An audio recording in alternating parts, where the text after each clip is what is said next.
son of a bitch. I'm a son of a bitch. I'm a son of a bitch. I'm a son of a bitch, yeah. God damn your righteous fucking plan, bitch. I ain't rich, I ain't what you wish. You will never be enriched. You're a leech, you're a fucking leech. You will never have no reach. What the fuck was there to teach? Learn my fucking own lessons. I'm my fucking own blessing. Who the fuck you messing with? Thought I'd never serve a diss. Mama ain't deserve no kiss. I'ma let her slit her wrist when I'm done. I don't wanna be a bad son, but you fucking made me one. Now I'ma take this fucking knife and my own damn life right here. I don't wanna be my mama. Too much drama, never saw the damn light. In this tunnel, I won't fight. I won't fight. I'ma fucking lay down, let myself drown. No one will save me anyway. No one will save me anyway. No one will save me anyway, cause I'm a son of a bitch. I'm a son of a bitch. I'm a son of a bitch. I'm a son of a bitch, yeah. I'm a son of a bitch. I'm a son of a bitch. I'm a son of a bitch. I'm a son of a bitch, yeah. I know angel bitch. I'm the devil you feared. Yeah. Why in the fuck did I leave? Why in my absence you grieve? Why can't my pain you perceive? Cause your own lies you believe. Didn't know you would conceive. The son of Satan deceived. I'ma take my fucking cleaver at your stomach fall. Make that shit mine, for that shit you fucking stole. I'ma take back my control. Get me out of fucking hole. What the fuck, I got no goal. Getting high, pay the toll. Like my mama gave a soul. For them pills and these demons, I can't even see my veins. Kids are driving me insane. I'ma cut this damn pain with my baby in my arms. Won't be sounding no alarms. Slip my wrist and I'm gone. Yeah, no one will save me anyway. No one will save me anyway. No one will save me anyway. No one will save me anyway, cause I'm a son of a bitch. I'm a son of a bitch. I'm a son of a bitch. I'm a son of a bitch, yeah. I'm a son of a bitch. I'm a son of a bitch. I'm a son of a bitch. I'm a son of a bitch, yeah.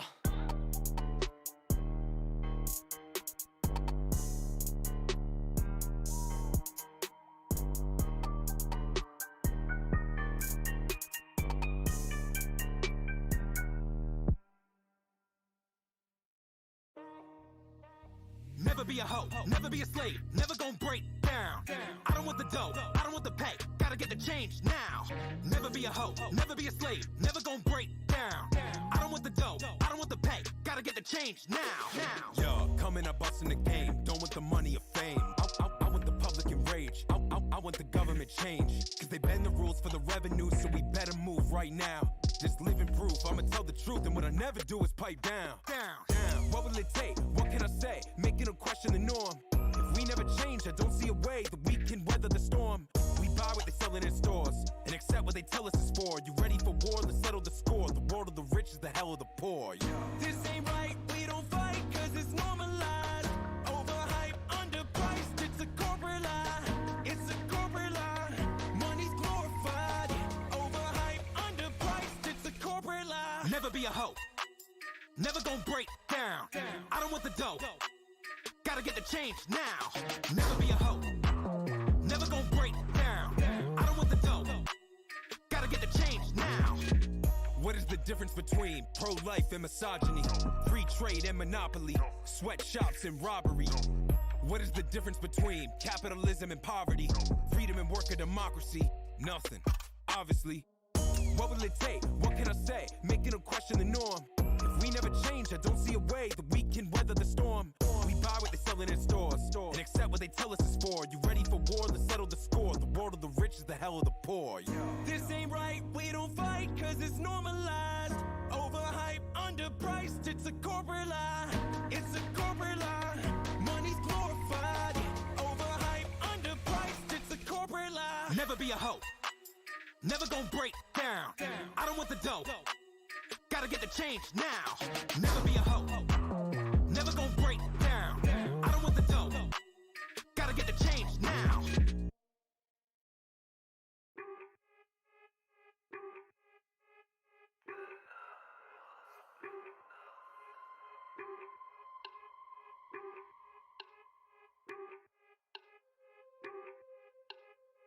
this shit. Got my fucking stomach in, never eat a fucking again. Better pray for all my sin, I don't feel no pain again. Fucking quit, got my fucking stomach in, I don't need a fucking again. Suffer now for all my sin, never feel no pain again. If I'm what I eat, then I must be nothing. If I'm what I eat, then I must be nothing. If I'm what I eat, then I must be nothing. If I'm what I eat, then I must be nothing. Waking up like I ain't broke. All I need's a fucking smoke. While I fucking walk, drink another fucking coke. Food just make me wanna choke. Got my stomach I like smoke. No, that's not a fucking joke. Clear my plate, I'd rather croak. Extra shit like a bad plot. Mentally all I do is rot. Feels like I've been fucking shot. Fuck this life, I only set my lot. Why so fat? Why so fat? You so ugly, got no tats. Why so fat? Why so fat? Now you fit just like a mat. If I'm what I eat, then I must be nothing. If I'm what I eat, then I must be nothing. If I'm what I eat, then I must be nothing. If I'm what I eat, then I must be nothing. Feel so nauseous, I can't eat. All I want's to fucking sleep. Caught it out, that's not a leap. I won't, so I'd rather weep. Fuck this shit, I don't know why. Makes me wanna fucking die. All I do is fucking cry. You won't see me eye to eye. I ain't hungry, eat no steak. Want no bake for your cake. Fuck them bitches, they all fake. They just judge them on a snake. Bile in my throat when I see a fucking note. I don't want to fucking choke. All I need's an antidote. When I die, so she wrote. If I'm what I eat, then I must be nothing. If I'm what I eat, then I must be nothing. If I'm what I eat, then I must be nothing. If I'm what I eat, then I must be nothing.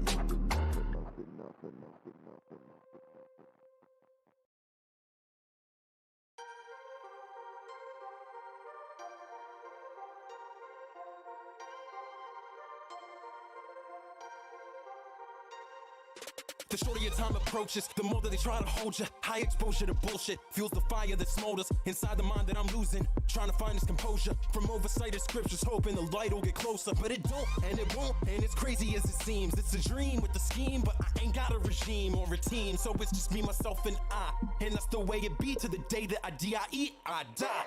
I feel worthless, desperate for attention. Life with no purpose, spiraled in depression. Everyone is selfish, cutthroats and liars. Prey on gullibility to feed their desires. True colors they hide, only evil survive. You can't make them like you, Lord knows I've tried. So I got one eye open, truth goes unspoken. Old heads are hating, traditions get broken. Everywhere I go, I see another story that could be. That's life, but it's okay, alright. Everywhere I go, I see people giving up on their dreams. That's life, now this is our time.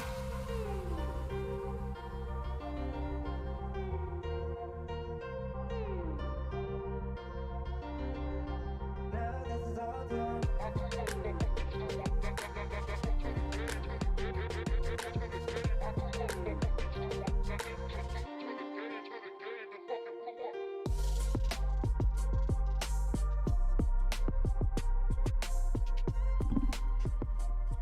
Yeah. How's it going, y'all? Welcome. Oh, shit. Okay, hang on. I was doing that thing again where I was like out front, like smoking, vibing to the music as I'm listening to the intro, and I get distracted. Cause the music is so fucking good, yo. It's dope. It speaks to my fucking soul, okay? I can't just stop and go do something. Yeah, like I've realized listening to music can actually be really bad for me if I want to multitask. Depending on what I'm trying to do while I'm multitasking. Cause like, yeah, if I want to like go take a quick smoke, like I better not start listening to music, because if I listen to music while I'm getting high, I'll just start vibing. I will just start like vibing and shit. Hell yeah. All right. Hang on. Like this shit, yo. The end of this track is dope for like an intro thingy. This is why I use this song as an intro. I can talk over this, yo. It's fucking pog.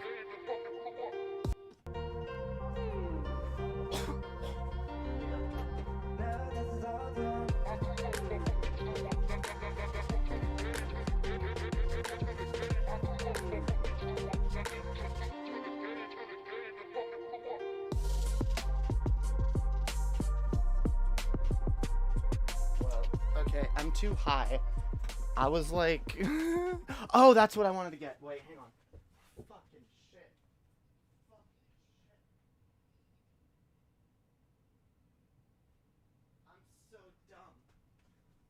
I'm so fucking dumb, yo.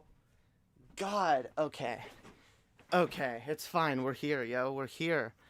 We're here. No more messing about, okay? We're fucking here. Let's go. Let's go. Hell yeah. Hell yeah. How's everyone doing? Yo, there we all are. What up? What up, y'all? How's hang on. I hear myself. That's why. All right, we're good. We're Gucci. We're fucking Gucci. You know, I should just keep my the chat on my phone, and I could just stare at the phone. I can just, I don't have to even go I can just sit back here. I can just sit fucking back here forever and be like, yo, I'm over here, but but no, then you can't hear me unless I put the mic like this, yo. Then I'll just be like, yo, I'm sitting back here, I'm chilling, I'm chilling, being all sexy in my chair. God damn it, now I'm hot. I put this on before I started because I was like cold, and the window's even still open, but I'm hot. Probably because I like ran upstairs and downstairs like twice, and then just ran to get something from the bathroom. I forgot. Holy shit! All right. How's everyone doing tonight? What up?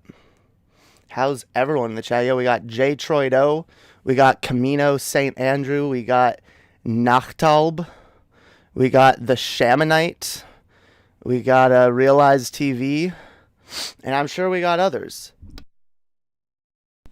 I'm sure we got fucking others. All right. I'm sure that this is gonna be a party tonight. All right.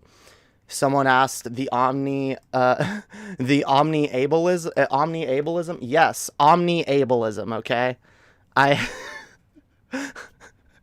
If you don't know what that means, keep watching. Okay. Keep watching.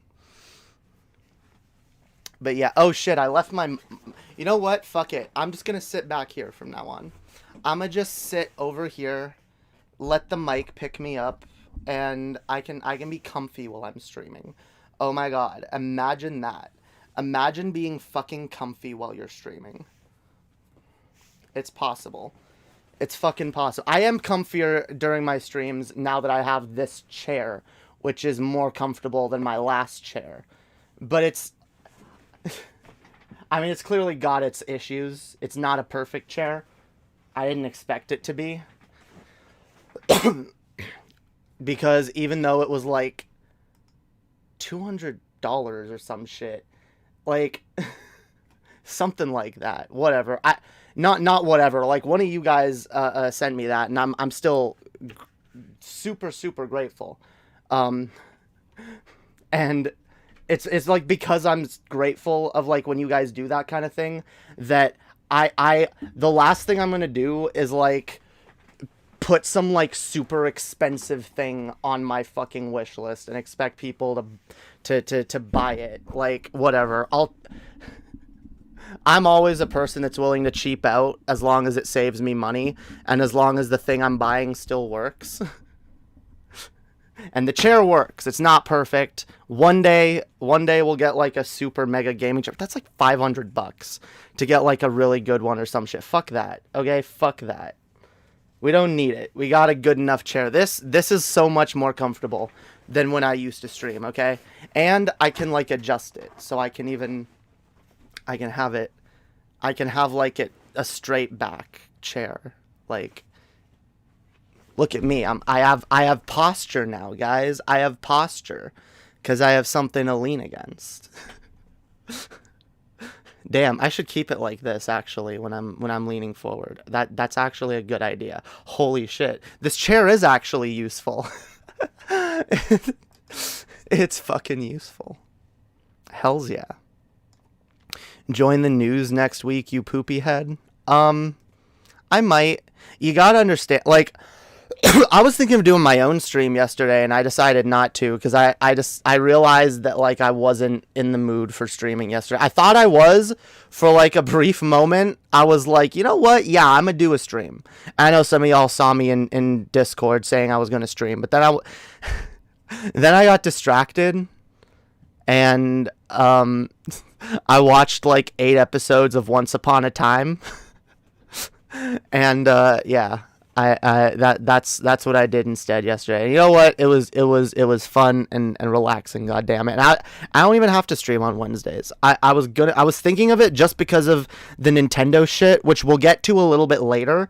We're gonna talk about the Nintendo Direct shit a little bit later. There's some cool stuff to look at and some stuff I want to talk about.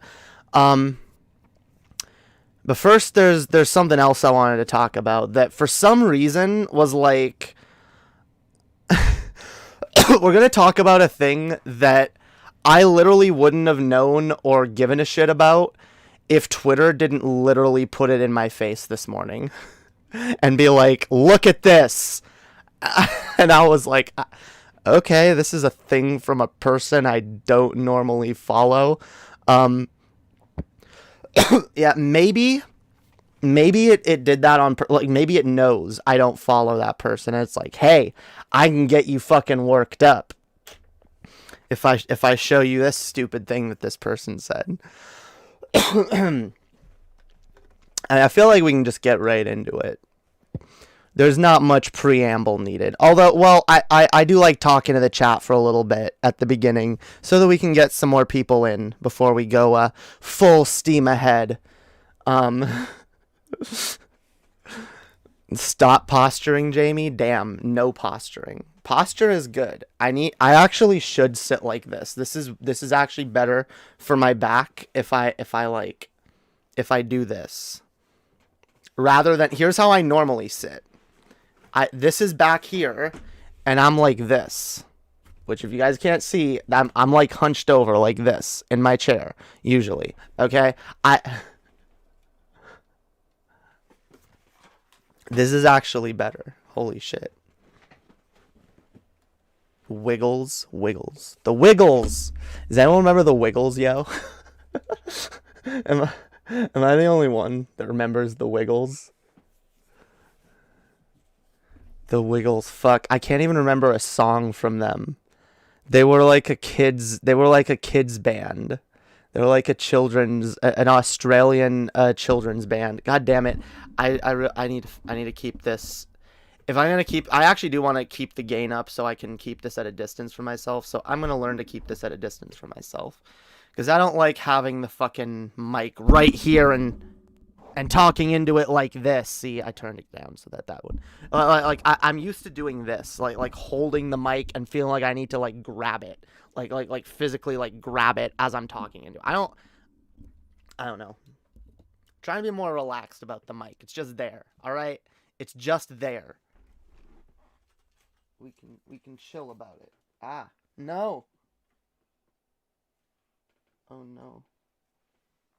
Oh, never mind. The Wiggles. Who remembers the Wiggles, yo? Fuck, I don't even remember. I can't even think of a song. I can't even think of a single song of theirs to hum to like evoke memories. And what you just have to. If no one remembers, then I'm sad. They were like, my little sister was obsessed with them when she was a kid, and like I it was like on the TV constantly, and I heard their songs constantly, and like the one thing it made me think was that. God damn. Fruit salad, yummy, yummy, fruit salad, Yummy, yummy. Hell yeah. Damn right. Okay, someone remembers. Someone fucking remembers. Yeah, yo.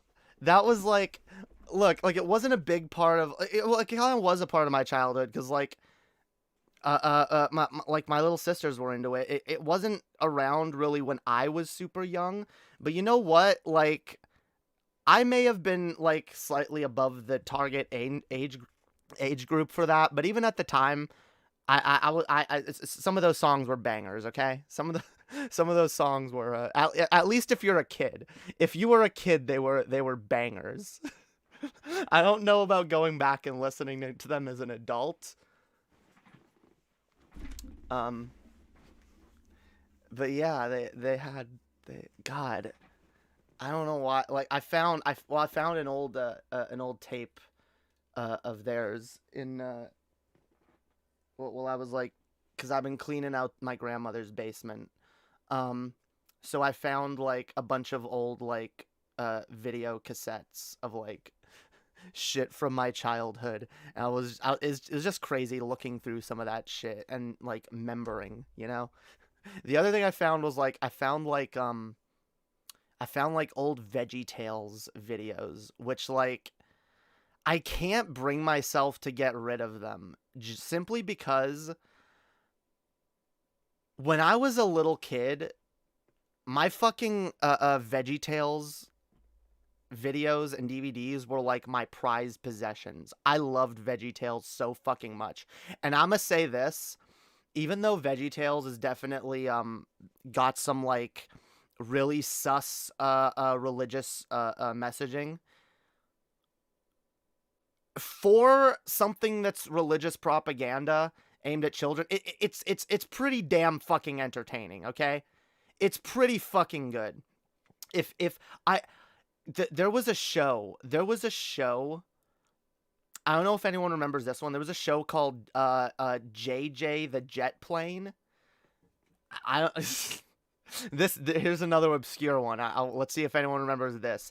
It was about a little blue airplane that would fly around, and he had friends that they all had faces on them, kind of like Thomas the Train. Okay, they were planes. They flew around, and they learned stuff. Okay, they had like adventures or stories, and at the end of every episode, they'd learn something about friendship or honesty. And the interesting thing is, I remember JJ. I still have toys, I think. Damn. I never had toys, but I had some of those on video. And what I remember, which was interesting about that show, because it was originally a Christian show. Some of you may have seen it on television and may not have known this, but JJ was a show that had Christian messaging, and they kind of like secularized it for television because I don't know, I guess someone watching this cartoon was like, damn, this is so good. We can't just market it to fucking Christians. We gotta market it to the atheist kids, to everybody. Or what? Everyone's got to see this.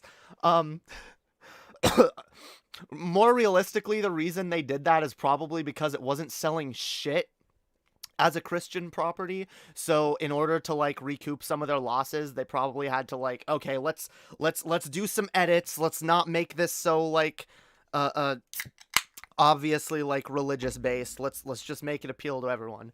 And I guess I guess it did. I guess it survived for a time because people remember it. I didn't know JJ was Christian. Neither did I know Veggietales was Christian. Then again, I didn't watch it that much.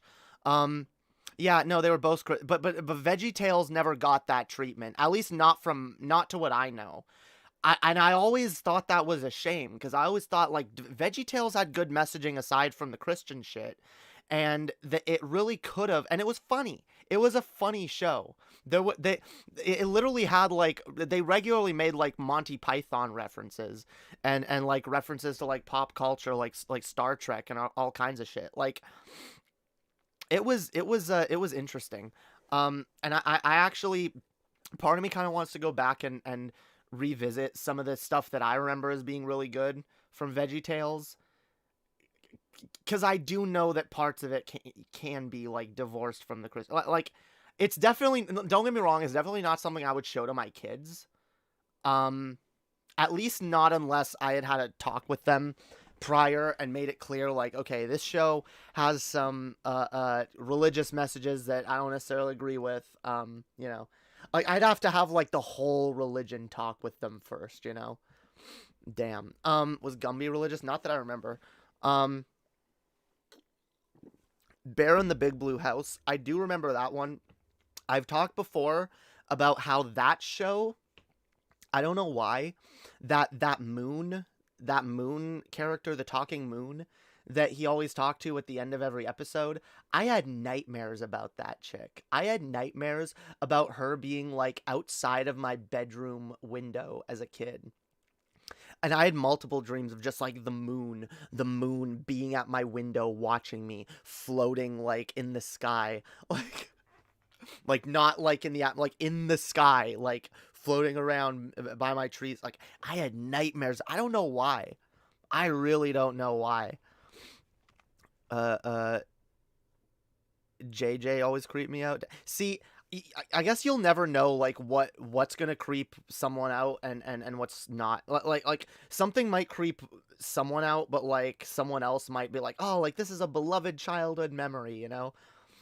Like there's probably kids that like, oh, it's the moon time, like yay, he gets to talk to the moon, you know, looking forward to that part, and like, yeah, the moon, oh, she's my favorite character. Like for me, I didn't even hate her. I just was like, she gave me nightmares. I was scared. I had a dream where like that the moon was watching me, and like I was terrified, and it kept like coming to my window, and like at the end of it, I just remember me being in my room, me being a little kid in my room, it being dark late at night, and me lying in my bed in my room looking out the window and like seeing the lights, that like the street lights shining in, and like the shadows of the trees, like you know, waving around on my wall, like making creepy shapes, and like me just like looking around my room, looking out, and like the moon, I know the moon's watching me, and be so scared to even leave my bed, and like I saw like my mom was downstairs or something. She was like, come down, it's fine. And like in the end I ended up going down, and like I just magically, I don't know, my mom was down there, and I was like, okay, I don't have to be scared. And I went down, and I went out the front door, and I looked up, and my mom was like, look, and like the thing that like I thought was the moon watching me, it was like, I could see it clearly now, and it was like floating right above our house, and it looked exactly like the Earth. And my mom was like, look, it's Earth 2. It's coming for us or something. I was like, and I just remember being like fucking terrified. I don't know why. That filled me with dread and fear. Like the idea of like a planet coming and like being sentient or something. And like, I don't know. I know this doesn't sound scary to people, but like to me, it was the most freaky thing like in the world. So I was always creeped out by the moon for some reason, because of that. And for some reason I was always creeped out by the idea of like clocks and time. That's the other thing. Maybe I saw like a movie that involved time travel or that involved time or something when I was a little kid, or that involved like time stopping or something. And like that also, like, I had so many nightmares that were themed around like me being in some creepy place and then hearing a voice being like, it is now 12 p.m. midnight. And I would hear the voice, and it would sound like that, would have that tone every time. And for some reason, whenever I heard that in my dreams, it would send shivers through me, and I would feel like, oh my god, like this sense of dread. I would feel like, and like I would wonder if it was like reality seeping into my dreams, and like because in my mind I'm like, how do I know what time it is if I'm asleep and I'm not looking at the clock? Why do I hear this in my head? And it made me think that, like, wait, do dreams have some... I was terrified of the idea that dreams have some kind of impact on reality, and that dreams actually mean something, because I was raised to believe that they do. And I never felt like they did when I was a kid, but, like, my parents always told me that they did. And if you dream something, it probably means... I remember I had a dream, or maybe I was just seeing things and I was a little kid, but, like, I thought my Sonic poster winked at me when I was a kid, and my parents were like, that's telling you that Sonic is evil and you need to get rid of all your Sonic stuff. And, like, I had this Sonic poster that, like, I got... it was in this game that I didn't rent. I was like... my dad worked at a computer store, and one of the guys that worked there lent me some of the games that they had. And, like, so I had Sonic 2 for a while, and he let me keep the poster. So I had that poster on my wall. And then, like, I woke up one night and I was like, I don't know, like, I feel like the poster winked at me. And my parents, rather than being, like, rational adults and being like, oh, you know, it was probably just a dream, or it was probably just your imagination, had to be like, no, it must be real. It's something, it's a warning. We need to get rid of everything Sonic related, and you're not allowed to play Sonic games anymore. They're bad, they're demonic. Holy fuck. Yeah, maybe that's why I was so terrified of little things in dreams that didn't mean anything. I was so scared of what, like, meta meaning my dreams might have. The sun baby from Teletubbies used to scare me as a kid. Yeah, that scared me too. I had dreams of, like, a face being in the sun and, like, screaming.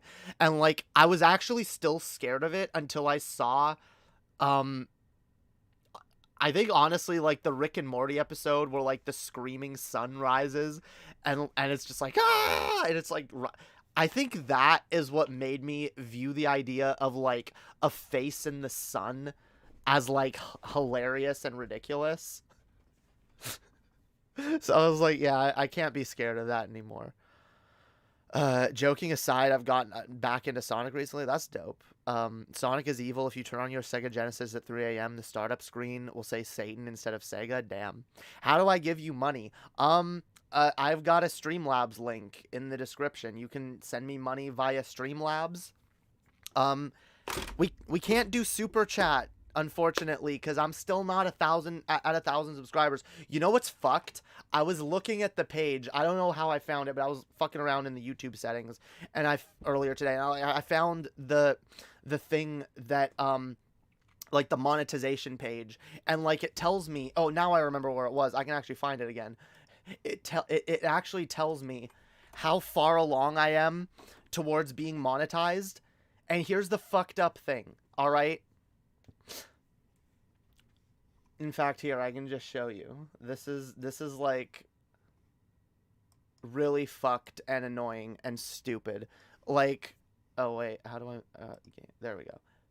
Look, see, I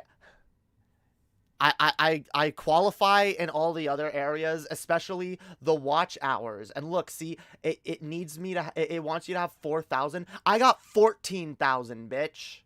I got 14,000 watch hours. But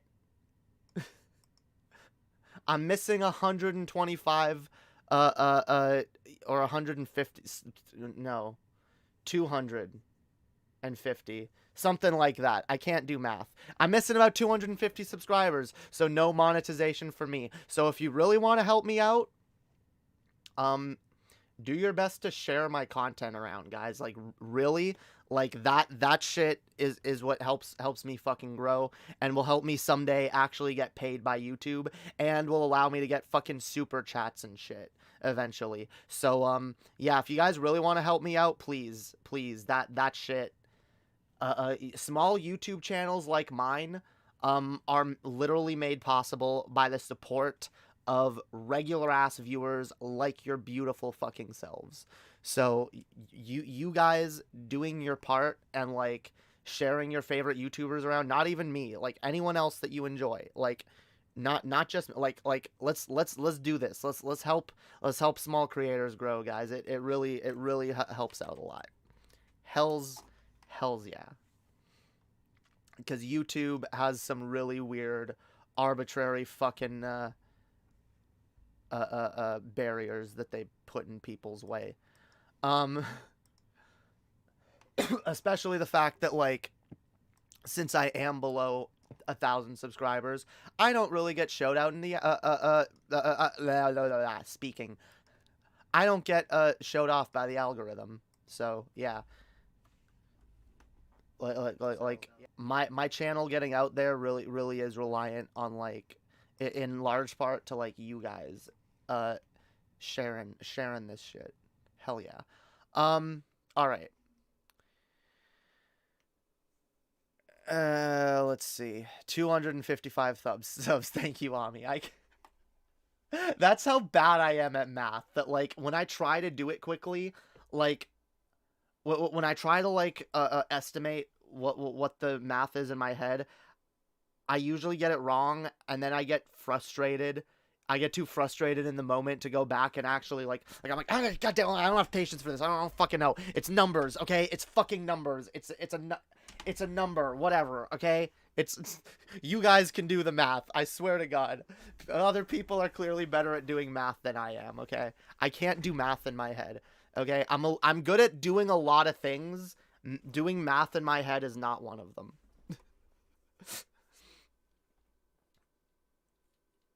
I can write I can write a pog-ass speech, okay? I can write a pog-ass speech, but or essay or whatever, but yeah, don't expect me to be able to do math in my head. Yeah, yo, want me to write, like, a toast for your wedding? You're gonna be like best man or some shit? Come to me. All right, have a short story that you need, like, proofread or some shit. Come to me, okay? But simple basic math equations, I'm lost. I don't nothing. I don't know nothing. All right, but that's the thing. Yeah, math is not a universal thing, and in fact, they're really like. There's a lot of things that, like, people think that just because it's easy for them that it's universal, and it's not. There's a lot of shit. A lot people got their strengths and they got their fucking weaknesses, and that's fine. Math is transphobic. Yes, it is. Math is transphobic because I am a trans person, and it does not make itself come easily to me. So math is transphobic. Yes. All right. Especially because, like, it's transphobic in other ways, okay? It's transphobic because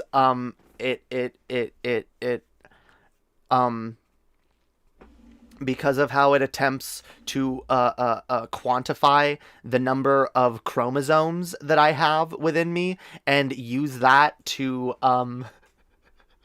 God, yeah. Yeah, yo. If you say, like, how many X chromosomes do you have? That's supposed to fucking determine your gender? Fuck that shit, okay? That's transphobic. So therefore, math is transphobic. Reality needs to conform. True. Math does need to get woke, okay? Stop trying to impose your fucking gender boxes onto people, okay? With your fucking with your fucking transphobic number bullshit, okay? Trying to number shit and quantify shit. You don't know shit. God, I'm gonna get clipped out of context. Just to be clear, I'm joking, all right? I don't actually think that. I don't know. I gotta be careful. I might have Destiny fans pop in here at some point, so I gotta be careful. What? Okay. Speaking of which, yeah, if you want to give me money, just go to my the Streamlabs link. It's in the description. Okay, people can donate via that or become a patron. That's another possibility. We need more patrons, guys. We need more fucking patrons. Hell yeah. All right, all right, all right. We're gonna do a thing, guys. We're gonna do a thing.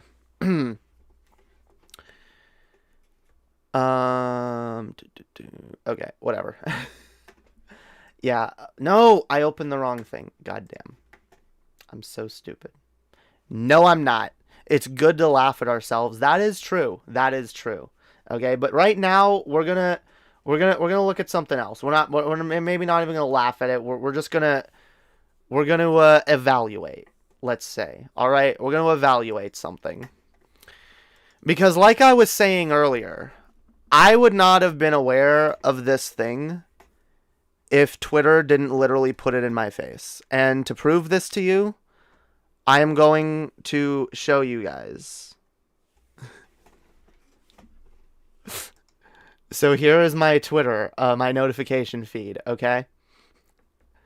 And earlier today, I'm just on Twitter fucking around. I don't even fuck around on Twitter that much. I really don't like Twitter, okay?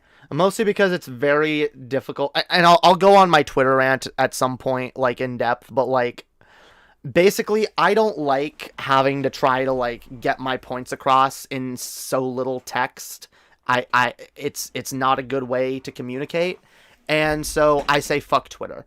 But every once in a while, I'm bored, and I go over there. And, for some reason, Twitter decided today that it randomly decided that I would definitely be interested in seeing what Destiny was tweeting, which is funny because do I even follow Destiny? Hang on. Do I follow Destiny? No, I don't.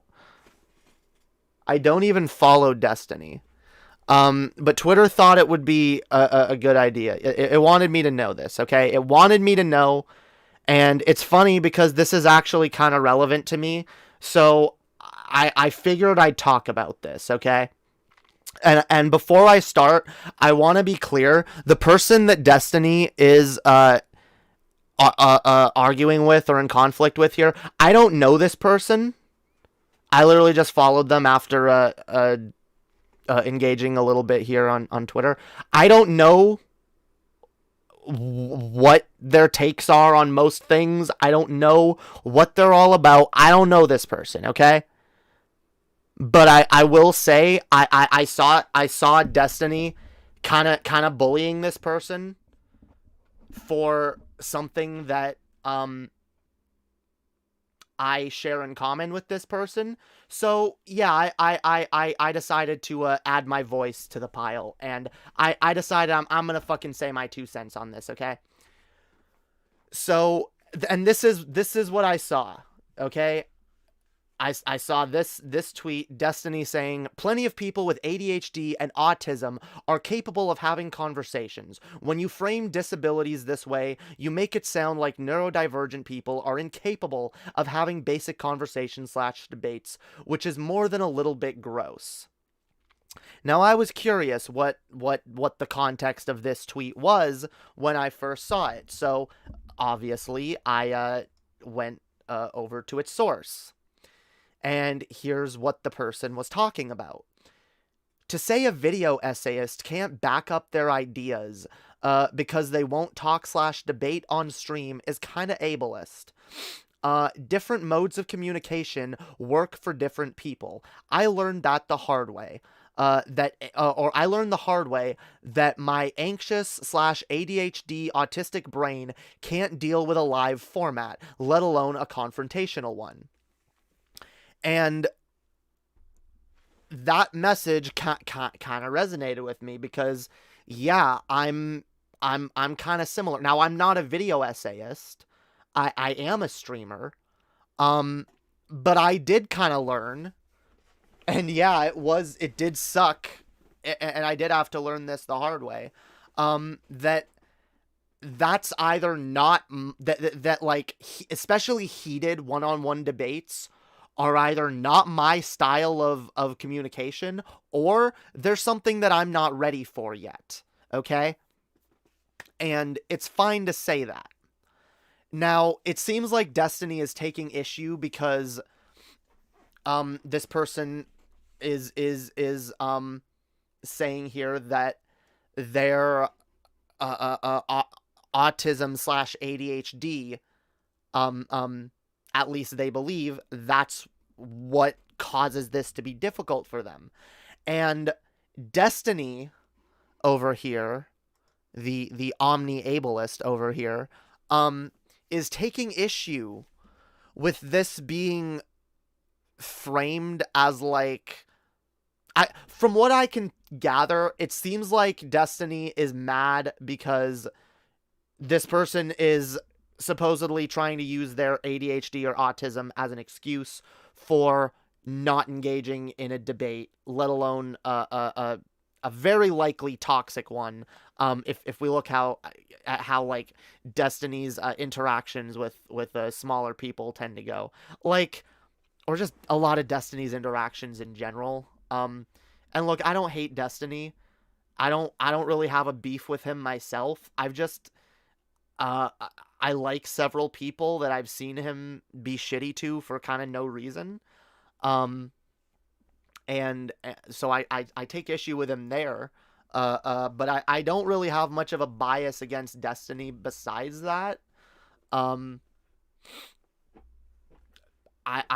fact, I used to be part of crowds that hated his guts, and after I went through multiple changes, and was no longer that person, there was a time when I actually was like, oh, like, I was an idiot for shitting on Destiny. He must actually be really, really smart, when I consider the kind of people that I was watching back then and how dumb they were and how they only really went after smart people who had good takes. But that is a whole other thing, okay? The fact is, I've seen Destiny's interactions with Vosh, Demon Mama, and a ton of people who even just show affinity for either of those people. And I've seen the way after he's gone after Doe as well. I can't forget about that. So yeah, Destiny has been kind of really shitty from what I can tell to a lot of people that I like. But I don't have any personal beef with Destiny. I just want to make that clear. But yeah, this is kind of shitty. And by the way, he has several. Actually, I'm gonna reread this now that we know the context of what's being said here. People with ADHD and autism are capable of having conversations. Yes, that's true. When you frame disabilities this way, you make it sound like neurodivergent people are incapable of having basic conversations / debates, which is more than a little bit gross. See, here's the problem. Here's where Destiny is kind of like I think missing the point. All right, it's not framing it as this person never said that all people with neurodivergence, all people with ADHD or autism can't debate or have conversations. This person only said that that's a thing that affects their ability to do so. And yeah, that's valid. Autism, ADHD and autism especially are both things that affect different people differently. They manifest differently in different people. So just to say like, oh, like there's an autistic person who can do debates, doesn't mean that it's invalid for an autistic person whose autism maybe does get in the way of their ability to debate. It's not invalid for them to say that. And to say, yeah, well, this is, to at least to the best of their knowledge, what is preventing them from being able to do it. Personally, I don't know. I don't purport to know exactly why I really have trouble. Well, I actually kind of do. Like, see, I don't purport to be certain. I'll say that. But, like, I suspect that my reason for not being really good at debates, especially really heated ones, with people that are getting loud and yelling at me, is it kind of like triggers a PTSD thing in me, and how I react in the moment is actually not always consistent. I mean, how I react in general to things is not always consistent, and I believe that is a product of the mental illnesses that I experience. But like I don't necessarily know specifically, but like if someone does, by the way, if someone, you know, has done the work or gotten the therapy or the professional help or whatever, or even if they've just done their own internal work, and I know Destiny is very against that kind of thing, of anyone like working on their own mental health without getting an evaluation first. But I think that it can be a valuable thing to do, like I've said before, especially in America, in a country where a lot of people don't have access to medical care, especially mental health care. I think it can be valuable for people to look up symptoms and possibly self-diagnose themselves, as long as they understand the fact that they don't know for certain what their diagnosis is. But I think it can be valuable in someone getting the help that they need in the long run, figuring out what kind of therapy they need, or maybe even things that they can do in their own lives without needing to seek professional help. There might be little strategies or something that you can learn to do, that you can learn to do to make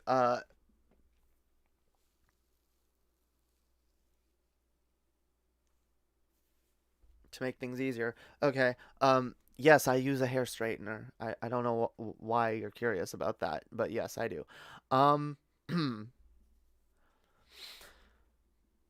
But yeah, so overall, and yeah, I made my response here. I was like, yeah, he never said, I didn't realize it's a they, actually, so I should have said, they never said they're not capable of having a conversation. And when I said they, I meant ADHD and autistic people, not the person, the original poster. They didn't say that they are not capable of having a conversation. They clearly said different modes of communication work for different people. Nobody said all neurodivergent people can't debate, but yeah, I know people who are far better at getting out their ideas through essay format than debate. And yeah, there are people who there are people who, and again, I know this because I know that my own mental disabilities get in the way of me being able to debate, and it's something I like to work on. But like, if you guys look at the conversations I had with Paul, except for the one where he was being a little more cordial, I felt a little like I was really nervous throughout it, and I didn't say a lot of what I wanted to. All my conversations with TJ, I was too nervous, too anxious. I couldn't get out a lot of what I wanted to say. I even when I had notes, even when I went into conversations with either of those people with notes, and who else did I debate? I debated a couple of my old co-hosts and stuff before as well. Anytime I've gotten into a debate, like, it just, I get too anxious to get out what I need to say, and for some reason, in the heat of the moment, I lose my ability to really eloquently put forth rhetoric that convinces people of my argument. And even when I'm speaking off like, by the way, because like me talking on stream, this is something I've had to work on. I've had to get better at this. I've done this for like 4 years now, and I'm still not an expert at it, but I've gotten better and better as I've done this. I've gotten better at speaking off the dome. I'm still not amazing at it.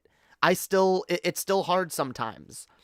And would I like to get better at debating people? Sure, I would. But like, if I'm gonna do that though, and here's the thing, and here's the reason I don't blame this person if they're like, even if they're like, well, look, I'm not ready for a debate right now, and again, there's nothing wrong with them saying that they believe their mental illness or whatever is a cause of that. There's nothing, or neurodivergence. There's nothing wrong with them saying that that's what they believe is the cause of that, because at the end of the day, if they're not ready, and they're able to evaluate themselves, and they're like, I'm not ready, they're not ready.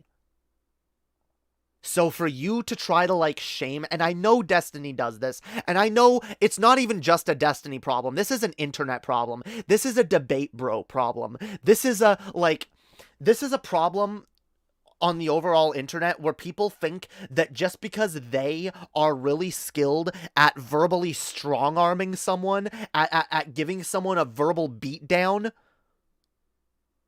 at humiliating someone in a debate, they think that makes them right all the time, and that makes them smarter than everyone else, and that like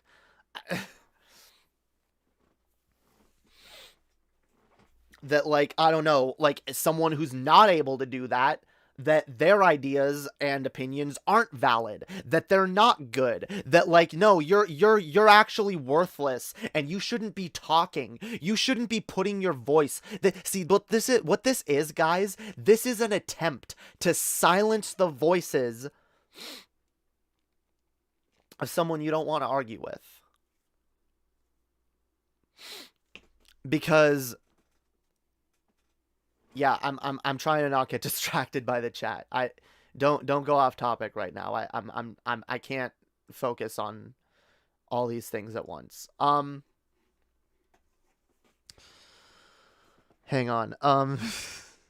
And by the way, so yeah, like it's this attempt to be like, oh, like you can't debate like I can? You can't humiliate your opponent in a conversation the way I can? Well, then you're fucking worthless. You're an idiot. Whatever you're saying is invalid. That's fucking stupid. That's fucking stupid.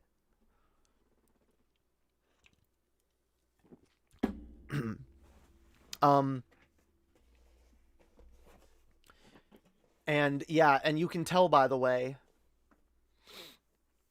certain people responding. This one was like, if you have a disability, then you can spout nonsense on the internet and no one can challenge you on it or ask you to speak up or ask you to back it up. See, this is the this is the uncharitable straw man that gets thrown around anytime someone's just like, yeah, no, I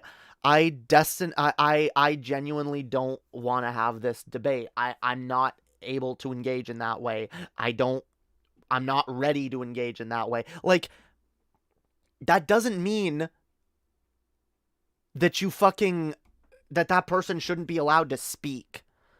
But this is the problem. Like, it is, and it's an attempt to silence people that you can't otherwise verbally beat into submission. See, Destiny wants this person. Let's be clear. It's because it's obvious what's going on here. Destiny wants this person, very obviously, to have a debate with them so that he can make them look like an idiot. This person doesn't want to, so now he's doing what people always do on the internet, which is, trying to shame someone. Oh, you can't debate, guess you're automatically wrong then. What's the matter? Don't want to back it up? Don't want to back it up? Don't want to deal with getting verbally abused for 2 hours on a fucking live stream?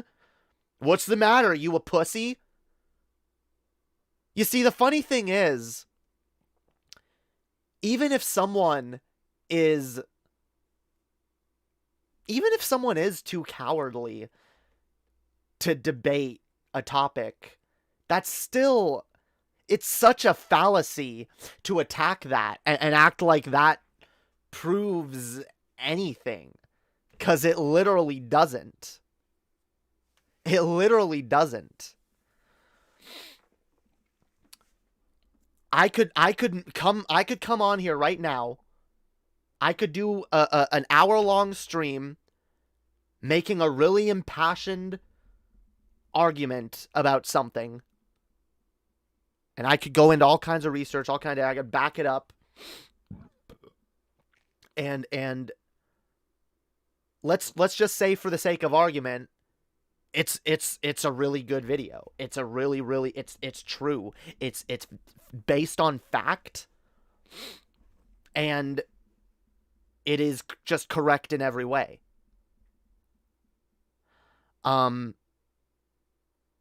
If you come to me and say, okay, well, come have a debate, come debate me one-on-one, and even if I have no other reason, and I'm just like, nope, I'm a coward. I'm a coward and a fool. I'm too cowardly to, well, not a fool. I'm a coward, and I'm too cowardly to, back up my positions, you know, face it. I could say that to you. I could say that, I could admit that to you and say, yup, I'm too much of a pussy and a coward to get in a room with you and defend these ideas that I stand behind nonetheless. Me admitting that to you proves nothing on your part. You still need to tear apart my argument. You still need to tear apart what I said and what I believe. And if you haven't done that, just calling me a coward, it's irrelevant. It's irrelevant to your overall argument. But this person is giving you a reason why, no, they're not being cowardly. Their disability and or mental neurodivergence makes it difficult for them specifically to have that kind of heated discussion. And again, by the way, Destiny, after seeing a lot of his previous very heated debates he gets into with people, I don't blame this person for not wanting to subject themselves to that. And honestly, this person shouldn't have even had to have brought up their mental health. But I know why they did. And it's because anytime you try to say, no, I don't want to have a debate, people immediately call you a coward and act like your arguments are invalid when they're not. This is intellectual laziness. That's what this is. This is fucking intellectual laziness. And I want to be clear, I have no idea what the original dispute is about. I don't know what Destiny wants this person to debate about. It might be something that I would agree with Destiny on. I don't care. What I'm sick of is this kind of bullshit on the internet. I'm sick of this being part of our culture. I'm sick of any time someone doesn't want to get into the ring with someone and fight out their fucking ideas in the blood sports arena. I'm sick of that person's validity being called into question. I'm sick of that happening in the fucking first place. But then for you to like...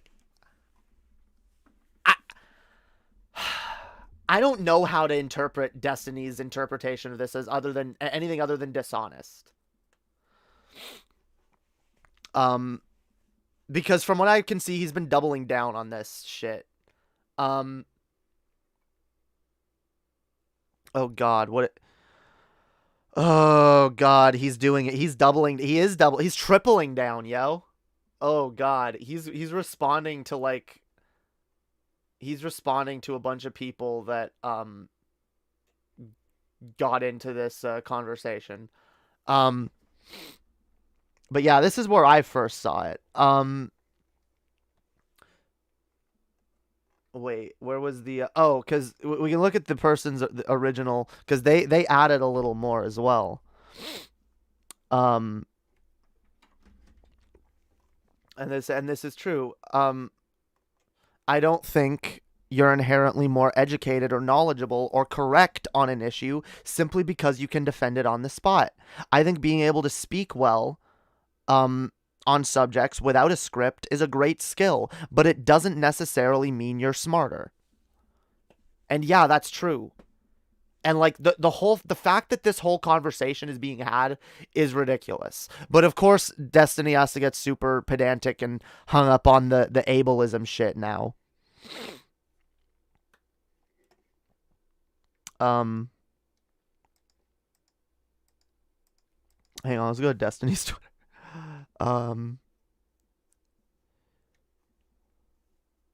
Let's see.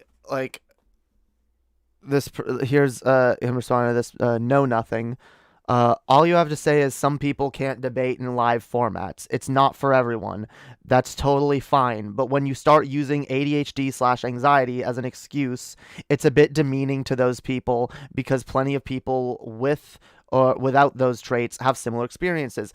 See, it's so shitty that he's like hammering on this one aspect of it, like the framing. I mean, like, how you used your anxiety. He's basically saying you're not allowed to use your anxiety or autism as a excuse/justification because you're somehow belittling the experiences of autistic/ADHD people who don't experience that, and neurotypical people who do experience that. Like, what? Yeah, this is some clear goalpost moving. That is true. This is like some... This is ridiculous. This is ridiculous. But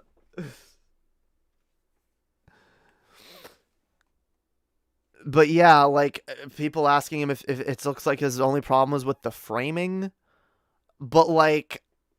No, like, I'm sorry. And again, when we have this culture, and yes, I've seen Destiny shit on people. Oh, you know what? You don't want to debate? Oh, what? Are you scared? A lot of people do that. And it's a shitty part of internet debate culture right now. And it's a form of fucking elitism. It's a form of really shitty elitism, yo. Like... Literally, like, oh, I'm a debater, so I'm better. I'm better at getting my ideas across, and you're an idiot. But like, okay, whatever. So Destiny claims that's not what his position is here. And that he's just mad that you're framing it that way. But again, yes, it's true, Destiny. A lot of people experience this, but for some people, the reason they experience it is autism or ADHD, and for other people that's not. Like I said, for me, my inability to debate well, I believe, is due to my PTSD. But like, fam, the only reason that I would even feel the need to bring that up is if I'm already anticipate, and I would do, like, I've kind of given, personally, I've given up on this because I don't care what people think on this front. I've said I won't debate, and if people want to fucking, I've said I won't debate right now anyway. I'm not ready for it. I might in the future, but like right now, I'm not ready for that. And I'm honest. I know what my limits are. I've tried to force myself before, and I've realized, no, I shouldn't do that. And yes, when I realized later that, like, oh, now I'm having a worse PTSD reaction because of having had that really a stressful engagement with someone, yeah, it does become relevant. It does become relevant because I don't want to do something that's bad for my mental health. So when people are insistent that you owe them a conversation, what else are you gonna do but be fucking honest with them and say, look, this is the thing that's getting in my way. Stop being a dick. Literally. It seems like that's all this person was saying, is like, look, this is a thing that's getting in my way. Like, just stop being a dick. I'm not going to have this debate with you. I'm not doing it. Like, just chill. But now Destiny wants to, like, make this big thing about, oh, you're an ableist. Get the fuck out of here. This is so fucking dishonest.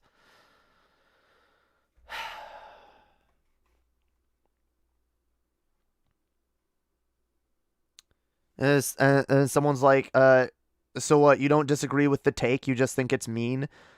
He's like, no, I fundamentally disagree with the take. You could literally say everything is ableist / transphobic / whatever phobic if some of a group of people have trouble doing a thing. What? Wait, what?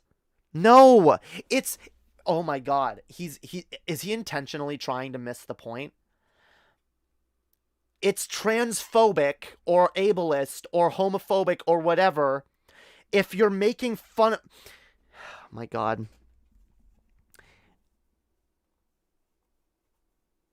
So wait, you could literally say everything is ableist if some group of people have trouble doing a thing. That doesn't even make sense, okay? Some people... This is like so simple. This is like... This should be so simple. Like, some people have autism. Some people with autism are affected by that autism in a way that makes public speaking very difficult for them. Other people with autism are affected by their autism not in that way. It is not ableist for someone who is autistic and affected by their autism in that way to use that as an excuse. What's ableist is actually to tell that person that it's able, like, you're telling that person that they're not allowed to, that their experiences as a you know, a disabled person, that their experiences are not valid. That's ableist. That's fucking ableist. Who the fuck are you to tell someone whether or not their experience with their disability is valid? Unless you fucking... Thank you for the follow.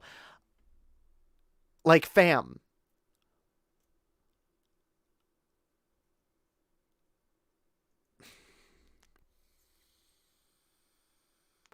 Yeah, unless you're fucking that person's doctor, or are fucking that person's doctor, and have by some ethical, really unethical means, a very close, intimate knowledge of the person you're speaking on. Yeah, unless that's the case, you don't get to tell, like... This is like Destiny being like, hey guys, here's an autistic person saying that their autism causes them to not be able to speak well. You know what I want to do? I just want to defend all the autistic and ADHD people out there by saying, nuh-uh, all right. I know autistic and ADHD having people who are very well, very good at debate. So, nuh-uh. You don't get to...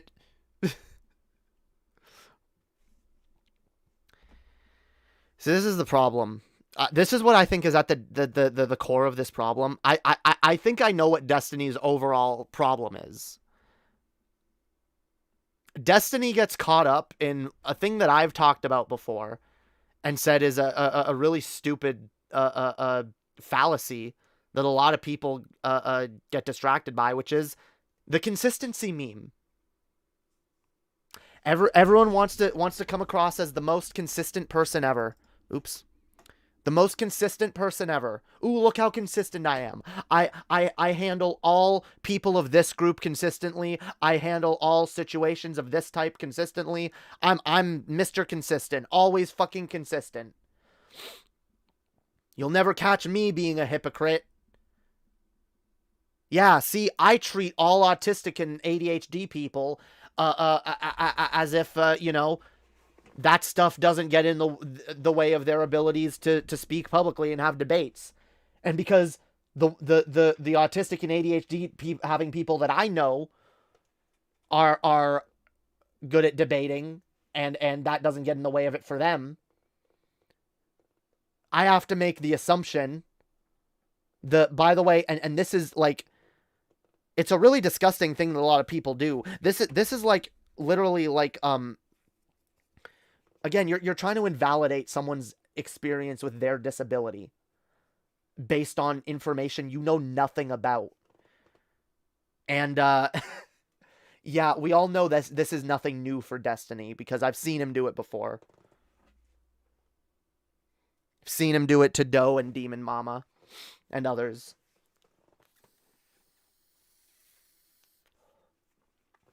The Omni liberal, yo.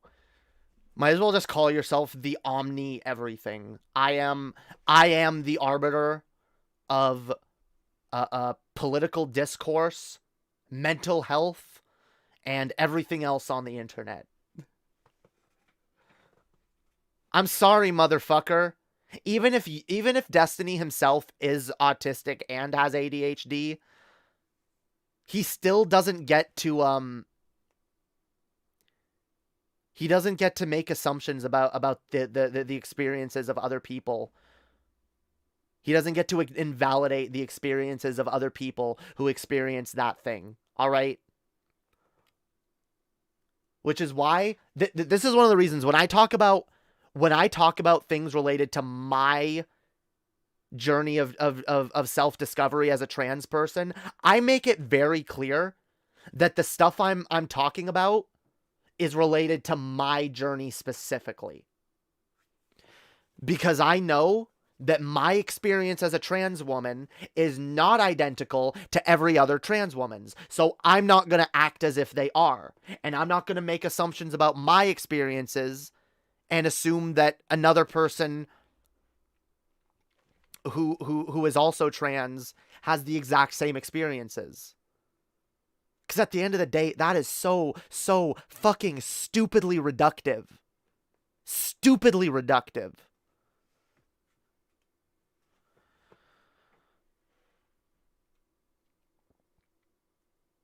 People are different.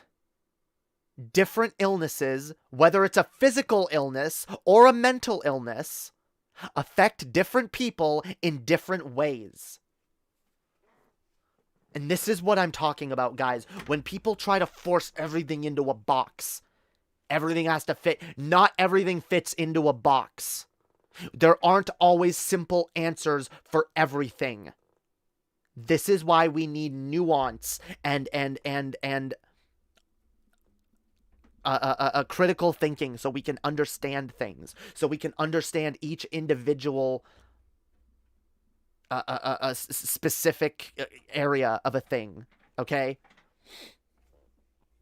So we can understand the specifics of a situation before calling judgment on it. Because the fact is, not every autistic person is the same. Not every person with ADHD is the same. Not every trans person is the same. Not every person with PTSD is the same. Not every person with depression and anxiety is the same. Not every person has the exact same experiences. Yes, we share a lot of similar human experiences, and that's what we should be able to empathize with other people. The ability and capacity for deep human emotions and our capacities to feel pain and suffering. That's where we should empathize with each other. But like, you won't know all of another person's experiences, and you should never assume that you do. Empathizing is more than just making assumptions about what a person feels or believes based on a lot of the times your own experiences and your own biases. You can't do that. You need to be willing to fully put yourself in another person's shoes and try to understand a situation that you don't that you haven't experienced. And it's hard. But that's the fucking thing. Everyone is different. Life is hard for all of us, but life is differently hard for different people. And different people are able to handle different things. Different people have different thresholds for what they're capable of and what they're not capable of. And at the end of the day, that's what makes humans so fucking amazing. So stop trying to fit them all into a box. Stop getting, stop trying to shame someone because they're not good at what you're good at. And because they're not able to express themselves in the same way as you.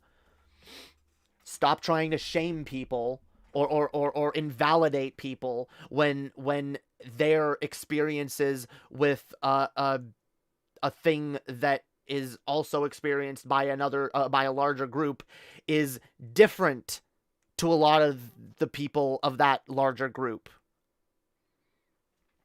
Understand these things.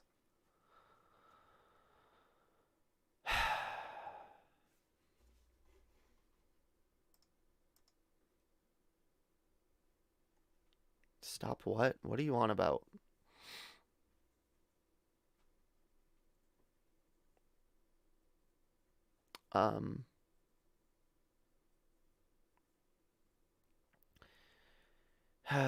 He doesn't get to speak for all ADHD autistic people. No one does. That's the thing. No one does.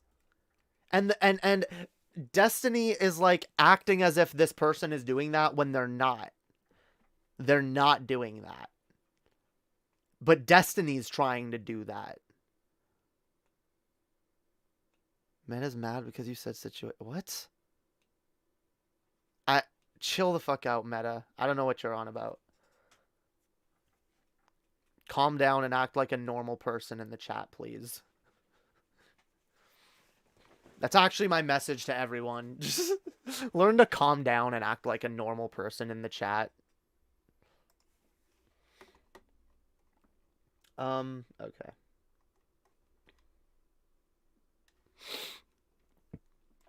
But yeah, you're agreeing with me? Well, you're not making it very clear what you're even on about. Anyway, but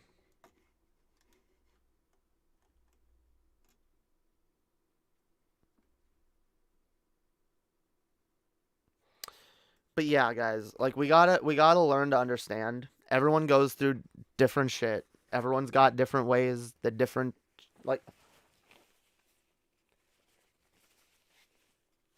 everyone's got different experiences. Two people with the same mental illness or the same whatever can have very different experiences. And that's fine and that's valid. Like, holy fuck. Oh, and then, of course, his latest tweet. Expecting people... Wait, no. Here, we'll read the thing he's responding to. Mo's point is that equating the capacity to back up an idea with the ability to express them in a debate format is ableism. Then they use their own experience as an example of having ideas they can back up, but not expressing them well in a debate format. And then Destiny just goes off the deep end with expecting people to do homework is ableism. Expecting people to speak in class is ableism. Expecting people to work in group projects. By the way, I don't even know what his point is because, see, I went to a school. I was lucky. I went to a school that was actually aware of the fact that, yes, certain people with certain mental illnesses or neurodivergences are not capable or as capable as everyone else at doing certain kinds of homework or speaking up in class or doing group projects. And the funny thing is, I was actually excused from a lot of those things in class because of my mental, because of my disabilities and the issues that I had. Because sometimes, yes, expecting people to do what everyone else is able to do, yes, can be ableism. Yes.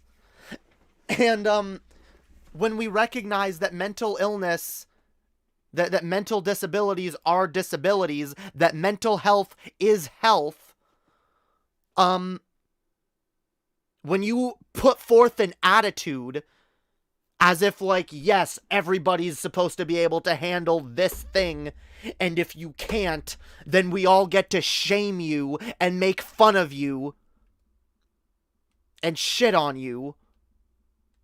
Yeah, that's kinda ableist. And my school kinda understood that. They didn't excuse me from all those things.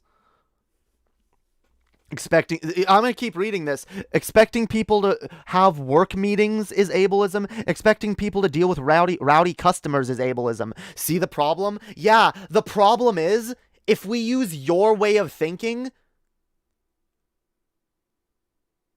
disabled people are going to be have miserable fucking existences, far miserable than they already are. Because the fact is, disabilities can prevent you from doing all those things. And that's why disability exists, motherfucker. And that's why people with mental illnesses are able to get on disability, motherfucker.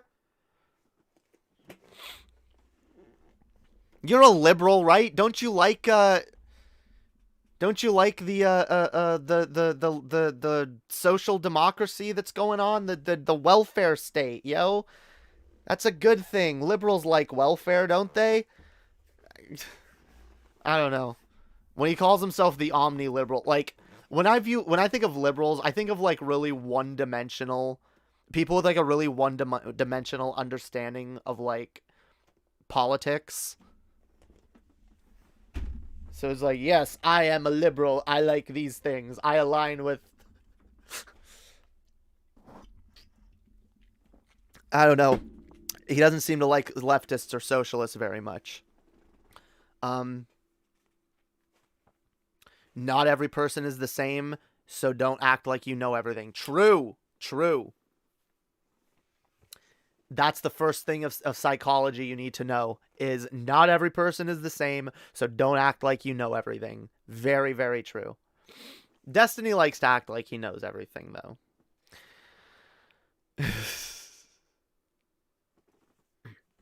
Slippery slope fallacy. The thing is, it doesn't even make sense, though. Because he's literally describing what life would be like under a welfare state. It's not that crazy. Being like, yeah, expecting someone expecting someone who's disabled to work certain types of jobs, we already recognize that is a form of ableism, because it forces people to it forces people to rely on a means of income that they can't reliably be expected to generate for themselves.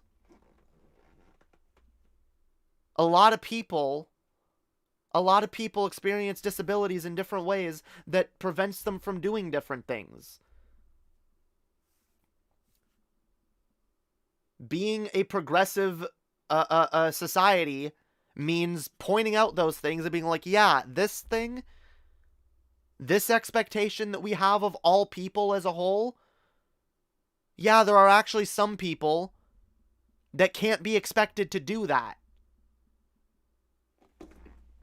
We literally already understand this. This is, so, like, this argument is just absolutely ridiculous. Destiny doesn't get nuance. No, that is true. You need to, like, approach this with nuance in order to understand. Like, yes, some people have disabilities that make it difficult for them to do things that are expected by broader society. This is why, for example, we expect all people to be able to walk upstairs. or for a long time, I should say, our society has expected all people to be able to walk upstairs. We have realized that some people can't walk upstairs due to their physical disabilities. So now we install ramps in places because we no longer expect all people to be able to walk upstairs. And yeah, if you expect all people to be able to walk upstairs, you're ableist. Yes. Expecting someone to do something that their disability prevents them from doing is ableism. It might not be explicit active ableism. It might be a slightly more benign type of ableism, but it's still ableism. And yeah, I feel like that pretty much wraps up this entire stupid fucking thing. Like, oh my god.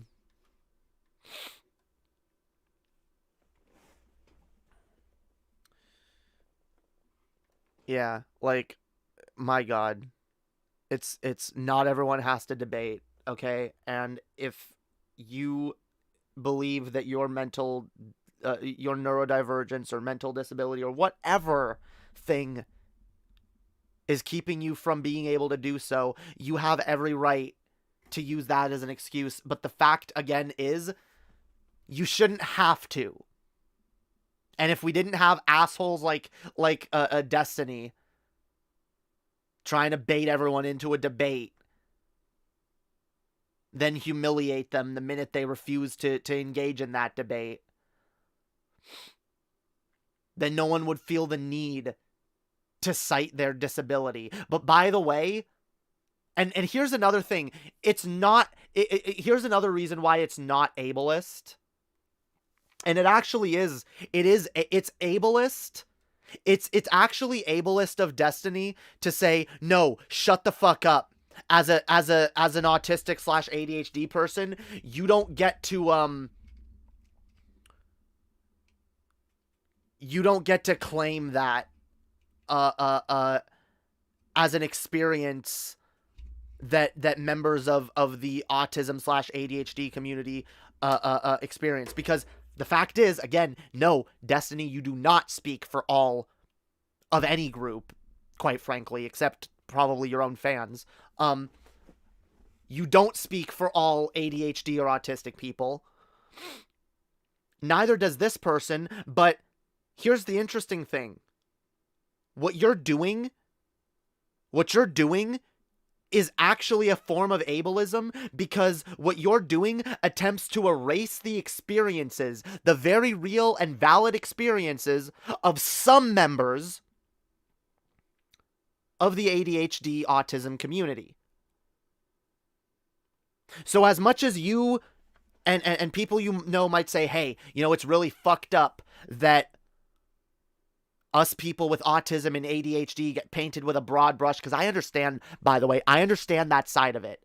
And I know it sucks, we get painted with a broad brush and we get assumed to be incapable of things that we're not incapable of. And I understand that frustration. And people should be more aware on both sides of it. But the fact is, just because you and people you know are frustrated with being assumed to be incompetent at a certain thing based on your experiences as an ADHD autistic person, that doesn't mean...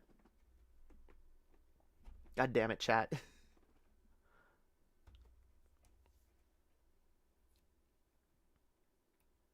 That doesn't mean that the experiences of people of that community who do experience that thing are invalid, because they're not. And that doesn't mean, like, because you can sit there and get all offended all you want, be like, huh, you're making autistic people look bad by saying that that's why you can't debate. But what you're actually doing is reinforcing people's dismissal of the seriousness sometimes of these neurodivergences and the ways that they can absolutely get in the way of some people's abilities to do very basic things. So, yeah. Stop doing that. Just because again, to reiterate this, just because some members of a group experience a thing that may even be tied to their being a part of that group that you don't experience, I understand you being upset that everyone assumes that you experience that thing, but then you don't get to erase the experiencing of that thing for people who legitimately are a part of that group and experience that thing that you don't experience. You don't get to erase that. You don't get to invalidate that. Fuck you. Fuck you, Destiny. So for that, yeah. I name you the Omni Ableist, Destiny. The Omni Ableist.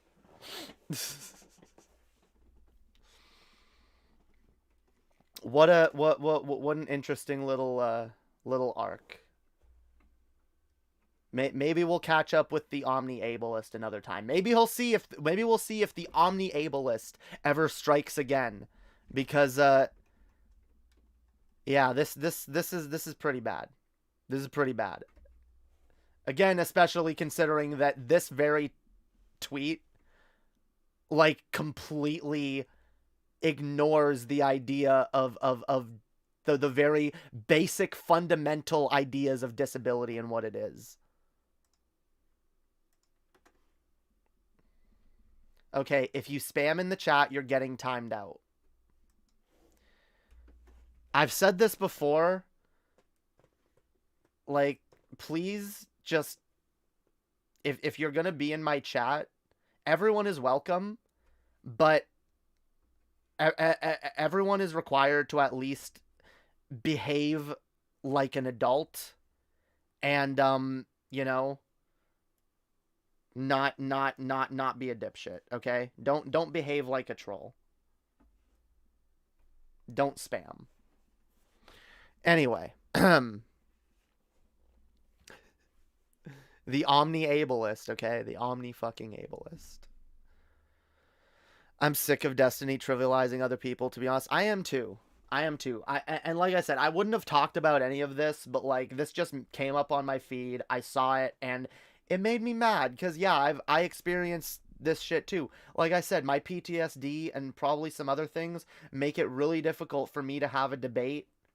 Or even, like, interviewing people is hard. Like, I even had trouble interviewing, like, Vadim.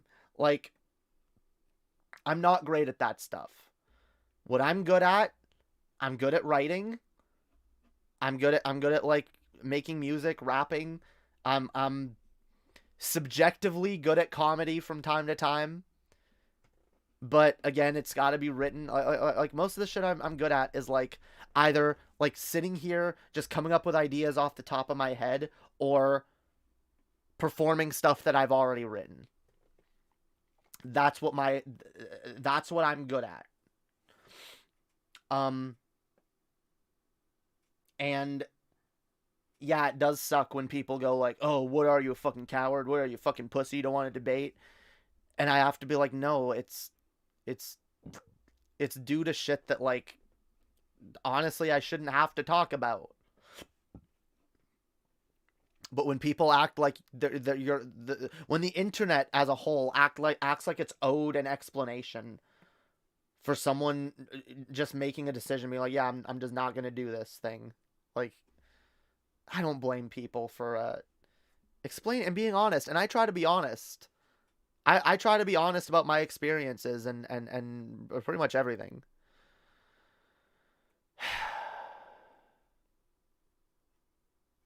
You know what? Now I'm going to have to time you out for saying that, because no, I don't approve of... I don't send anyone to go spam other people's accounts. I don't endorse spamming. Not in my chat, not in my worst enemy's chat, okay? That's not what I'm telling anyone to do. I can't control what people do, but I have by no means, at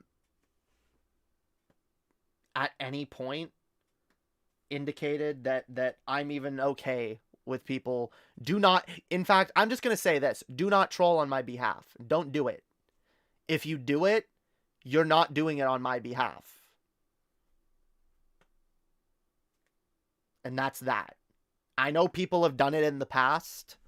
I know people from my community have gone over to certain other communities and see, I've never told those people to do it, but I also never told them not to. Now I'm explicitly saying, don't do it. If you do it, you're disavowed by my community. We do not raid, all right? We do not raid other people's communities with anything other than love, okay? We raid with love and nothing else. Yes, I stole that from Demon Mama. I informed Demon Mama I'm stealing that from her. We are raiding with love and love only, okay? All right. I can't control being controlled. Good thing I have free will. Nice. Peace and love. Damn right. Raid with kindness. No hate raiding. No trolling. Not on my behalf. They were just being a little bit of a dipshit. It's all good. They were trolling a little bit. They know what they did. They can come back. Oh God. Okay. All right. Oh, okay. So Annie has messaged me. We're not doing Underhaven tonight. We're gonna do it on Saturday instead. So I'm gonna do a long stream. You have very blue eyes, do I? Are they blue today?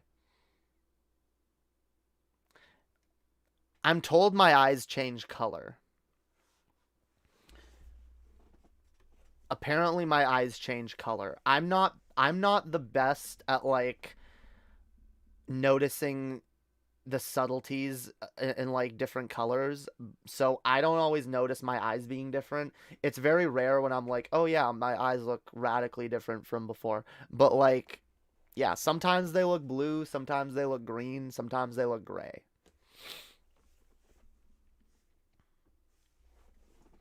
What I really want to do, I want to get like purple. I want to get purple and pink contacts. I want one purple, one pink. That actually, I forgot about that when I was having my avatar made. That was supposed to be. That was supposed to be part of this character. That she has one purple eye and one pink eye. I can't remember why I ended up not doing it. Oh, you know why? Unironically, this is a stupid reason too. I think it was just because Anna's character had two different color eyes, so I didn't want to copy her. And I felt like if I made mine have two different color eyes, it would be too similar. But like, no, it's genuinely a part of the character. It always has been.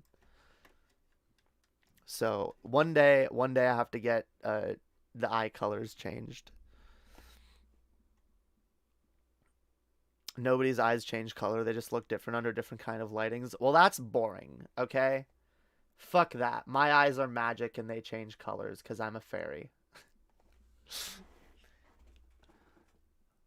It's not the lighting, it's my fairy blood. That's the same reason my hair color keeps changing. It has nothing to do with dye. I don't dye my hair. I'm a fairy, and my hair magically changes color when I change my mood. And very soon, my hair color will be magically changing to, like, blue or purple or whatever the fuck this is. I like the fairy blood explanation, to be honest. Damn right. Damn right. I have to return some videotapes. I'm not trying to kick you out or nothing, Limp Brisket. I was just, you gotta realize if you're gonna spam, I'm gonna time you out. Like that's just a rule, no matter who you are. But if you can behave, you're good. All right. Remember say hi to, oh yes, hi to the Twitch chat. I don't have Twitch chat on screen. That's what I forgot to do before the stream. God damn it. I know someone followed on Twitch. I need to, okay. Sorry, Twitch. Let's get Twitch up. Twitchy, twitchy, twitchy, twitch. Twitch, twitch, twitch.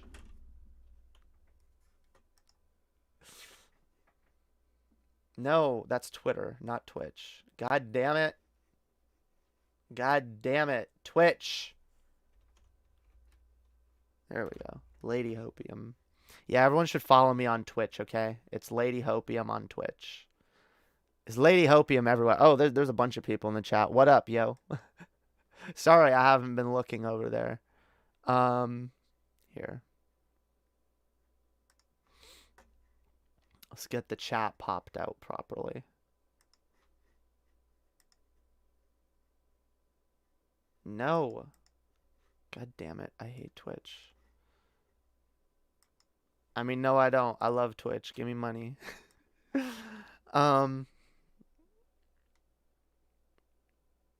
What up, y'all? All right. I don't think we missed much in the YouTube chat.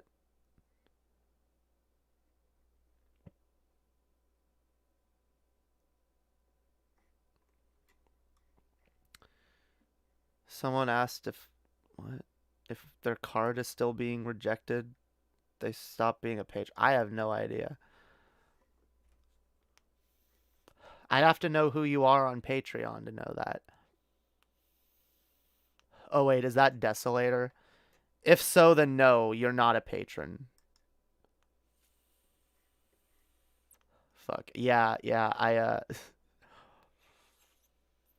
Twitch literally depresses me. Yeah, it can be depressing.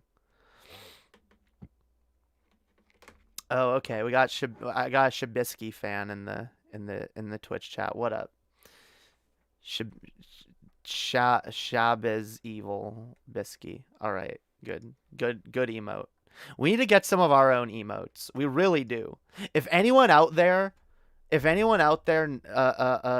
artist or is even just good at like photoshopping little images or whatever. I don't know. If anyone can make us emotes, I'm looking for emotes, yo. I'm specifically looking for like I want like little emotes kind of similar to what like what Vosh and Demon Mama have, except I want them to be little purple fairy demons. Little tiny like maybe like little tiny Pepes with little purple horns and little purple wings. Purple. I don't know. I feel like that'd be dope. That'd be pog. You can make emotes. Damn. Well, if you can do that, Omni, that would be pog. That would be pog. I want some little Pepe emotes and some little Hopium imps.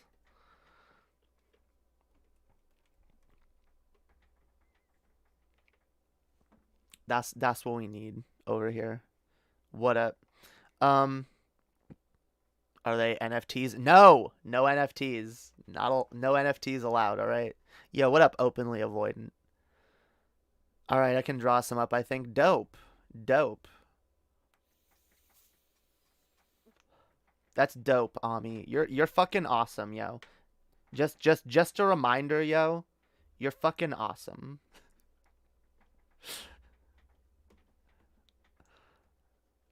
We need lewds for emotes. Not on Twitch. Not even on Discord. Maybe one day if we do the OnlyFans. Yeah, I'm just gonna keep teasing OnlyFans forever. Unironically, Omni is the Shamanite, yo. You're an awesome motherfucker. And unironically, I'm really jealous of you because you're cuter than me. I didn't know this before. You may have what it takes to usurp me. I hadn't seen you on cam before, but like I saw you on cam and like I was like, that bitch. What? Where does she get off, yo?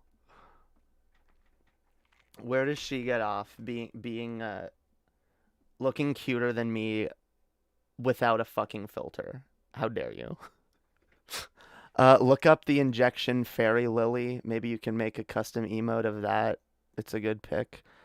I remember that monster. I don't really care for it much. I don't know why. It's no dark magician girl, okay?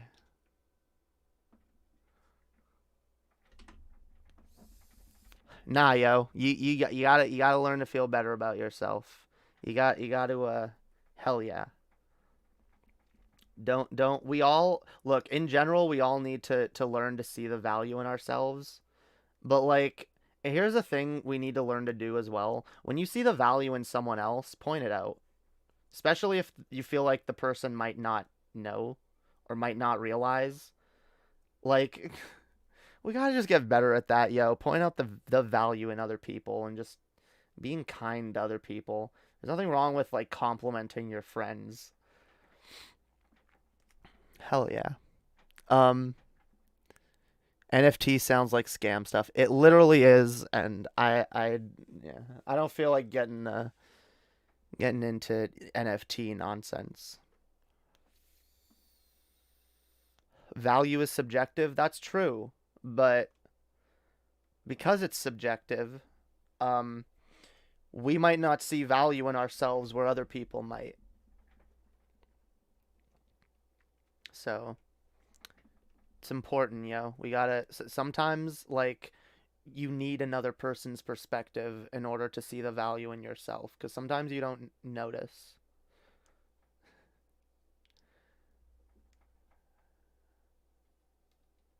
Okay, good websites have a what?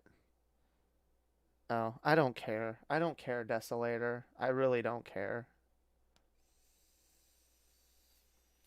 So this is why do you guys want me to pay attention to Twitch chat? We get we get the worst kind of people over there, yo. We get people like Desolator and we get fucking Shabisky fans, yo. Fucking Shabisky fans. I'm kidding. I'm kidding. I got no hate for Shabisky.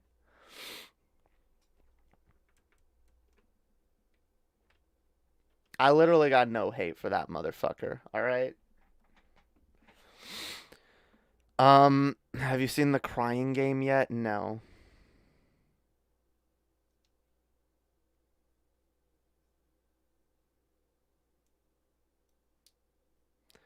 What is the... Oh, God damn it. You need to see The Crying Game. It's so good. Why does this sound like some kind of really horrible meme? Don't. You know what? I don't know. Evil Bisky. Yeah, yo. Evil Bisky.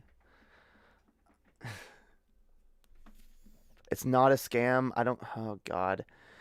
I don't get why people see digital art as never worth anything. Sure, some people probably use it for money laundering, but that's always going to be in the art world.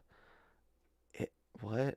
It's not that it's digital art. Like, it should be worth... Digital art should be worth something. I agree with that, but attaching them to the fucking blockchain is not the way to do it. And NFTs are objectively a scam.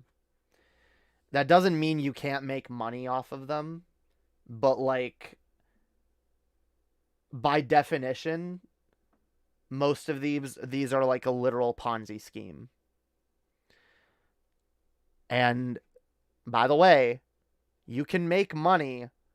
You can make money as a speculator off a Ponzi scheme. If someone sets up a fraudulent company and you can technically make a profit off of that. But eventually, the people who have their money tied up in that, in the long run, will be left holding the bag. And I mean, that's the same for most stocks and like most shit like that, which is why God damn it. I just hate it, okay? I hate that our economy is already tied to something as unethical and as disgusting as the stock market.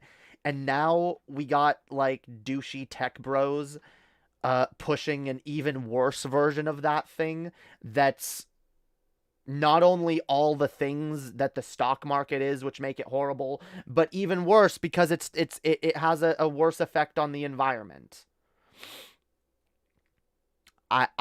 It's it's fucking gross, okay?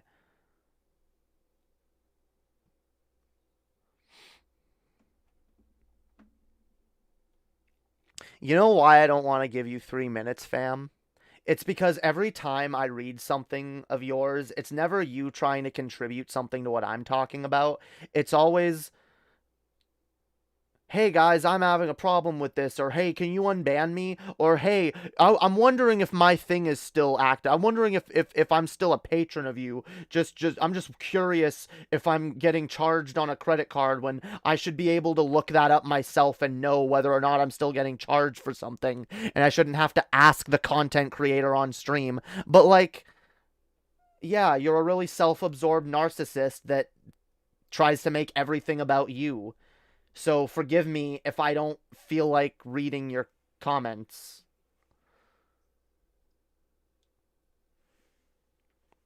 And that's constructive criticism, all right? I'm trying to be helpful there. As mean as that sounds. I'm trying to be honest and helpful. Because yeah, you do that a lot. Anyway. Diamonds are forever. It's a James Bond title, so it's true. Damn. Okay.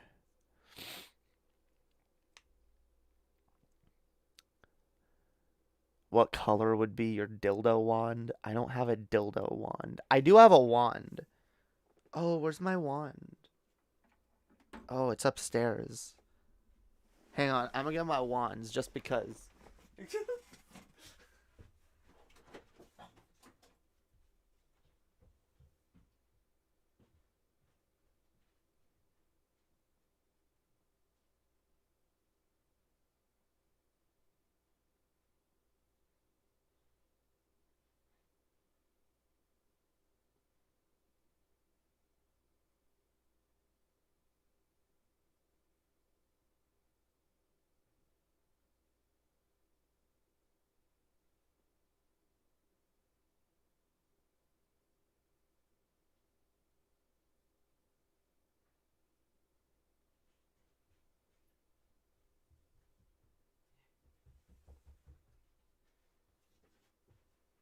God damn it. I couldn't find my other one. But look, see, I got 2 wands. I made these. I made these with a lathe, and I've been wanting to paint them. I haven't painted them yet. No, I made these. I made these. Look, see? Look at the detail, yo. These aren't, neither of these are my favorite one. I actually don't know where my favorite one is. I wanted to paint it. I want to paint. Oh no, I just. Hang on, I'll deal with that in a second. But yeah, yo, they are cool. I'm gonna paint them soon. I want to paint. I don't know. Probably want to paint them like purple or pink or something. But see, my fucking my character, I this is another thing I forgot when having my character made. My character should have been holding a wand. I don't know why. I don't know why she's holding a bottle. That was just an artistic choice that the artist made. But my character, this character over here that y'all see over there, yes, she wields a wand. Or two. Sometimes.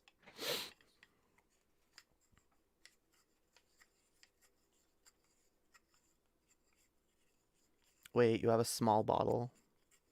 Yeah, I have a small bottle, yeah. But yeah, I carving wood is how one travels through Canada, right? What? What? Yeah, I have a wand. Yeah, I made these with my lathe. I made them because I don't know. Back in the day, my original intention was to like make Harry Potter wands, but these don't look that much like Harry Potter wands. Then I started making like wands for my characters in my stories.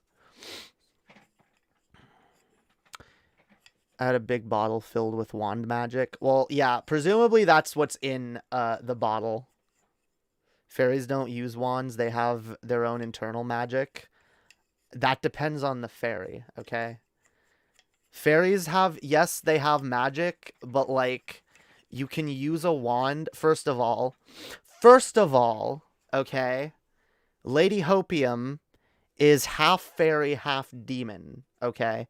So she's not 100% fairy, but she does have magical abilities. But as anyone who has magic within them, you can channel your magic through a wand, and it makes it more powerful. Okay, obviously.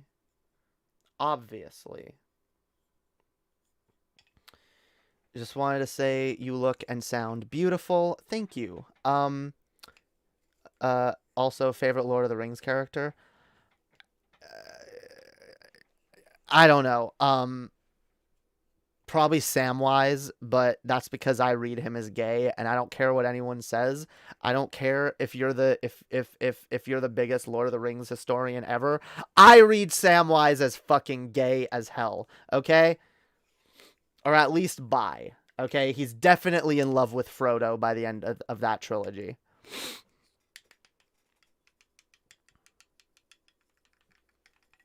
Yeah, well, that's not good banter. You need to get better at your banter, fam.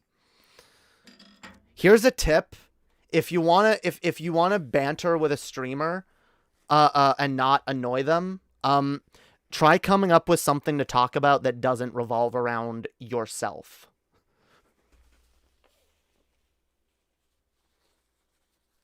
Because ideally, if you were doing banter right, I wouldn't have even noticed it was you.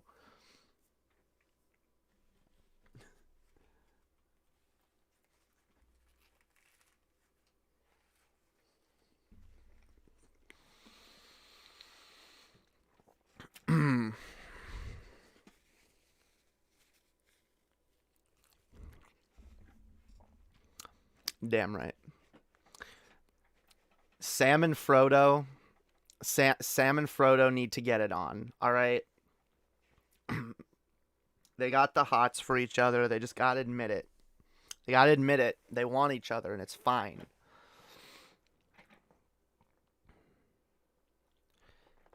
Tiger is meowing loud as hell. Wait, Tigger? Do you have a cat named Tigger? I used to have a cat named Tigger when I was a kid. I miss Tigger. We had 5 cats. They were all born in my parents' house, but then my grandmother took 3 of them. Actually, one was given away. And my grandmother took 3 of them at first, and we kept 2 of them. The 2 we kept were Tigger and Mitzi. And they were my cats for a while. But then yeah, my grandmother took them as well after a while, because my parents' house was not a good house for pets or children. Unfortunately, only the pets were removed.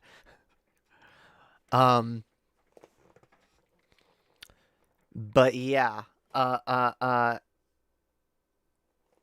miss those cats. They were the sweetest cats. Tigger and Mitzi were the sweetest cats. The other three were kind of cold. We had Tigger, Mitzi, Star, Susie, and Cuddles.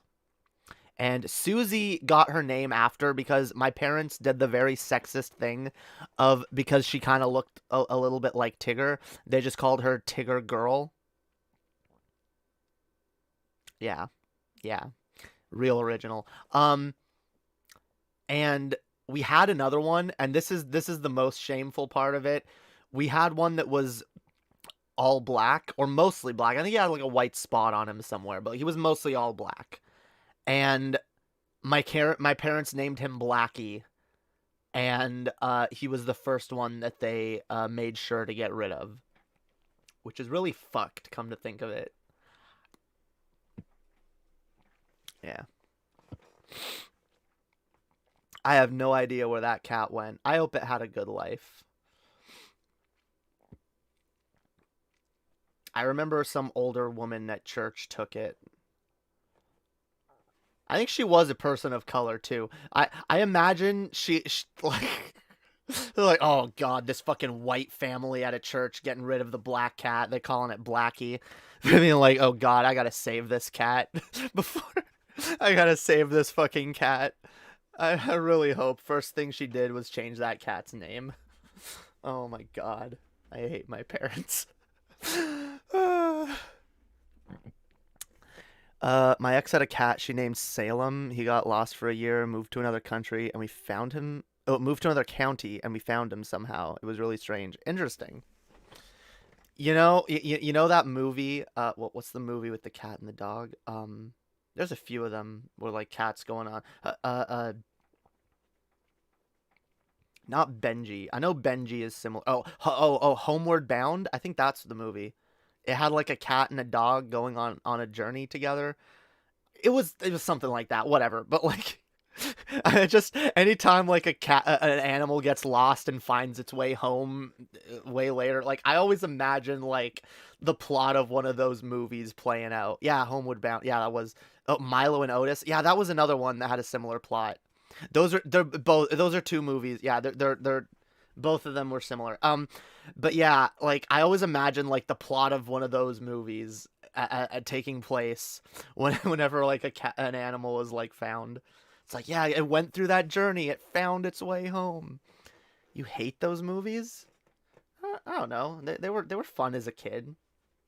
I liked them when I was a kid. Don't know that I'd ever go back and watch them now, but they weren't bad. I hate watching dogs and cats suffering. Yeah, that's true. But I mean, like they're kind of they're made into characters, and they're like both those movies have a happy ending, don't they? I know Homeward Bound did because that's right in the title. They end up home. They're going home. They're homeward. They're bound for home.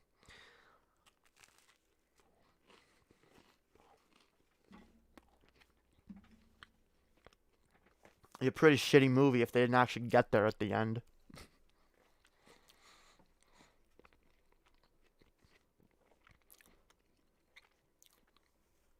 But yeah, yo. I miss Tigger and Mitzi. They were such good kitties. I try to forget, but I also miss Roxas and Shion. I do. They were adorable little kittens. I'm after. It's fine. I'm gonna get a new cat soon. Soon. My grandmother seems more open to getting a cat once like the basement is clean. So I'm working on cleaning the basement, and hopefully once that's done, she will allow another cat in the house. So I really want another cat. I want two. I want two kittens. I want to get two kittens.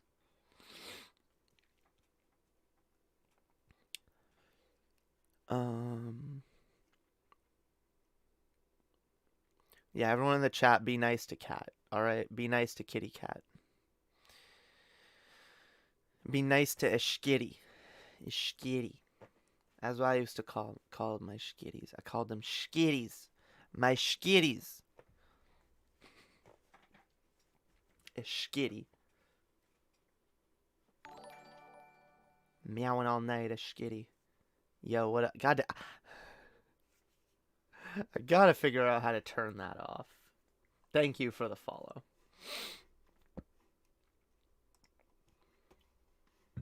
Streamlabs is weird. It lets me, I don't know how to change the Twitch settings. Yeah, it's really weird.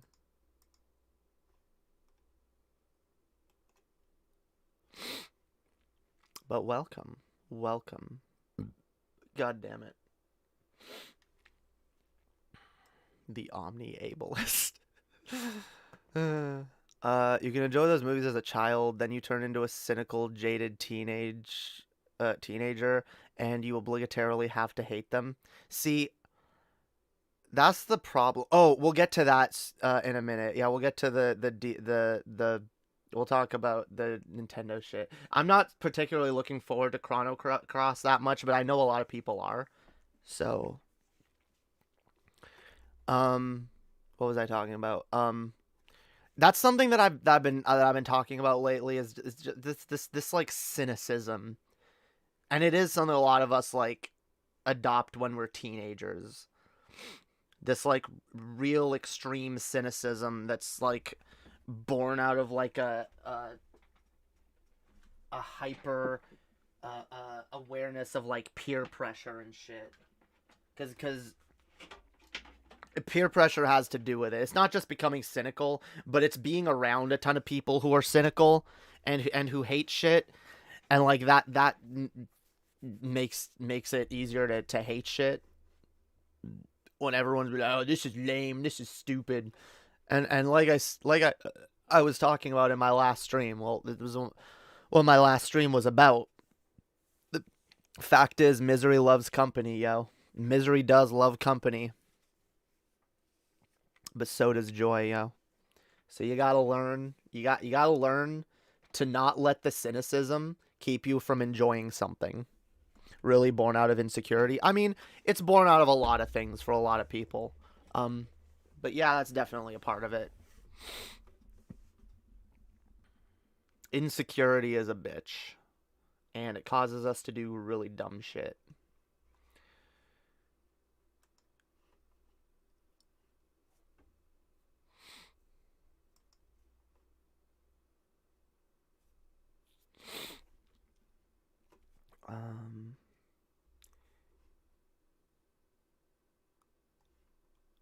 Yeah, like what the I don't know.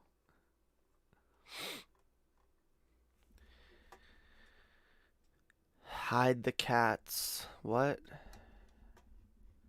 Don't hurt the kitty cats. Don't hurt the skitties. Good skitties. We love skitties. Skitties are good people. Skitties are good people.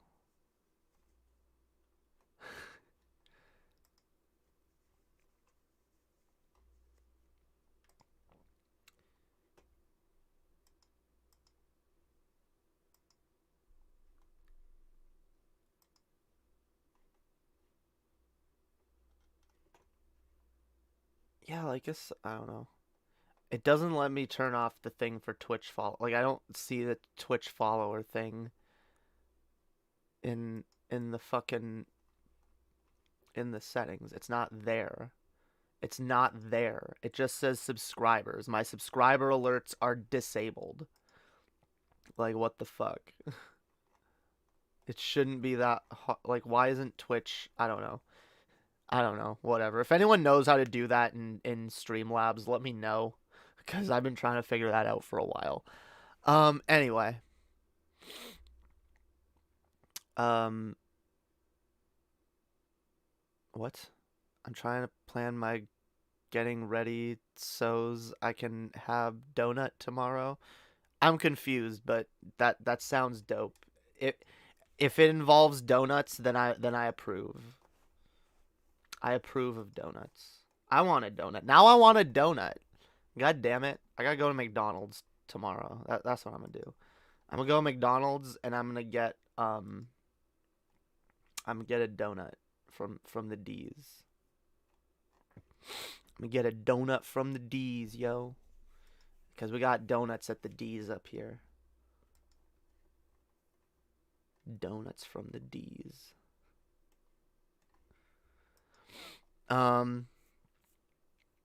It gets better. Big donuts? Damn. That's dope. Oh, God. Okay, fuck. Fuck me. No, I almost forgot. Fuck. I keep forgetting. I have to take these. Fuck. I didn't... No. No. I didn't take my... God damn it. I'm so bad at this. I'm so bad at taking pills. Oh, my God. I should have taken this like 8 hours ago.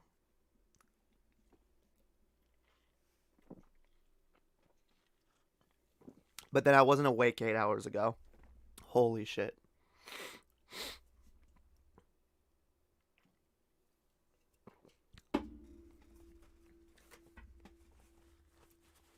Holy shit. Okay. We're Gucci. We're Gucci now. Alright, so here's what we should do.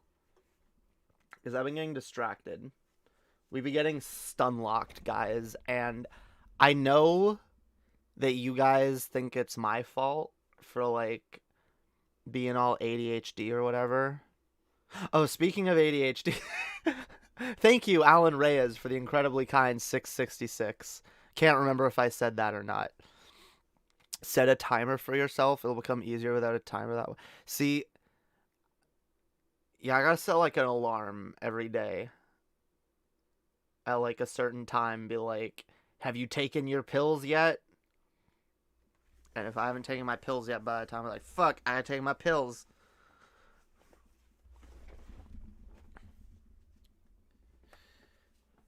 Alright. I'm sad to know ya. Sad to know ya. Alright. Let's watch some Nintendo trailers. Where's my, where's... Here. Yeah, we got them somewhere here. Are you guys interested in the Nintendo news? Yo, there's a bunch of Nintendo news. We got some trailers to look at, yo. We got some pog-ass trailers, because,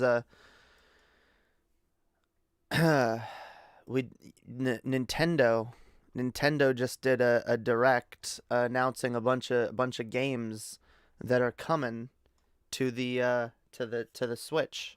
All right, and as a person who enjoys the Nintendo Switch and very much likes to see the library on that system grow, whatever. All right, it's some Nintendo news. Let's talk about it. Let's go. Let's go. Okay, guys. Nintendo Direct. A lot of shit was announced. A lot of fucking shit. And, no, nothing for Pokemon. But there's some interesting stuff. There's some interesting stuff we can look at. Free update is coming. Nope, I don't want to hear that. Okay, yeah, let's watch some of these. Let's watch some of these trailers. Maybe let's not start with this one because it actually okay. Let's find one that's worth starting with. Let's do that. All right. Let's look at something. You know what? Here, let's start with a game that we already all know is coming and we already all know is good, and a lot of us are actually excited for it. So. Here we go. Let's look at the new trailer for Kirby and the Forgotten Land, because I am really looking forward to Kirby and the Forgotten Land.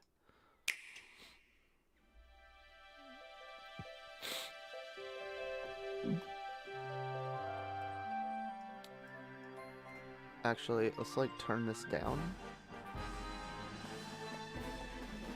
No.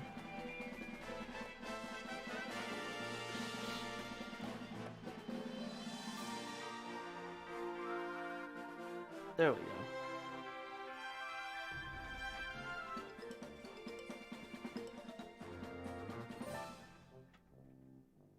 Damn, yo, he ate a car.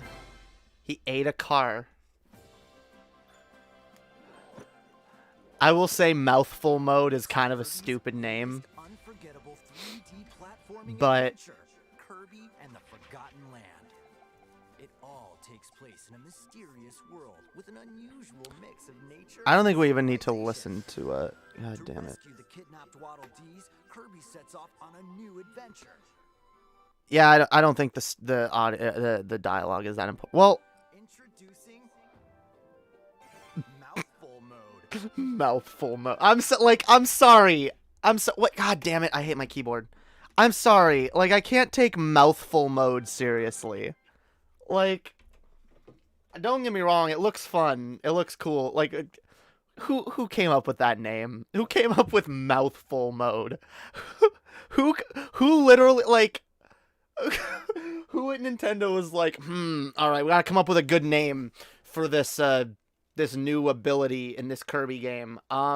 Ooh, I know, mouthful mode. I can only say I hope it sounds better in Japanese. It had better for how bad it sounds in English. Okay, holy shit. Inhale a car to zoom around. A vending machine to attack the juice cans. I will say though, mouthful mode seems an awful lot like Mario's copy ability. Mario's the Cappy ability in Odyssey, and this is very clearly Kirby Odyssey. Like, this is very clearly Kirby, which is honestly what I've always wanted. Like, I've always wanted a 3D action Kirby game. Like, I've always wanted something like that, and with like an open world and shit. Or become a piercing cone. But like, okay, part of me thinks this is like, okay, part of me feels like, okay, they started strong with a car and then a vending machine, a traffic cone, like, part of me wants to be impressed because of the creative uses of these items, but part of me also wonders if these choices aren't just a little bit lazy. Like maybe they could come up with something a little more unique and interesting for Kirby to suck. Like, I don't know, maybe there's more shit that they don't show in the trailer, but yeah, I don't know about the whole traffic cone. Okay, traffic cone. Let's go. A scissor lift. A ring mouth. Oh god. Light ball. Like. Okay, that's the one problem. I like. Different from copy ability. No, it's not. They're just saying that. Check out Kirby's all new ability, different from copy abilities. Totally. Believe us. Like, absolutely different. Like, not the same at all. Like, okay, no, it kind of is the same. Except instead of being able to, like, suck something up and, like, what? Kirby sucks something up and he changes form. That's always been his ability. It just now he stays, he doesn't, like, transform. He just stretches over the thing. Okay. It's not a bad element. It's just kind of silly that they're trying to market it as something different from copy abilities when this game doesn't really need something like that. It doesn't need a gimmick like that. It already looks really interesting. It already looks cool, like a 3D open world Kirby game.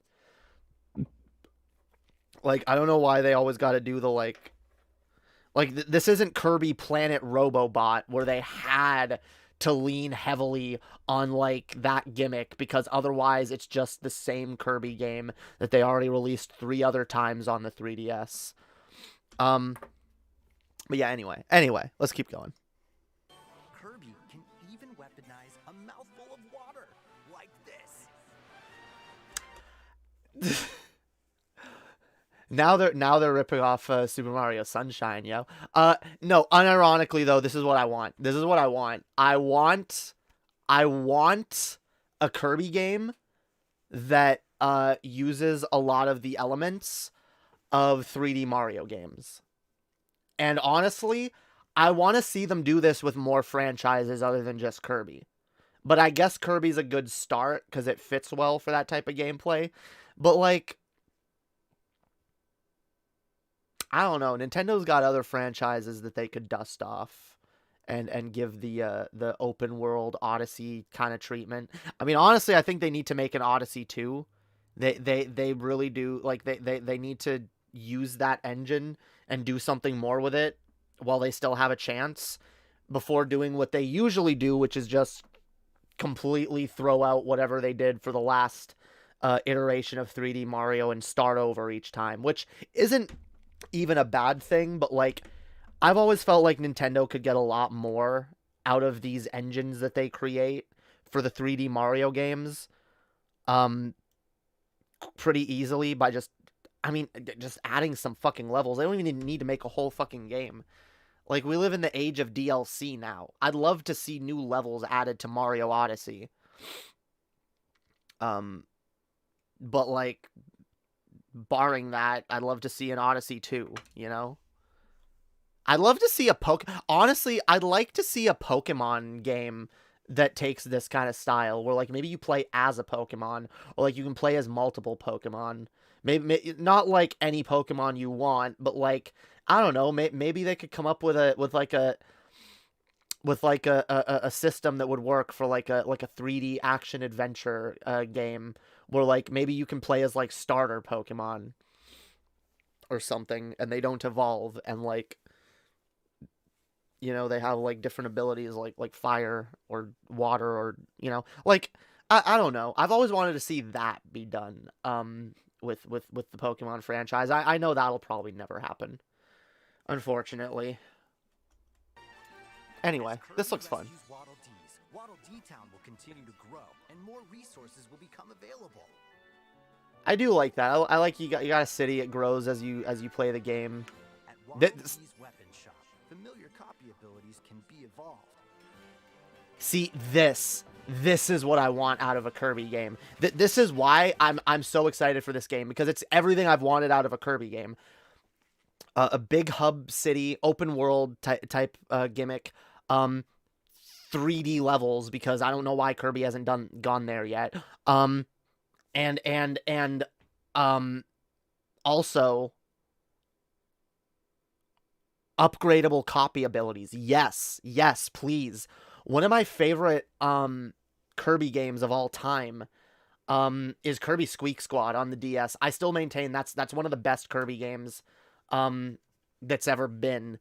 And one of the best things about that game is like you get like you unlock treasures as you go through the game, and like you can go back to levels and like redo them to like collect all the treasures, and like the treasures you collect actually do different things. Aside from like you can get like new different colorings for Kirby and actually color him any fucking color you want, which is pretty cool. But some of the treasures that you get are upgrades to certain copy abilities. So as you progress through the game, you start off, your copy abilities are pretty simple, much like they are in like the GBA Kirby games. But then as you progress, your copy abilities upgrade and you get new little attacks for them. That's something I've always liked, and being able to actually come and like, no, I'm gonna upgrade this ability, I'm gonna upgrade that ability, that adds a lot of gameplay, that adds a lot of like shit you can do. That's the kind of system I like in any game. I like where it feels rewarding to like put extra time and effort into upgrading certain abilities that you have. So, yes, please, 100%. Evolve copy abilities to expand Kirby's range of attacks. See, that's fucking Pog, yo. Change Kirby's appearance. Look at that. And make him That's Pog. even more powerful. Do we get the fire sword and the lightning sword and the ice sword back? Some copy abilities I want those. stronger evolved forms. Hell yeah. Damn, that's Pog. I want this game, yo. This game looks fun. Awaits our pink puffball. Damn, look, we even got some interesting looking enemies and bosses that aren't just the bog standard Kirby characters. That look, see, we got this leopard chick. We got this Adventure awaits We got this weird armadillo thing with signs on him. You know what? Whatever. They're at least it's not a million Waddle Dees over and over. This game looks dope. I can't wait for this game. I don't know if I'm gonna get it at launch or not, but I am gonna get this game at some point. I am excited to play this. And it's coming out soon, March 25th, yo. All right. Let's take a look at something else. Actually, oh god damn it.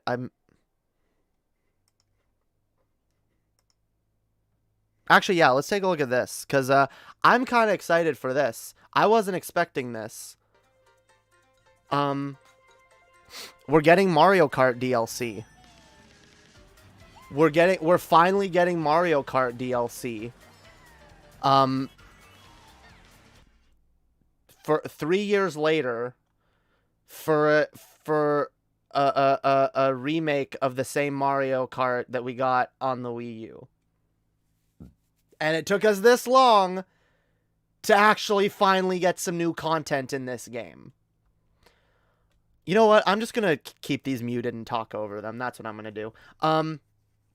So yeah, they're bringing back a bunch of old courses from all these old games, which is dope. I love the Mario Kart series, and I love a lot of the courses that they're bringing back. A lot of nostalgia, a lot of member berries, especially right here, Wave 1. So, okay, here's what they're gonna do. There's gonna be 6 waves of new courses added. Each wave is gonna add 8 new courses. So 2 cups featuring 8 courses. All of which are like remastered from old games. And by the way, some of these are ones that I've really wanted to see back. We got the Sky Garden from GBA. That's one of my favorite ones from the GBA game. I think it's called Sky Garden. I can't remember. Whatever. That's one of my favorite courses from the old days. We're bringing back the Coconut Mall. They're bringing back a lot of interesting old courses, and yeah, there's gonna be 6 new packs of 8 courses. That's a lot. That's a lot of stuff being added to Mario Kart 8, and like I said, it's about fucking time. And so I said the other day on Discord, and I still maintain, I feel like this is true. It really feels like a lot of the ideas, and we'll get to another one right after this. It feels like a lot of the ideas that Nintendo's putting forth in this Direct are things that would have made sense to do at the launch of the system. And honestly, this seems like one of them. Because we knew that, like, Mario Kart 8 Deluxe came out around when the Switch came out, and we knew it was just full of all the stuff from Mario Kart 8 on the Wii U, as well as all the DLC that was on the Wii U. And fair enough, there was DLC back then, but, like, when the Switch came out, anyone who had a Wii U and had that Mario Kart and had all the DLC had already played all those courses and all those characters and all those carts to death. And that was me. I'd played all of that shit so much. I had played it so much on the Wii U. And when I got it on the Switch, okay, it was nice. It was kind of nice, like, everything was already unlocked, so you didn't have to... Although that also was kind of made it shitty, because it felt like, okay, there's nothing to do now. There's nothing to do to unlock new courses. That's one of the things I like in a Mario Kart game, is doing all the races until I unlock everything. But yeah, when it came out on the Switch, it was just kind of like, there's nothing new to do. And I really feel like it would have made sense to put out this DLC back then. I really feel like a lot of this stuff was, like, on the cutting room floor for Nintendo, and they were like, okay, well, we're clearly super behind. We're not ready to release the Switch. We're not ready for fucking anything. Goddamn, we're not even ready to put a fucking web browser or anything on the thing. So, like... They were already really behind when they released it, so they probably, okay, we gotta cut this project, you know, maybe we'll do this later. And this feels like what this is, because, like, this would have made sense to do over the Switch's entire lifespan. to be drawing more, especially they've been trying to sell Mario Kart since the thing came out. They could have been drawing more attention to this game and giving people who had it before a reason to play it now by adding this stuff before. I don't know why it took them so long to add this, but no, I'm kind of excited for it, especially well, this is kind of a double-edged sword, but for those, yeah, I'm glad to see Coconut Mall coming back. That was a good one from the Wii. But yeah, what they're doing here, and like I said, there's a bit of a double-edged sword, because for anyone who's bought Nintendo Switch Online Plus, the expansion pack that it includes N64 games, I can't wait to, I can't wait to replay this one. This is one of my favorite courses. The member berries. But yeah, for anyone who's bought the Nintendo Switch Online Expansion Pass Plus, this DLC is going to be free. This DLC is going to be, well, it's bundled. It's bundled in to the expansion pass. Which, for me, like, when I saw this, I was thinking, oh, it's nice there's going to be Mario Kart DLC, but then I saw the price and I was like, $25. Originally I thought it was for each pass, but it's for the whole thing. Okay, I mean, it's not horrible, but I was thinking, well, I probably won't be in a rush to buy it. I'll probably wait until all the courses come out. But then I saw this next part where, oh, okay, so it's getting added. So I have a few things to say about this. Look, it's nice to see that they're trying to add value to the expansion pack. I get it. And for someone who bought the expansion pack already, it's kind of nice, at least for me. It makes me feel a little less shitty about having paid for that, knowing, hey, well, okay, well, at least I get to have all the Mario Kart DLC and I won't have to pay extra for them. But, like, let me be clear. I'm not okay with this being Nintendo's way to add value to this service. I'm not okay with them adding DLC, which, by the way, requires you to already own the full game in order to play said DLC, as a way to increase the value of a yearly membership to their fucking expansion pack, which costs $50 a year. I'm not okay with oh, but here's more value added to it. See, it's Mario Kart DLC. Well, what if I don't own Mario Kart? What if I don't own Animal Crossing? What if I don't care about the DLC for either of those games? I mean, I guess, to be fair, you could also say, well, what if I don't care about the new N64 game that gets added? But at least I can play any new N64 game that gets added, regardless of what else I already own. So, I kind of have a problem with this on principle. But that being said, I am kind of excited for more stuff added to Mario Kart, and I'm excited to play this and not have to pay extra for it. But honestly, if it meant, guys, this is ridiculous. Nintendo should be putting more consoles on the NSO, not fucking DLC. They should be putting full games on NSO, not DLC. They should be putting GBA games, original Game Boy games. They should be putting GameCube games on there already. All right. So I'm always going to be a little annoyed with them for that. But whatever. Mario Kart DLC looks fun. What else do we got? No Man's Sky is coming to the Switch. We don't need to watch this, but it's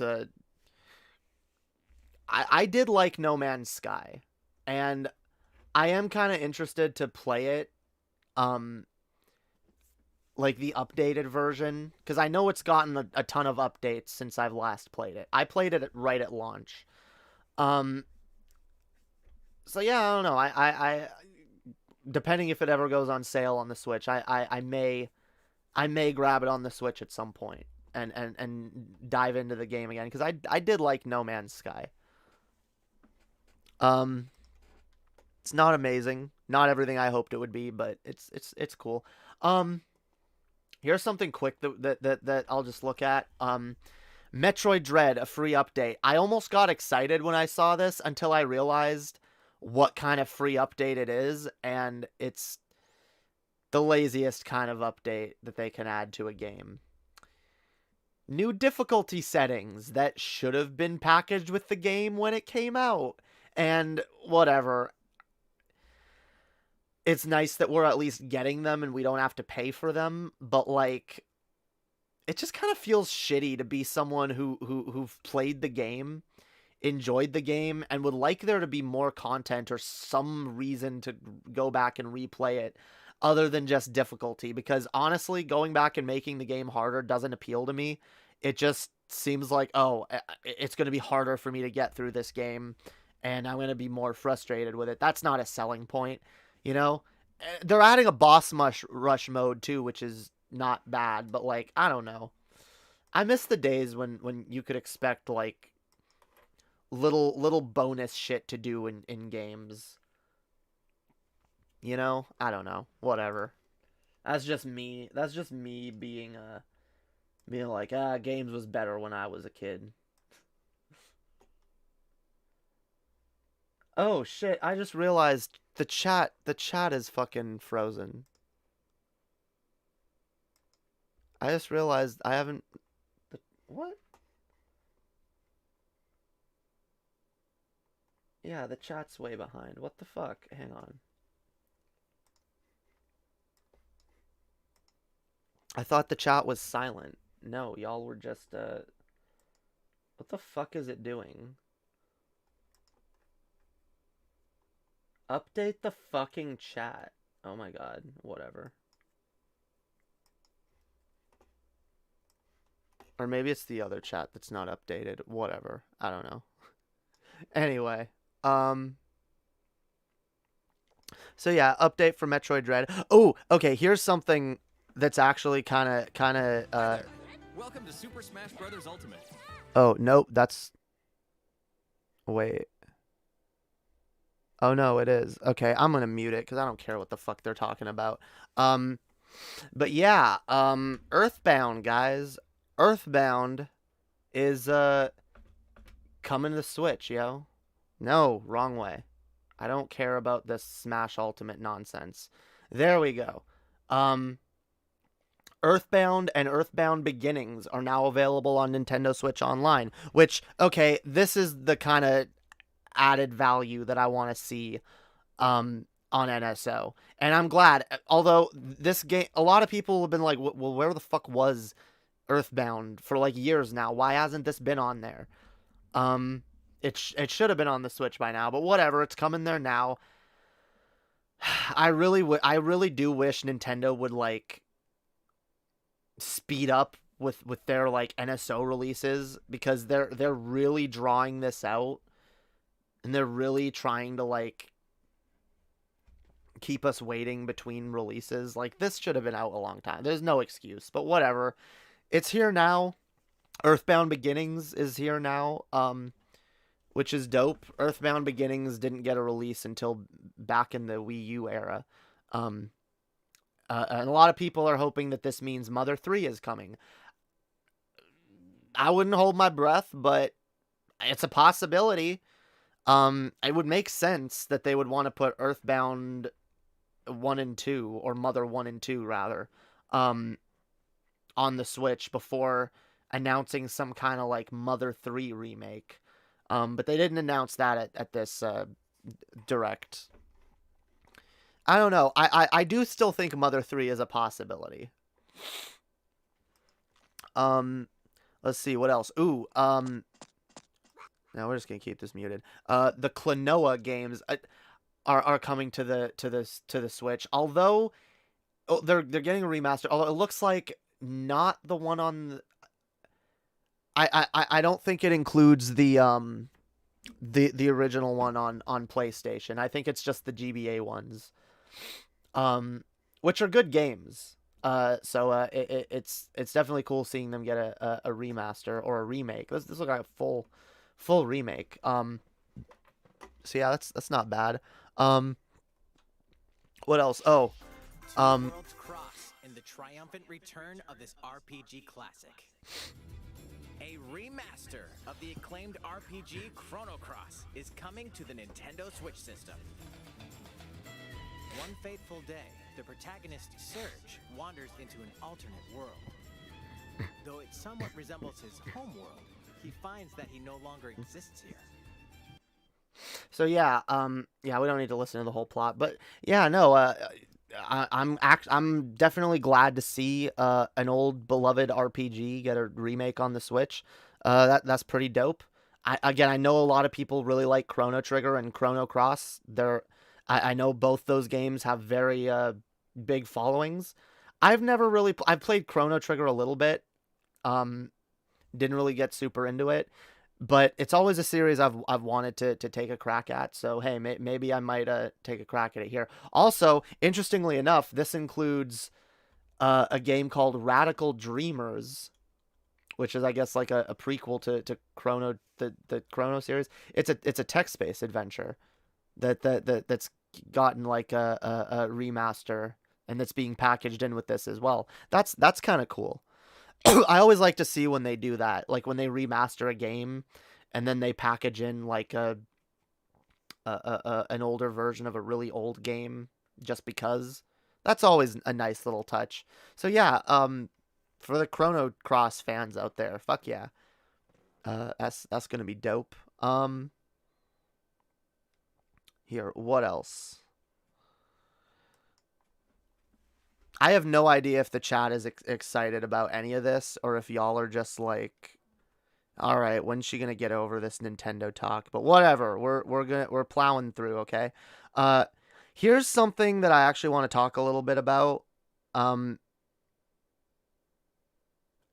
I'm curious if anyone has a take on this or gives a shit. Plus, enjoy cross-play speed.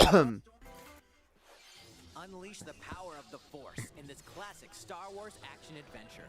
As Darth Vader's secret apprentice, you'll use devastating Force powers and lightsaber combos as you hunt down Jedi Masters on iconic planets. Alright, so, Star Wars The Force Unleashed. A game that, I've always had a great affinity for. I recognize it's no masterpiece, but I've always loved this game. I've always loved the feel of being Star Killer and running around using your Force powers. Like, sometimes it's not. I get it. Some of the levels are samey. The boss battles have a very bad God of War syndrome when it comes to their overuse of QuickTime events. But this game is overall something that I've loved for many years. The thing that I want to talk about that I think is interesting, the version of the game that's getting a remaster on the Switch is actually the Wii version and not the Xbox PlayStation version. Now at first I was a little annoyed when I heard that. I was like, what, they're not gonna go with the superior version? Until I did a little digging into the differences between these games, because you gotta remember, it's been a long time since I've played either version of these games. But the interesting thing is, I actually think the Wii version is superior. And I haven't played it for so long, but like, it would seem to me that based on the content within the game, the Wii version probably is better. It does have more content, and it has a versus mode that none of the other versions of the games have. I remembered being so excited when I got this game for my Wii back in the day, and it had a versus mode where you can play as a bunch of different Jedi characters, and you can do one-on-one matches with other Jedi. Me and my dad used to play back in the day. My mom wanted me to have a Star Wars game because she recognized that me and my dad both liked Star Wars. And so she thought us having a Star Wars game we could play together would allow us to bond. That didn't really happen all that much because my dad maybe played this game with me like twice. But like, I remember I enjoyed this mode. I enjoyed that it even existed. And that's what's being played here. Like you could choose Jedi or Sith. You could be Darth Maul. You could be fucking Obi-Wan. You could be Anakin. You could be Luke Skywalker. And that was pretty fun. And I always wondered, because I always just was kind of under the assumption that, well, of course the Xbox and PS3 version is better. And I was kind of like, well, where the fuck is the versus mode in that? Because like, as much as I loved this game on the Wii, and as much as I loved the multiplayer mode on the Wii, I hate the Wii remote. You guys know this. I despise the fucking Wii remote. I have always despised the Wii remote. No, I didn't realize. I'll be honest. I didn't used to realize how much I hate it, but now I know I hate it. I hate it, and it's the biggest reason I've hated. It's the biggest reason I've not enjoyed playing Wii games over the years. So, yeah, I always wanted to be able to do that versus mode and everything like with a normal controller. Or just to be able to play that version of the game with a normal controller. So, my wishes are being answered. I get to play the Star Wars The Force Unleashed, the Wii version, with a normal fucking controller. And that's actually pretty fucking pog. And yeah, I actually don't have a complaint about this, because I do believe this version of the game is the one that needed the remake. Now that I think of it. So yeah, I'm excited to play this. It's coming soon. Wait, when is it coming? I don't think it said when it's coming. It's coming like within the next month or two. So hell yeah. Hell yeah.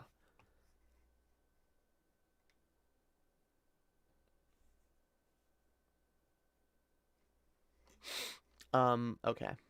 And yeah, oh, well, I guess this is worth taking a look at too. Assassin's Creed, the Ezio collection is also coming, which is a long time coming, because Assassin's Creed 3 and 4 are both on the Switch already. Like, I have Assassin's Creed 4 on the Switch, Black Flag. I got the bundle with Black Flag and the other one that it's bundled with, I don't remember, but and I was kind of annoyed that, like, yeah, I couldn't get the first two on there. So yeah, the first two are coming to the Switch. That's also dope.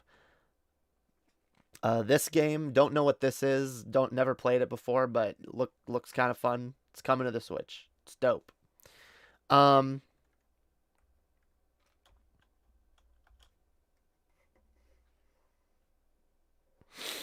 But guys, here's something that's coming to the Switch that I actually wasn't expecting, and I'm actually kind of excited to see, because guys,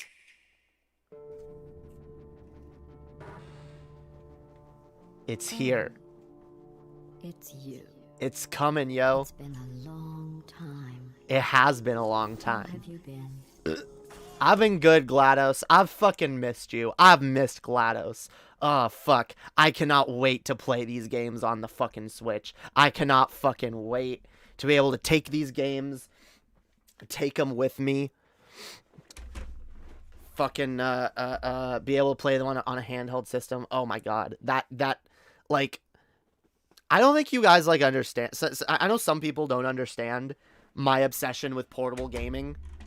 I like gaming, but I like my gaming to be free, okay? I like to have freedom in how I play, where I play, and when I play. And when I have a console that I can attach to my TV when I want to, and I can literally take to me and, like, play while I'm lying in bed and trying to fall asleep, or I can take to the fucking bathroom if I know I'm gonna be a while, or I can take, if I want to, like, go for a walk, I want to sit outside, I can take it with me, okay? I value that. I value that a lot, okay? Especially being really ADHD and not being able to sit still for long periods. So yeah, I'm excited. And these games have needed some kind of remaster. Should be around here somewhere. These games have needed some kind of remaster or re-release for a long time now. And like I said, this project has been a long time coming. I'm glad to see it. It's been a long time since I've revisited these games, and them being on the Switch will definitely give me a reason to do so. What up in the chat? I don't know what you're talking about in the chat. I tend to not read something if I don't know specifically what you're talking about. Talk about Ultra Mineral? I don't know what that is. But yeah, yo, the Portal Companion Collection. I'm excited. I'm fucking excited. Still wish there was some hope for a Portal 3 sometime within our lifetimes, but that's less likely than Half-Life 3, which is also never coming. It's about minerals, but you mine them? Okay. I know nothing about that.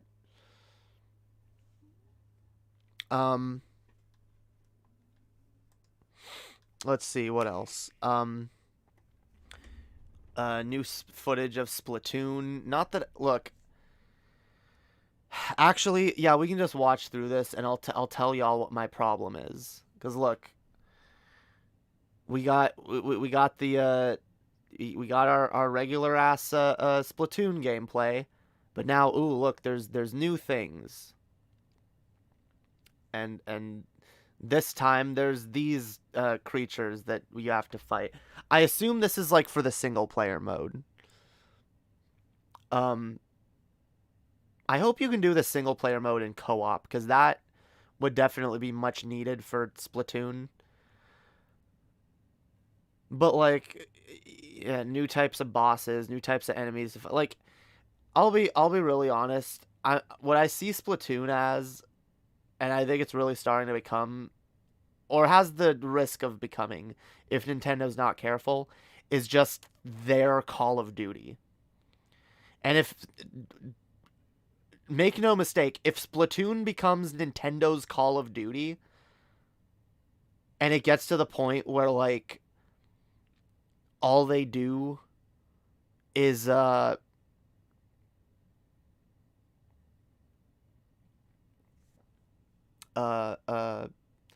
they do is, like, release the same game, but, like, with a new mode, or, like, a new feature, or, like, a couple new enemies, or new little things here and there. Like, because I really feel like the Splatoon franchise is full of good ideas, but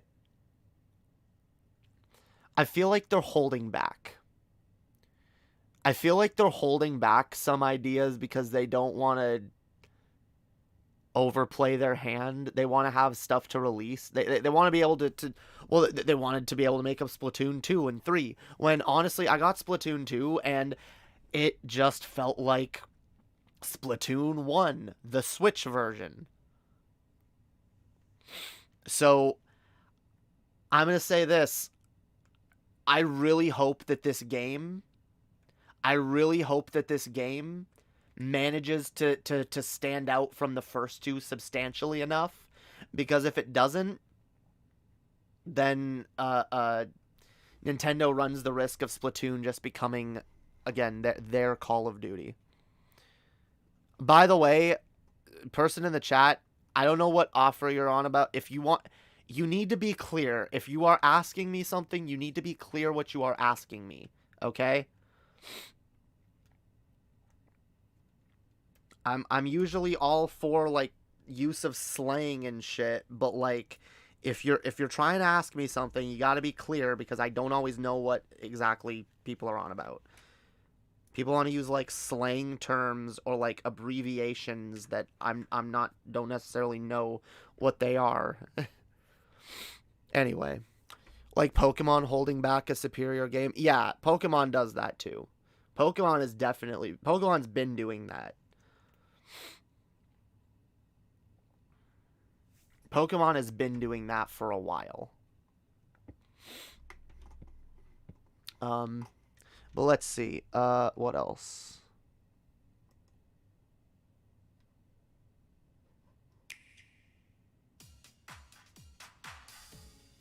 Oh, It's yeah, a let's new watch this iteration one. Of the Wii Sports series.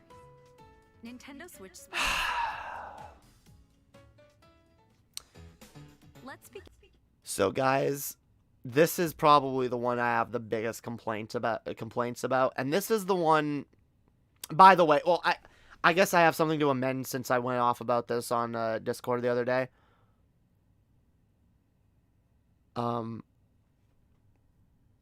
Oh, they're in my server's VC. Fam, unless Collins is in the title, I'm never just going to take random call-ins during the stream. Never. Like, that's never going to be a thing I do. Like, some random person jumps in my voice chat and is like, hey, bring me on. That's never going to happen. This is my stream. I talk about what I want to talk about.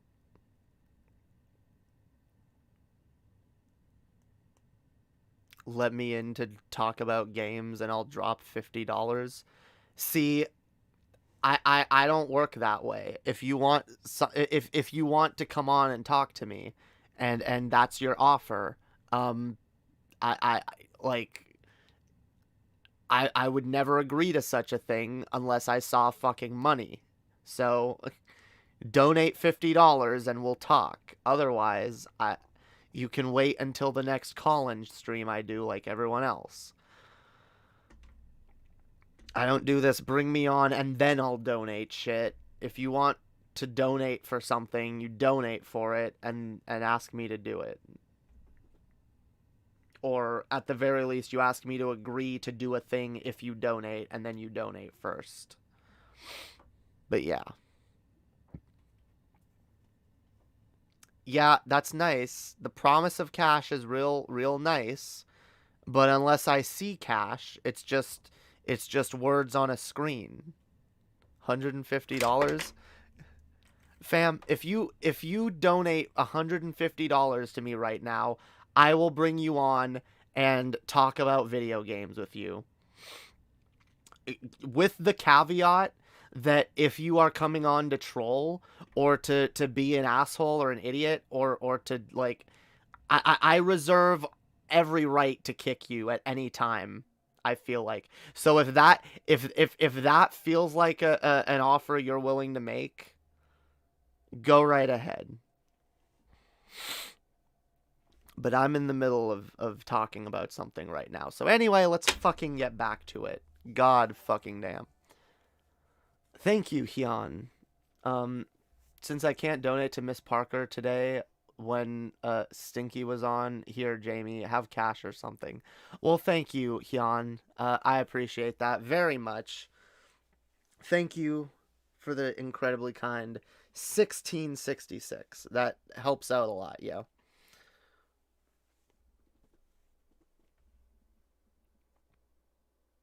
Okay. Yeah, I've had a lot of people show up in my chat claiming to offer me money for things. The funny thing is, most people that do that never donate a goddamn penny. So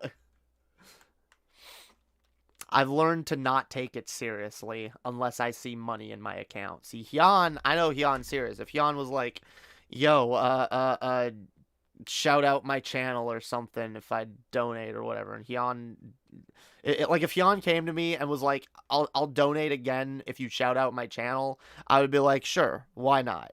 Or yeah, bring me on if I whatever. Like I would trust that because I know that Hyun's not a crank up your feet. Yeah, I'm just not interested in playing that game. All right.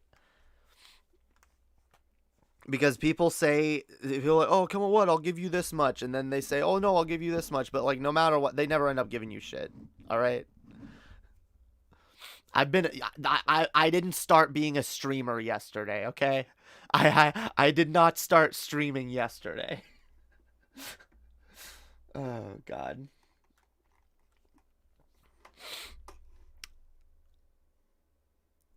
Listen, pal, I appreciate if you wouldn't talk to me that way. $150 for 20 minutes of Q&A. I mean, yeah, if you donate the money first. I'm not going to bring you on for 20 minutes and then just hope that you donate money. Sometime after oh, get out of here. All right. Come back when you have money to donate, motherfucker. Get out of here. Get out of here. Get out of here. I'm not falling for that. I'm not an idiot. Like I did not start streaming yesterday. Oh, anyway, if anyone would actually like to donate, I have a Streamlabs link in the description. It helps me out a ton. Anyway, stop interrupting my segment. Back to this. So yeah, guys, when I said earlier that it's very clear some of the projects Nintendo is, announcing now are very clearly things that,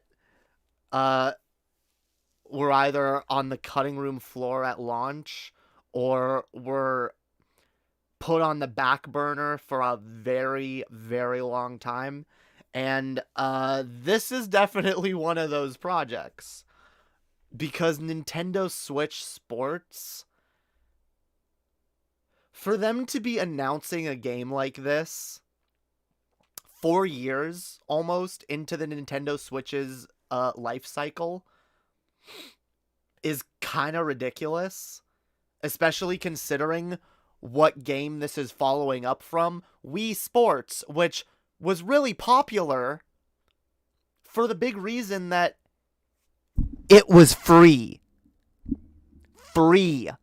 It came with the system, and so it was a very popular game that was played and beloved by a lot of people, and it had value. It was a good game, but it was a good game for something that's bundled for free with the system. It's never something I would pay full price for, and I want to be clear. Like, it looks like this game is only going to be $40. I still think that's too high. Like, Wii Boxing was fun. Sure, all the Wii Sports were kind of fun, but like $20 fun, not $40 fun. And by the way, like, the reason I'm a little annoyed that they're trying to charge $40 for this is because there's a lot of games that I've said, yeah, I wish Nintendo would actually charge $40 for it, and not just artificially inflate it to $60 just because it's on the Switch and it can be a home console. Like, that's the excuse Nintendo have been using. Games like the Pokemon Mystery Dungeon remake, for example. That's one that should have only been $40. That's a remake of a game that when it originally came out was only $40. That was one of the... Back when Nintendo did console games that were $60 and handheld games that were $40... That's what Nintendo did back then. And Pokemon Mystery Dungeon, all the Pokemon Mystery Dungeon games were games that were only $40. And for them to charge $60 for it on the Switch was disgusting, and it's why I don't have that game. I kind of want to play it, but I'm not going to pay $60 for it. And, like, let's be honest, alright? Not every fucking game in this library is worth $60, okay? A lot of them are. A lot of the ones I own are, alright? Because I wouldn't own physical copies of them if they weren't, like, major first-party Nintendo titles, right? Like, obviously, like, whatever. Charge $60 for these. Even, you know what? As much as I hate it, and as much as because Pokemon games on handheld systems were also, I think they were either, like, $40 or $45. The highest I ever saw them go was, like, $50. They didn't ever charge $60 for a brand new Pokemon has always been popular. Pokemon has always been fucking popular, okay?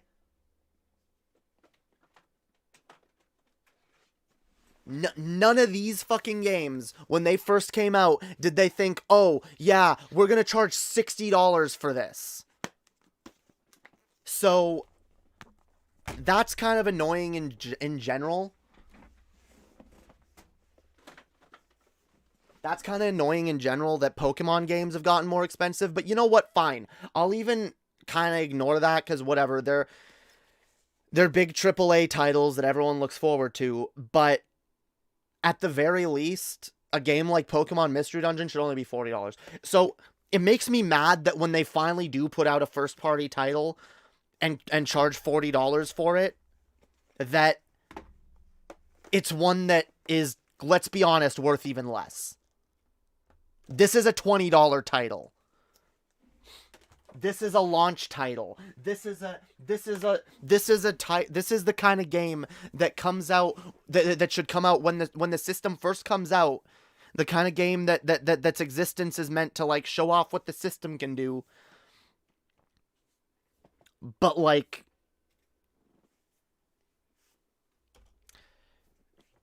trying to charge 40, 50, like it's too much. I don't know why they thought this was a good idea.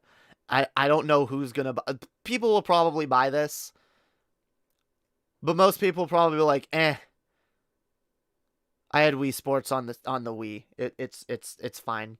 Like I don't know. I don't know what the point of this is. Nintendo as a first-party company, Nintendo as a company, their first-party games really shouldn't be sports games unless they're, like, Nintendo-related sports. If they're, like, Mario sports games. Speaking of which...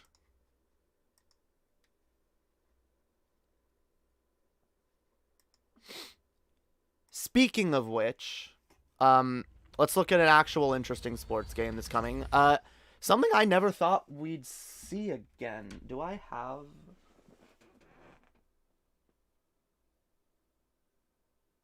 I don't know if I have that game. I think I'd have a copy of Mario Strikers somewhere. This is a game I have not seen played in a long time. And it's a game that, quite frankly, I thought Nintendo forgot about. Because, look, I'm not a huge fan of sports games. I'm not even a huge fan of Mario sports games. I casually enjoy Mario sports games here and there. But Mario Strikers was a really good one. Mario Strikers was actually pretty fucking fun.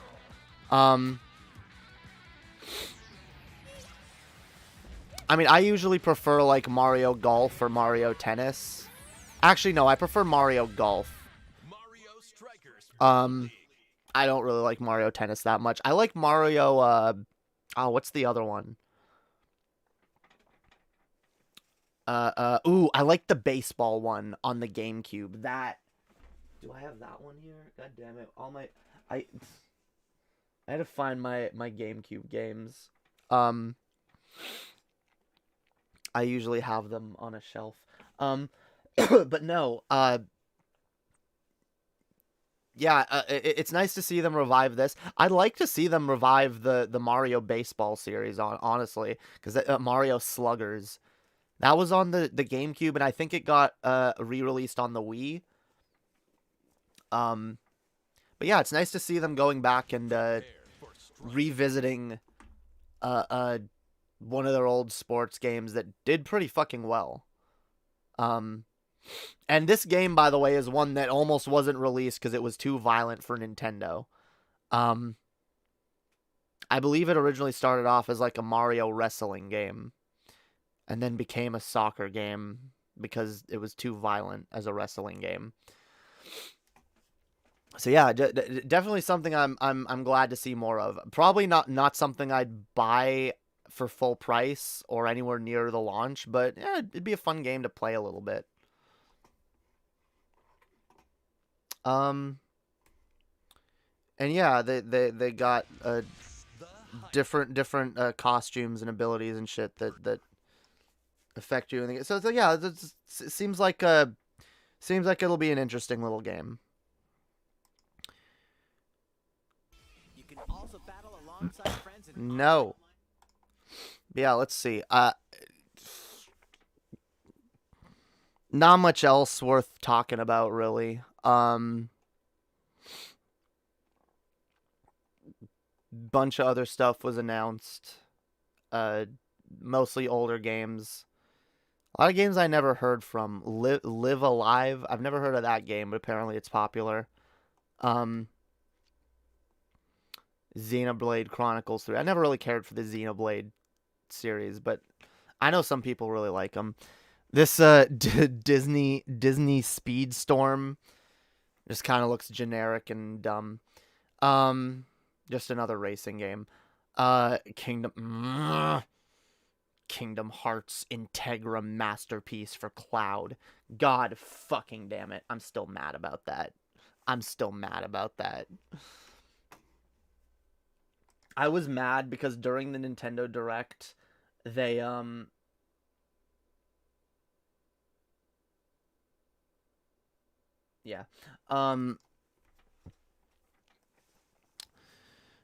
because they were talking about franchises that are finally coming to the Switch, and they're like, speaking of franchises finally coming to the Switch, Kingdom Hearts, and it's like, no, fuck you, you cannot get Switch owners' hopes up like that for being able to play the Kingdom Hearts. No, don't do it. If you own the Switch, I'm sorry, do not get your hopes up for being able to enjoy Kingdom Hearts on the Switch. I'm sorry.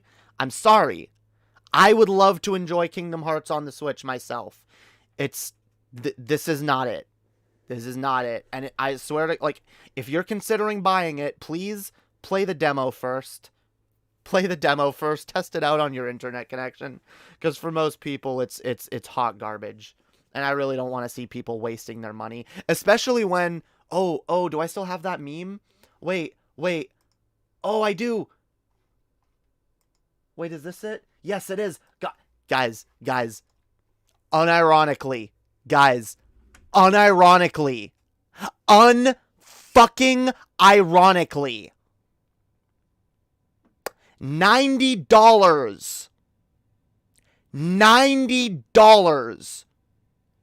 to stream the Kingdom Hearts games on the Switch.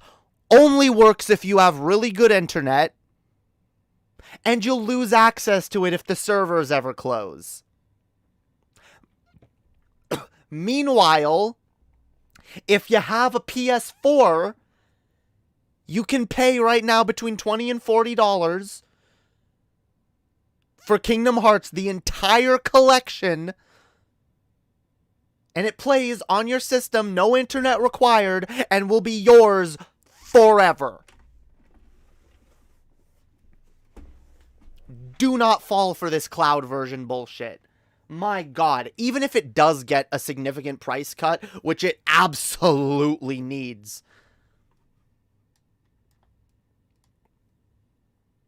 that's an abysmal joke. How can they possibly justify that? I don't know. I don't know either. But, like, yeah, it kind of illustrates just how fucked up it is when you look at it like this. $90 to stream a game, or a series of games that only work if you have amazing internet, sometimes not even then, that isn't yours, that you will lose access to if the servers ever close, when meanwhile you can get the entire collection, the entire fucking thing for between $30 and $40, guys. You can get like I don't have that one. I don't have the complete collection, but I have it in 3, okay? I have 1.5 and 2.5. You can probably get this now for like anywhere between like $10 and $20 just for this, okay? For 1.5 and 2.5, lets you play Kingdom Hearts 1 and 2 and Birth by Sleep and Chain of Memories and the cutscenes for the other ones. Already right there, a shit ton of the games within that collection that you can buy, most of the best ones right here, way cheaper. Like I said, between like $10 and $20 just for this. This probably less even, 2.8, And it includes fucking Dream Drop Distance and 0.2, like good fucking games. Again, probably like $15. And like Kingdom Hearts 3, like not hard to find. I would imagine if you went to GameStop, you could find all 3 of these for like between $8 and $10 each, or between like $8 and $15 each. Don't fall for the scam, all right? Do not fall for the fucking scam. A Canadian discussing a meme featuring a Canadian. Canadaception. Damn. You're stop reminding me that Drake is anything outside of this meme, okay? I don't want to know that.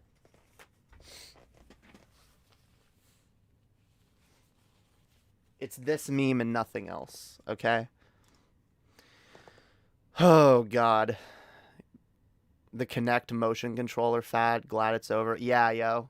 The whole motion control... Like, the gaming industry had it so backward. Like, they didn't realize, okay, yes, motion controls are a fun gimmick, and they can be fun when they're optional. When they're optional. Never, ever force people to use motion controls. That's what Nintendo learned. That's what Microsoft learned, and that's what Sony learned.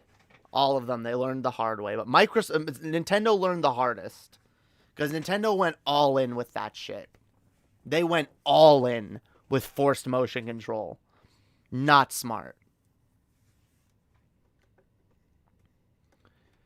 Oh, goddamn.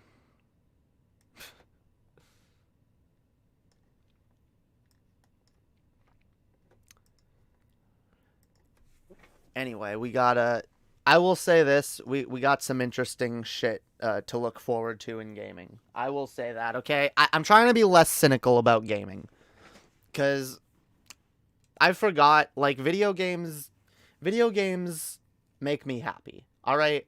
Video games are a fun escape. They're a good distraction, and when I find a video game that I really enjoy, it can be a lot of fun. And it can work wonders for my mood. So, rather than just assuming the entire gaming industry is going to shit, which I mean it is still, but like, there's also shit to look forward to. But if the reason I get so disappointed, the reason I get so like angry at the gaming industry is because of how much I love gaming, and because of how much it's meant to me over the years, and because of how much better I think these companies can do.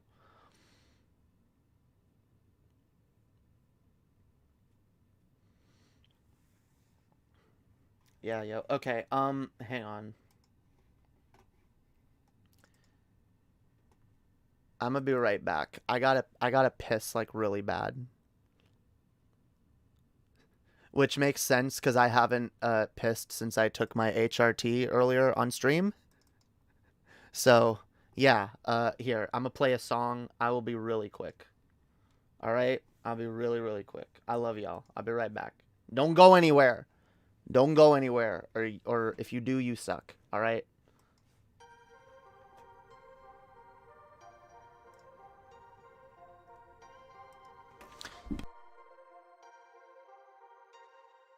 The shorter your time approaches, the more that they try to hold you. High exposure to bullshit fuels the fire that smolders inside the mind that I'm losing. Trying to find this composure from oversighted scriptures, hoping the light will get closer. But it don't, and it won't, and it's crazy as it seems. It's a dream with the scheme, but I ain't got a regime or routine. So it's just me, myself, and I. And that's the way it be to the day that I die, I die. I feel worthless, desperate for attention. Life with no purpose, spiraled in depression. Everyone is selfish, cutthroats and liars. Prey on gullibility to feed their desires. True colors they hide, only evil survive. You can't make them like you, Lord knows I've tried. So I got one eye open, truth goes unspoken. Old heads are hating, traditions get broken. Everywhere I go, I see another story that could be. That's life, but it's okay, alright. Everywhere I go, I see people giving up on their dreams. That's life. Now this is our time.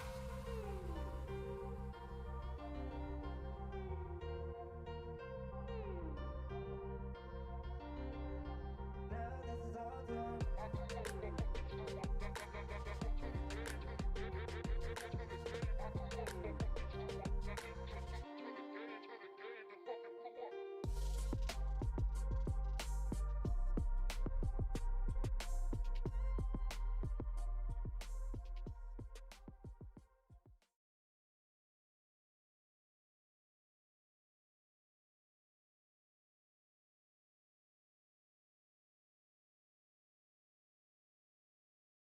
Oh, I was muted. Okay, I'm back. You guys better not have gone anywhere. All right. All right. How's everyone doing? Someone said earlier they've never gotten into collecting physical media. I like collecting physical media for two reasons, okay? The first one is for a practical reason. The same thing that was written on this meme, all right?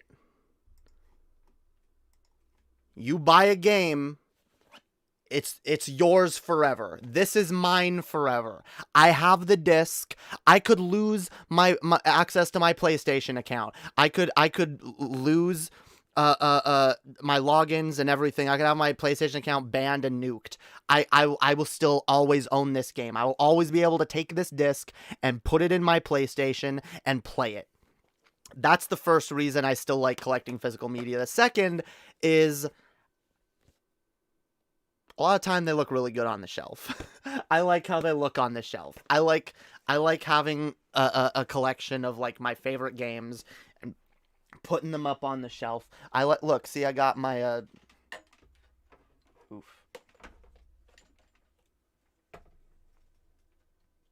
God damn it. Stop. All right, look, see, I got that I got all my Kingdom Hearts games on the top shelf, Final Fantasy and shit. They look dope, yo. It's dope having that collection, having all the original fucking see, and then all the Pokemon ones and shit. I like having that shit. It's cool. All right. At least for me, it is. I like it. I like how certain things look on the shelf. Oh, I'm putting this wrong.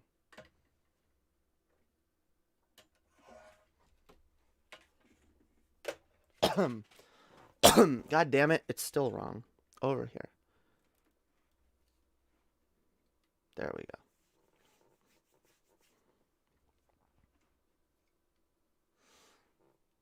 Yeah, I like collecting shit.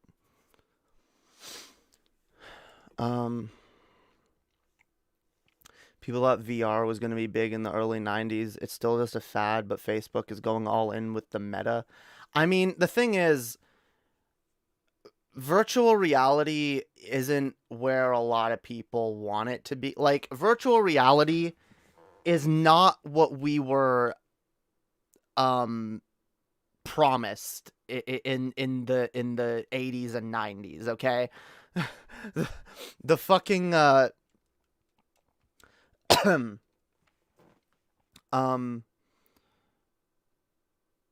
80s and 90s, yo. Yeah, we haven't seen like true virtual reality that we can literally lose ourselves in. Like, I've seen what it's like to play Skyrim in VR, and like that is not the kind. The sad thing is, Skyrim is a game that I always thought, ooh, I can't wait till like you can play this game in VR. And then Skyrim VR came out, and I saw it being played, and I was like, okay, this is not what I wanted. And I feel like that's a lot of people's reaction when they see VR, is just like, oh yeah, this isn't what I dreamed about when I was a kid. And I think it's still possible for VR to get to that level. We're just not there yet. maybe someday we will be, and like true VR will come out, and it really will be. Everyone will be into it.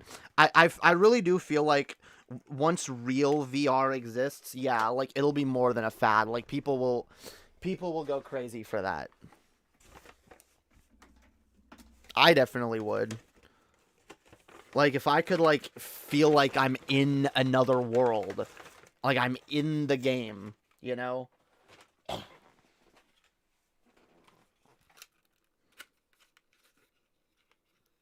To be, like, in the game, to feel the world you're in, you know? Be like some fucking Sword Art Online shit, yo. Like, you're in the game. You're a part of the game. You can live there now. That's the kind of VR a lot of us are waiting for. And when it exists, a lot of people will probably just disappear into it. Oh, absolutely. People, when true VR becomes a thing, like people will rather just live in a VR world rather than the real world. And honestly, I won't even blame people. Depending on how much shittier the world gets by then. You won't even be able to blame people. It's like, yeah, live in this bullshit with everyone else, or go live in a cool fantasy realm where you can, like, you know, be something. That's the choice that we'll have one day. Being a drone in the machine for the giant Amazon state that becomes a thing, or enjoying your life questing in a virtual reality where you get to be a hero and actually accomplish something in your life rather than just being a cog in the capitalist machine.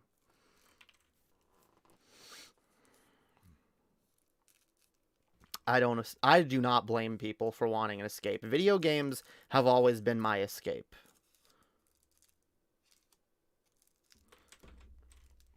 Whenever I was depressed in life, whenever I was going through some really terrible shit, I would just escape, fall into the worlds of a video game.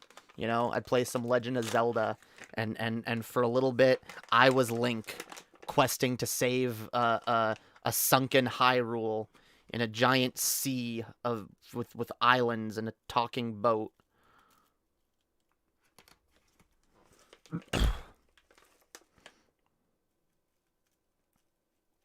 You think I wouldn't, like, jump for the chance to actually experience that shit? Hell yeah. A lot of people would. But we don't have true VR yet. Let's see. It's because as a kid I had a huge collection of cards and comics. As an 11-year-old, my house was demolished by a massive hurricane. Hurricane Andrew, to be exact. Lost it all. Never big on collecting after that. Yeah, I can understand that. I understand losing all your shit and being like, I don't want to collect shit anymore. But, like, for me, I lost a lot of the shit that I had when I was younger, and it made me want to never lose certain things again, especially video games. Because, like I said, video games have always been really important to me. They've always been a big escape in my life. Something that has made me feel better and has given me comfort. So, like,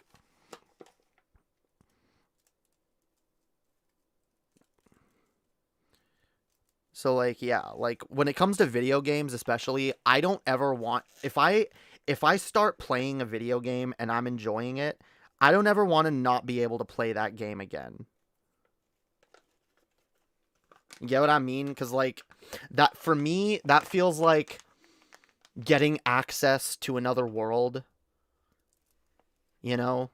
Getting to live and experience in another world that you actually enjoy being in, and then having it cut off and be like, nope, you're not allowed there anymore.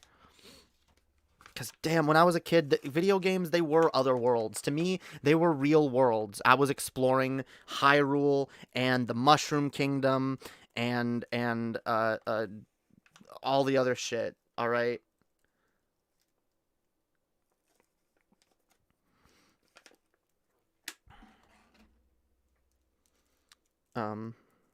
So I don't want to not be able to play a game anymore. That's a really big thing for me. Like when I was a kid, there were certain things like I was convinced by like my parents or people around were like, yeah, you know, you've already played this game, trade it in and use the trade-in value, get another one. But the fact is, they never give you your money's worth for trade-in value. And for me, it's always just been more worth it to like save up and buy a game used rather than sell your used games and get ripped off for them.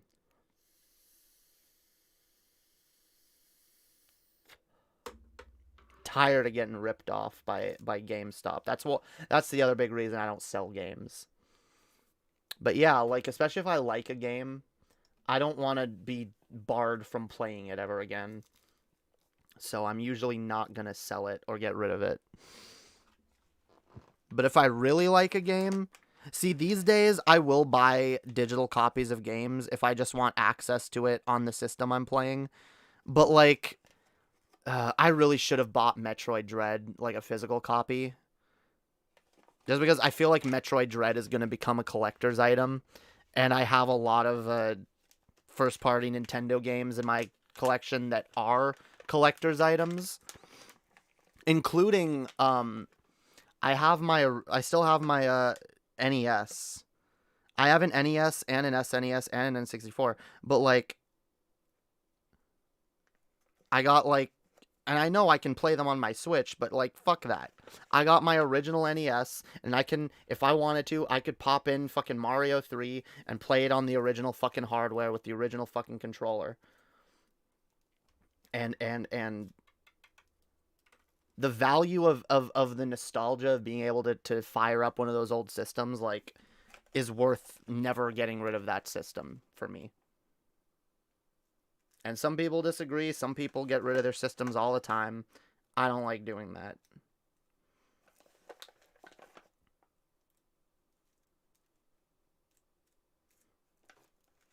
In fact, yeah, I've got my my NES is literally right in the other room. I could get it and show it to you guys.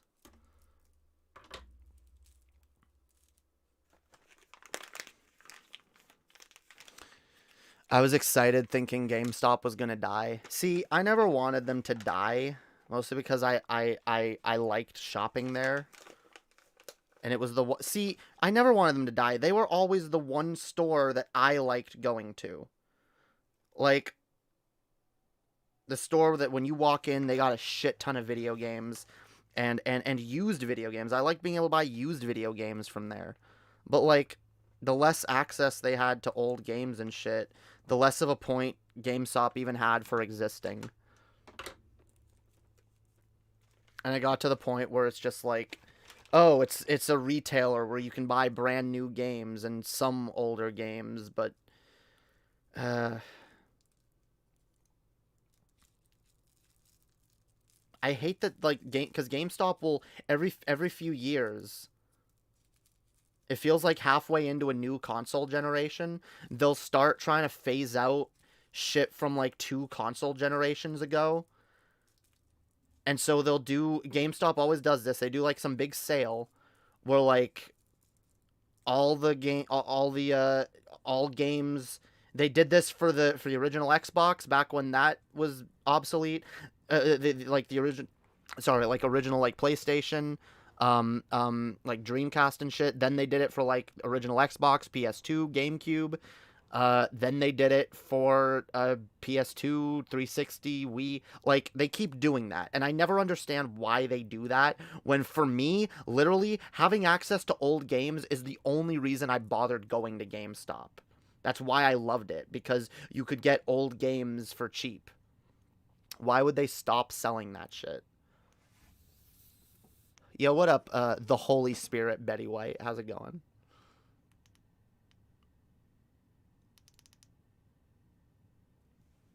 Yeah, yo, here. I'm gonna grab my, I'm gonna grab it.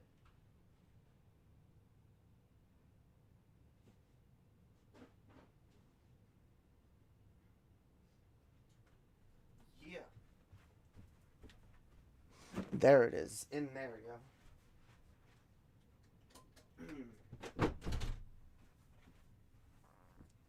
Look, see, in here, wait.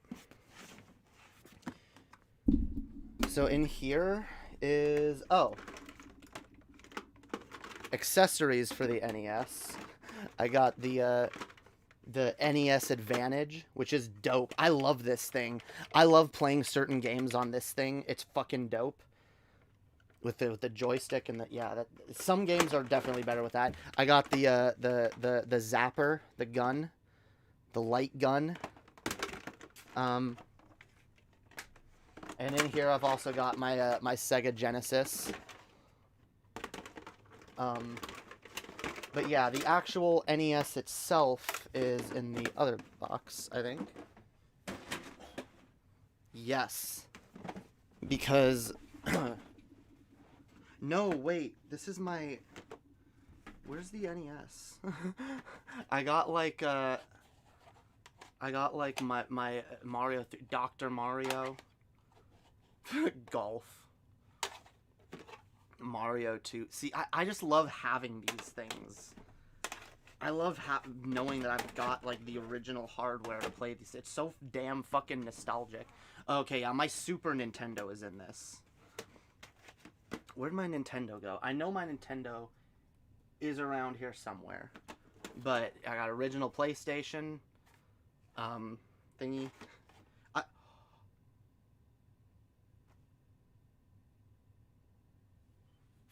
Fuck.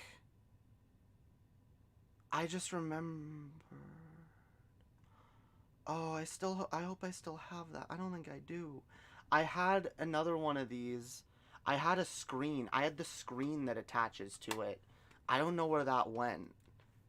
Cause there was a screen to make the original PlayStation into a portable system. God, I hope I still have that. I don't know where that went. Did I may have... Fuck. I really hope I didn't leave that in New Mexico. I might have left it in New Mexico. Ugh, God. I left my heart in New Mexico, and also all my stuff. But yeah, see, my my SNES. Got the Super Nintendo, yo. And I'm proud to own this, because this is probably was one of my most owned games for a while. But I was glad to obtain the original version, because this is one of my favorite games of all time.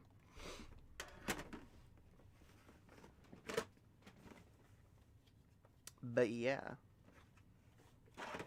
Yeah, I think my NES is in another box. Whatever. It's fine. I'm just telling y'all, like, it's dope. If you have this old shit, why get rid of it? Right? Why get rid of it? It's got nostalgic value. It's worth money. It'll be worth more money as time goes on. Unless you really don't care about this sort of thing, and some people don't. Which, sure, but... Ah, yes, Mario Bros. And Duck Hunt. I don't have the original Mario Bros. Without Duck Hunt. But it's fine, yo. It's Pog.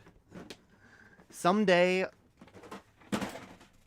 when I have my own place, I'm gonna have, like, the ultimate gaming setup. I'm just gonna have, like... I'm gonna have a big-ass TV with, like, a million, like, HDMI and AV splitters on it, and it's gonna have just every system ever connected to it.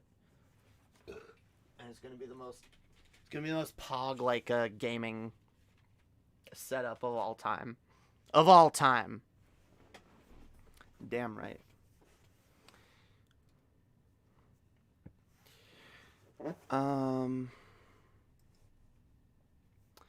Chat, what doth life? Are we just fleshy blips in some meaningless stew of cosmic oblivion, or is it vice versa?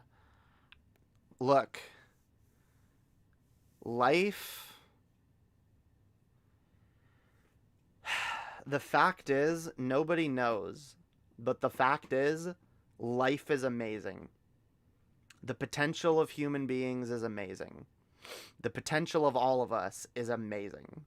What we're able to do is amazing. You can just say, oh, well, we're just some cosmic accident. That doesn't change how fucking amazing we are. That doesn't change, like, the insane amount of shit that we're able to do. Human life has value, even if there's not some inherent meaning in the universe. So honestly, it's a moot question. It really is a moot question.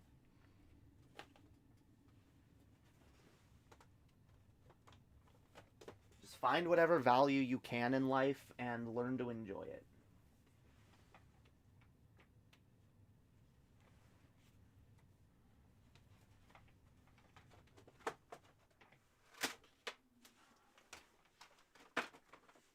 See, part of me wants to play Kingdom Hearts now, but I didn't put it in the title.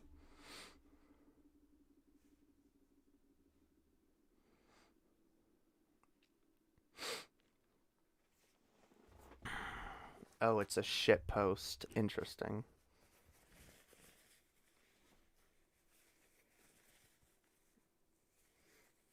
Yeah, should I just play Kingdom Hearts? I kind of I kind of do want to get to the next section of that game. I'm excited to go to Agrabah. Should we do it? Let's do it. Here, let's smoke this J first. Let's smoke. Ah. No.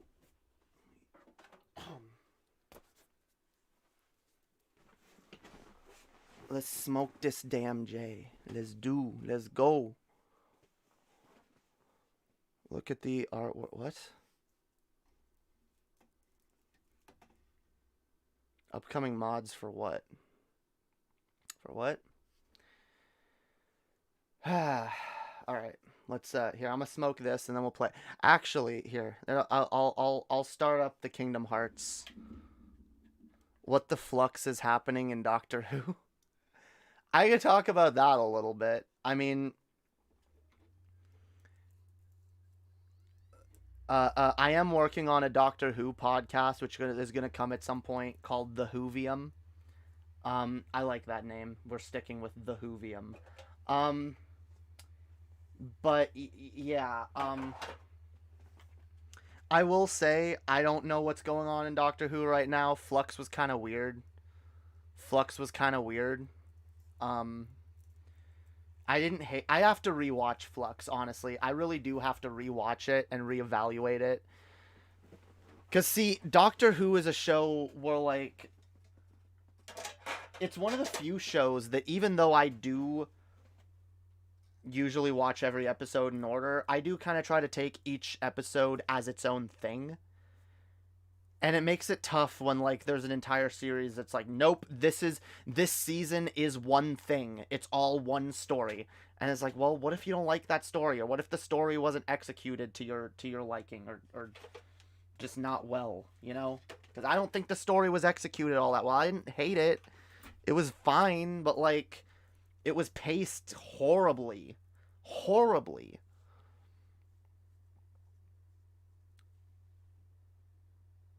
I don't like it because it has ovium in it. What? It's Hovium. Hovium. The Hovium. Dr. Whomst.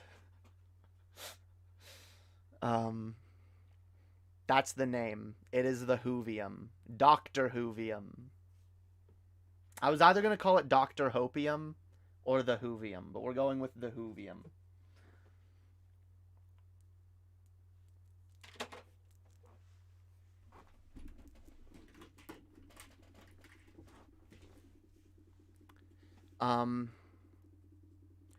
But yeah, see, the thing is, like, I don't know what to think, because Flux was such a weak, entry. Like, the overall arching plot and, like, each episode, like, it was so weak overall, but I loved, Eve of the Daleks. Eve of the Daleks was really good. So, like,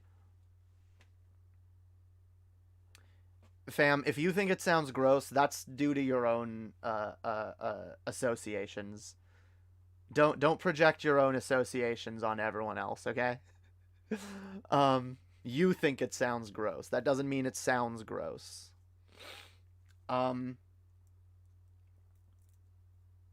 No, I actually like that name. I'm not being convinced away from it. But no, I really liked Eve of the Daleks, and that was a really fun story, and it was a really good showing for Jodie Whittaker's Doctor, and it just made me really disappointed that they wasted series 14 on Flux. No, series 13 rather, on Flux, when they could have told much better, shorter stories rather than trying to, like, you know, tell one overarching story. Because, like, look, I know some people really complain about the way Davies and Moffat handled, like, the series-long mystery arcs, but, like, I'll be honest, I have no problem. Some people really have a problem with the mystery boxes. I don't have a problem with it. I actually kind of like it as a way of, like, inserting little things that go towards the overall the some kind of overarching plot that gets told, like, in the finale of a series. Like, it's a nice way to have a season build up to a finale while still having standalone episodes that function as their own self-contained stories. And say what you will about Russell T Davies and Stephen Moffat, both of those guys were really good at doing that. They were really good at doing that. Moffat had some weaker attempts at that with the cracks in time and whatnot, but, like, overall, like both of them were way better than Chibnall. Chibnall tried to just not do that for Series 11, and then Series 12, he actually kind of brought it back and did it, honestly, more effectively than I've seen the Mystery Box arc done in a long time, even though I did not like the Mystery Box of the Timeless Child. Although, again, I didn't hate it as much as some people did. I actually am able to reconcile the Timeless Child into the lore better than some people are. But... And, like, I just saw an article the other day that apparently the producers of Doctor Who admitted that Flux was an experimental season, which I think is kind of shitty for, like, the last season of a Doctor that already hasn't had the greatest run. To, like, saddle her with this as her ending that everyone's going to remember her for. Because make no mistake, a lot of people are going to ignore the upcoming 2 specials. They'll even ignore Eve of the Daleks and just view Flux as her exit. And that's a real shame, because I believe Jodie Whittaker has way better potential than what she was able to show off in Flux. Or Series 11 or 12, for that matter. Like, again, I don't hate Series 11, and I really don't hate Series 12. I actually love Series 12 up until the end. Series 12 is probably one of my favorite series since 10. But god damn it. Yeah, I don't know. We'll get into it deeper. I'm gonna do the Hopium is gonna start soon. I'm waiting to hear back from Mango, because Mango has agreed to jump on board, because she's a really big Doctor Who fan. So yeah, this shit's coming soon. Just I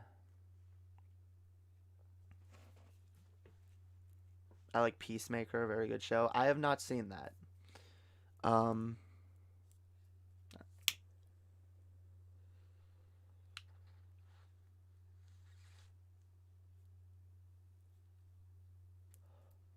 damn it.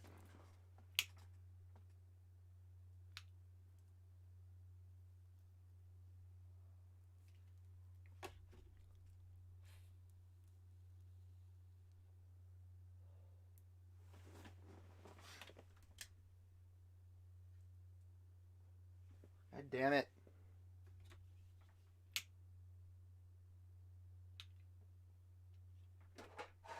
An ashtray, yeah.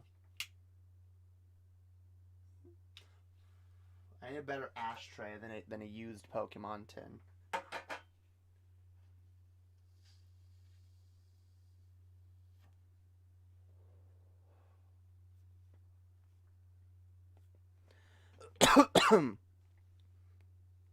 I can hardly watch TV or movies anymore.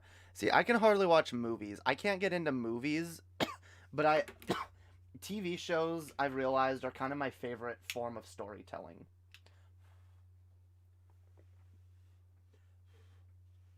I feel like you can tell the best stories that way. I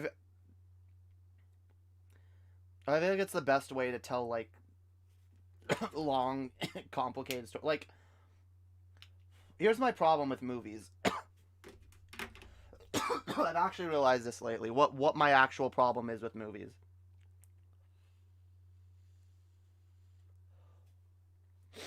And I can actually sum it up in a thing from Doctor Who, because there's an episode of Doctor Who where actually a couple times River mentions the fact that the Doctor doesn't like endings. And I've always understood that. I've always really related to that idea. Yeah, I don't like endings either. I really don't. And it's one of the reasons I've always, when it comes to movies I like, that I really like, whenever I get to the end of the movie, my first thought is, okay, well, what happens next? I want to see more of these characters. I want to see more of this story. I want to see what happens next. And so, which is why, like, if I really like a movie, I want there to be a sequel, even if I recognize that the sequel probably isn't going to be as good. And it usually isn't. Which is one of the reasons why I dislike movies so much, because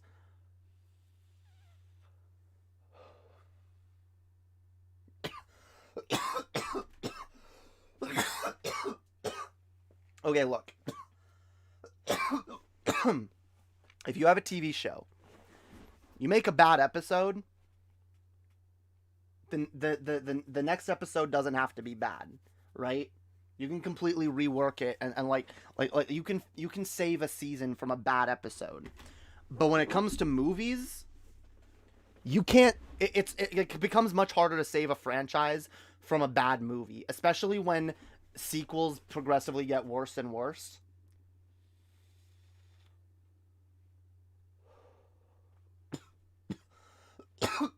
It gets harder and harder to save that franchise.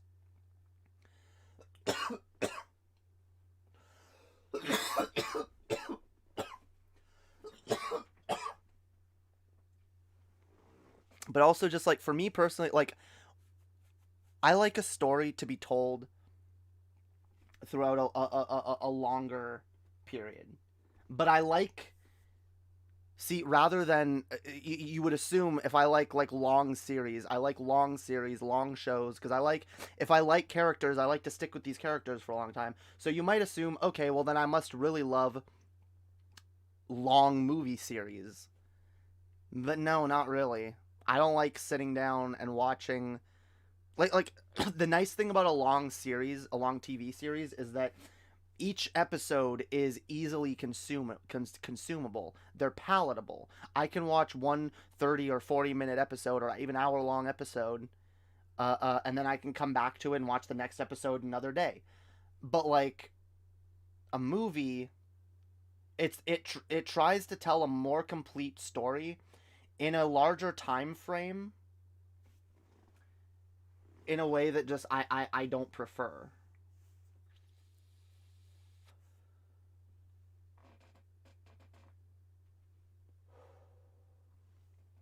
I would much rather if they tried to, for example, Harry Potter. I think Harry Potter would have been way better as a TV series. I think Lord of the Rings would have been better as a TV series. Star Wars would have been better as a TV series. Like, and The Mandalorian, by the way, is proof of that.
Oh, I'm muted. I'm sorry. Fuck.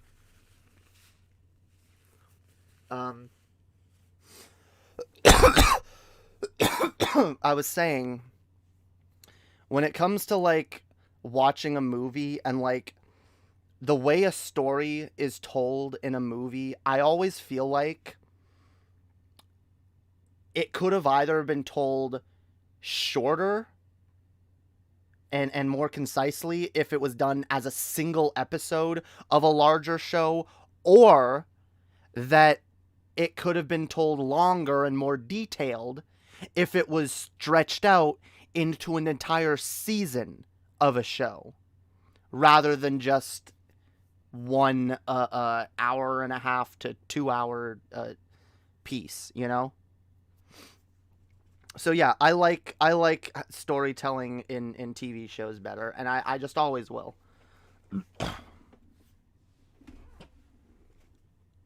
Pretty sure the muted stuff is linguistic. I can't speak. Linguistic gold.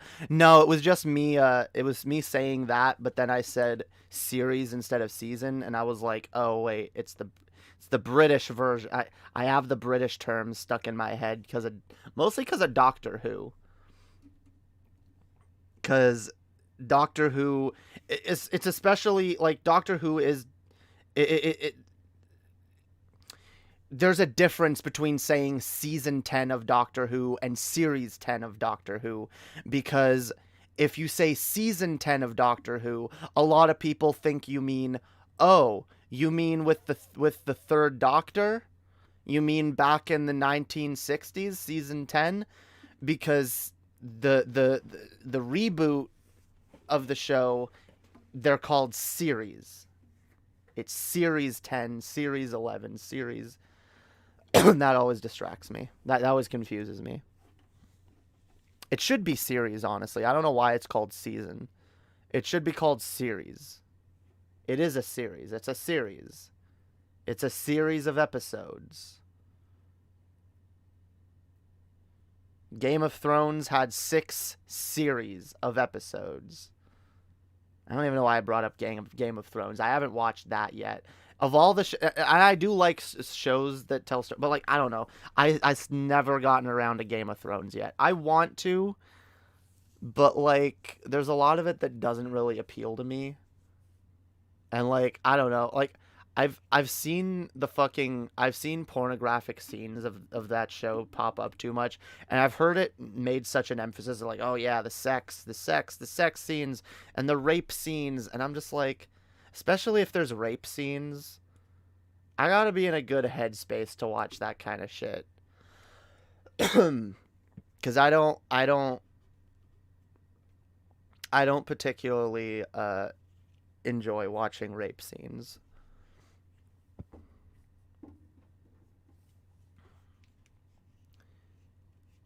It's one of the reasons there's certain movies that I just can't go back to.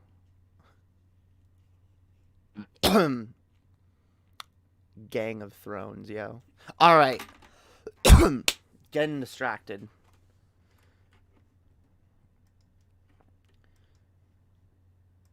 Getting fucking distracted. Let's do a Kingdom Hearts, okay? That's the thing. It's not in the title, but I can add it to the title. Let's go do Agrabah, yo. Game of Thrones was amazing until the final season. Yeah, I've heard. I intend to check it out one of these days.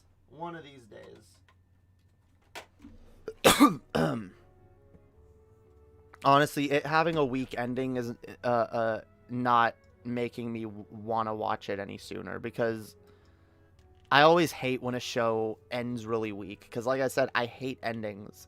I don't, especially, like, if I really like a show and I really like the characters, ideally for me that show never ends. And I know some people, and I know that's probably, like, irrational on some level, because everything needs to end, and, you know, you don't want everything to you don't want something to get stale, and I get that. Shit can get stale if, oh shit, Pinocchio's here. Yo, let's talk to Pinocchio. Well, as I live and breathe, Pinocchio. Pinocchio. Pinocchio was always my favorite movie when I was a kid. What are you doing down here? Playing hide and seek. Liar. I just don't believe it. And here I was, up all night just worried sick about you. Why, of all the Pinocchio. See? See? He lied. That's why lying's not good, yo.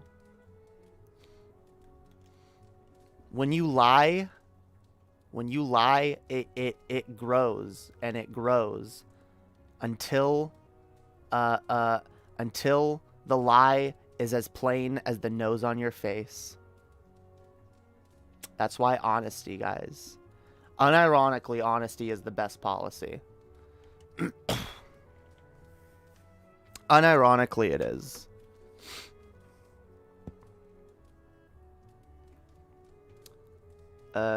Tell me, what is this? It was a present. No fibbing now.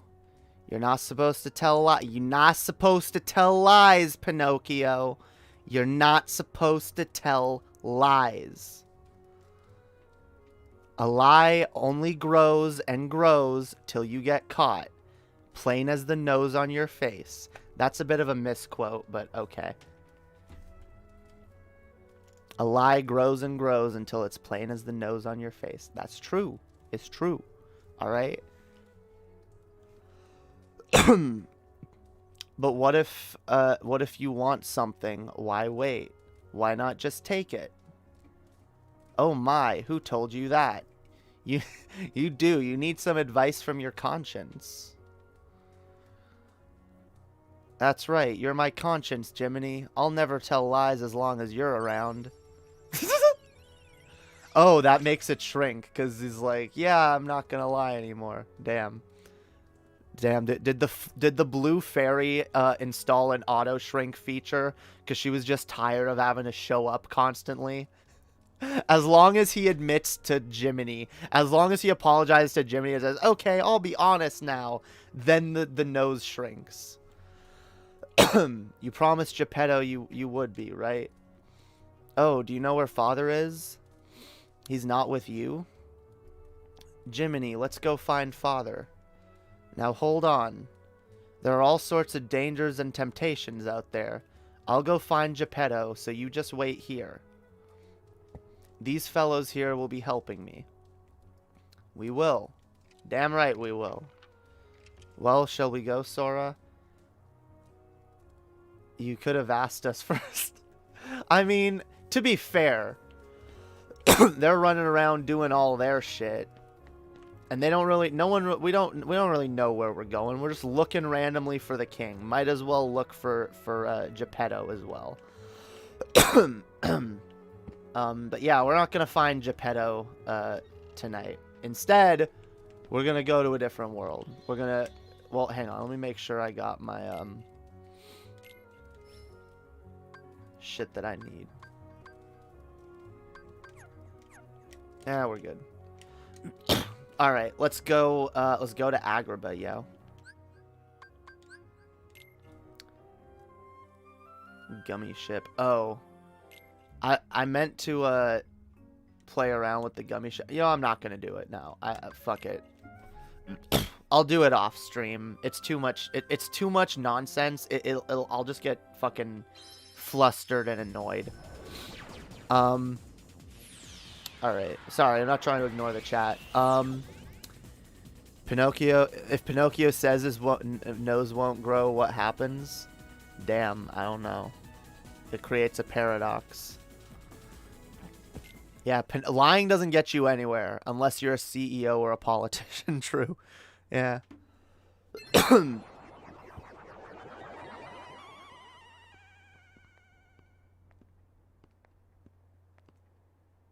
And the keyhole? The Heartless are searching for it now. I'm certain we'll find it soon enough. So that just leaves... Damn, yo. This is the kind of crossover shit I live for, yo. I've looked everywhere for Jasmine. She disappeared like magic. Damn, fucking, Trouble than she's worth. Good old Gilbert Gottfried. Things under control. Agrabah is full of holes for rats to hide in. True. Let's find all the holes. Let's find all the secret places. Princess Jasmine. With her or without her, surely this world will be ours when we find the keyhole. Damn. We can't let that happen. We need all 7 Bad princesses guys. of heart to open the final door. Any fewer is useless. Well, if the princess is that important, we'll find her. Find Jasmine and bring her to me. I love how she says all 7 as if there's like only 7. Don't steep yourself in darkness too long. The heartless consume the care. Cause like, what if one of them dies? Your concern is touching, but hardly necessary. Yeah, yo, Maleficent's so concerned. Ooh, Jasmine. I wish you could have Jasmine in your party instead of Aladdin. She doesn't get enough to do, yo. At least she does in the. I missed the TV show. I almost forgot there was an Aladdin show.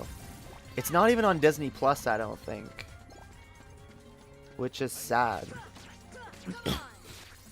But yeah, yo. What I was gonna say before, like, my thing about lying is much more simple. Like, it simply, if you always tell the truth, then no one can catch you in a lie. Like, it's that fucking simple, yo. If you always tell the truth, then no one can ever catch you in a lie. See how that works? And by the way, I learned that the hard way. I learned that by getting caught one too many times in a stupid lie that was pointless to tell in the first place. That's the other thing. A lot of times you realize, like, lies literally are so pointless, they end up just causing you more trouble than they're worth a lot of the time. Like, if you're honest, you can. It's at least easier to keep your fucking stories straight. Not worry about who you told what to. Who thinks what. Oh, God. It's such bullshit. Yeah, I don't miss being a dishonest person. I really don't. I used to be far more dishonest. I'm not saying I always tell the truth or anything. No one does. But, like, holy fucking shit. Like I was saying the other day on a stream, there was a time when I was, like, in high school where, like, not a day would go by where, like, most of what was coming out of my mouth was pure bullshit. But it was to other kids, so, like, it wasn't, like, a big, like, it wasn't, like, on anything, like, super, I don't know, like, it doesn't have to be super impactful to be, like, shameful still, to be like, God damn it, why was I so dishonest and dumb? But a lot of the times, a lot of us lie a lot of the time simply because we're, like, socially awkward about something, or, like, we're afraid of what someone's response will be, or we're just plainly insecure. And that is something, like, I understand that. We all do that. That's not something to be, like, ashamed of yourself that you feel. Like, you should be ashamed if you give into it all the time. But, like, alright, the carpet flew off for the desert, but let's explore the city more. Damn. So we're going to the desert, but later. At least they had at least they bothered to tell us that. Yes, we are going to the desert, but not quite yet. There's more shit in the city to do. Good to know. God, I love this world. I love this world. I love this world so much. Oh, God. It brings back the fucking member berries, yo. The member berries. Hey, do you guys member Agrabah? Ooh, I member. I remember. I can't do the... Remember Tatooine? Who's there? Hello?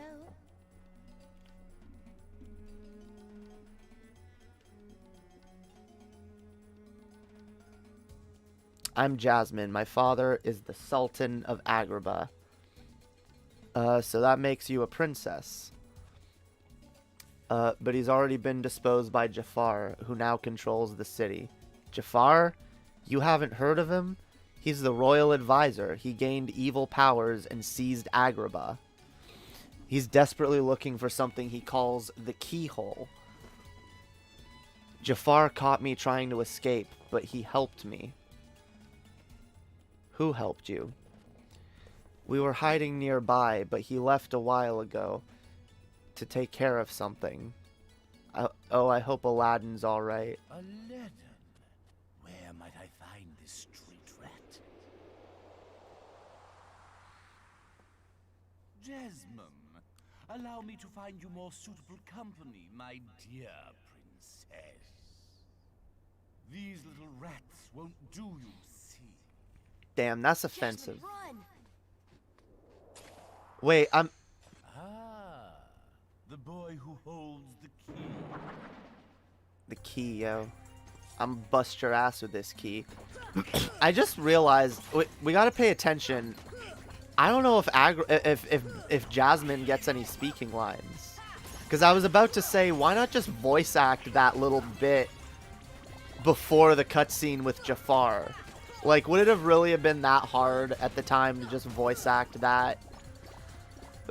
But then now I'm noticing we haven't heard Jasmine speak yet. So I'm willing to bet either we don't hear Jasmine speak at all, or when she does, it's like very little. Maybe her voice actor could only like record like 3 lines or something. I don't know. I always wonder about that type of shit when like there's a mostly voice acted game, but then certain lines are read. It's like, what? How did they decide what lines were going to be read? Is it just, oh, we don't feel like voice acting, we don't feel like hiring a voice actor for this character? Or is it like we added this dialogue in later and we didn't realize it was going to be there when we were doing the voice acting? But like, isn't voice acting one of the last things that gets done with a game like this?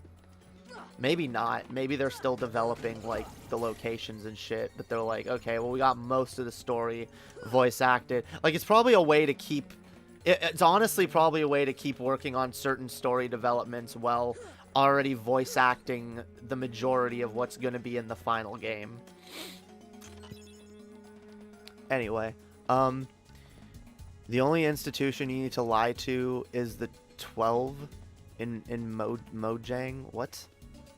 Unrelated, but American cops are legally permitted to lie to you. Yeah, and you know what the nice thing is? Well, it's fucked that it has to it's fucked that we have to resort to this kind of thing. But like, the nice thing is that you're legally allowed to lie to a cop too. So don't ever get that twisted. They can lie to you, but you can lie to them as well. And yeah, lying to cops is probably the one area where I do think lying is probably preferable. Not preferable. Lying is probably justifiable. There we go. Yeah, I'd say lying is more justifiable when it comes to lying to the cops. Now, obviously, I say that as like an anti-authoritarian leftist. I also recognize law is important, and like, if people are committing crimes that are harmful to our society, like, you shouldn't lie to the cops about that kind of thing. Obviously, I feel like that goes without saying, but maybe you need to say it anyway. Yeah, if you know something about a crime where someone is actually hurting someone, and you have information that's valuable to the cops catching that person, yeah, don't lie to the cops. But like, when it comes to protecting yourself, especially from the many things that the cops can just pin on you for no reason. Yeah, it is perfectly acceptable to lie to the cops. Last I checked, lying to the police can hurt your case in court. Well, that's the catch, though. You can lie to the cops, just so long as you don't get caught doing it. But oh, you can do it all you want. And in some, like I said, in some cases, you should lie to the cops. Like, for example, if they ask you if you got any fucking marijuana on you, I don't care what you're doing, or what the cop thinks, like, nah, like the answer is always no. Smoke any pot? High? You high today, ma'am? Nope. What you talking about? I don't know nothing.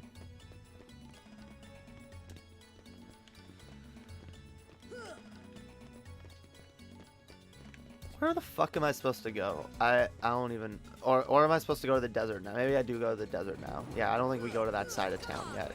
Now that I think about it, I don't think we go to that, because yeah, that's later. Yeah, I am curious now if we're gonna hear Jasmine speak or not. Atomization, the deliberate isolation of people from each other in a society to keep them from forming a group that could threaten a leader's hold on power. Yes, I agree. That's bad. We need to not do that. If we got along with Republicans, we would be a step closer to actual governmental change. Yeah, probably. But the problem is Republicans are too unreasonable on certain things, so it becomes harder to work with them, even on things that we agree on.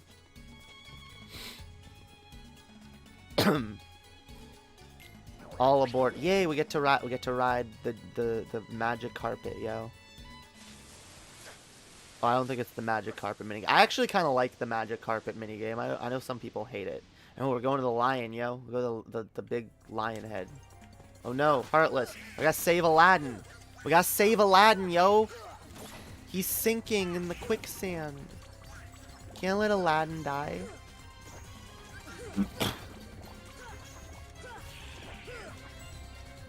We can't let Aladdin die. I keep expecting to have a certain move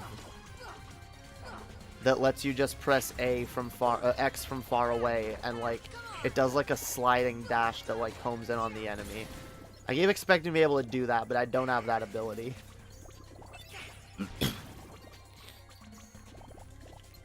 Fire.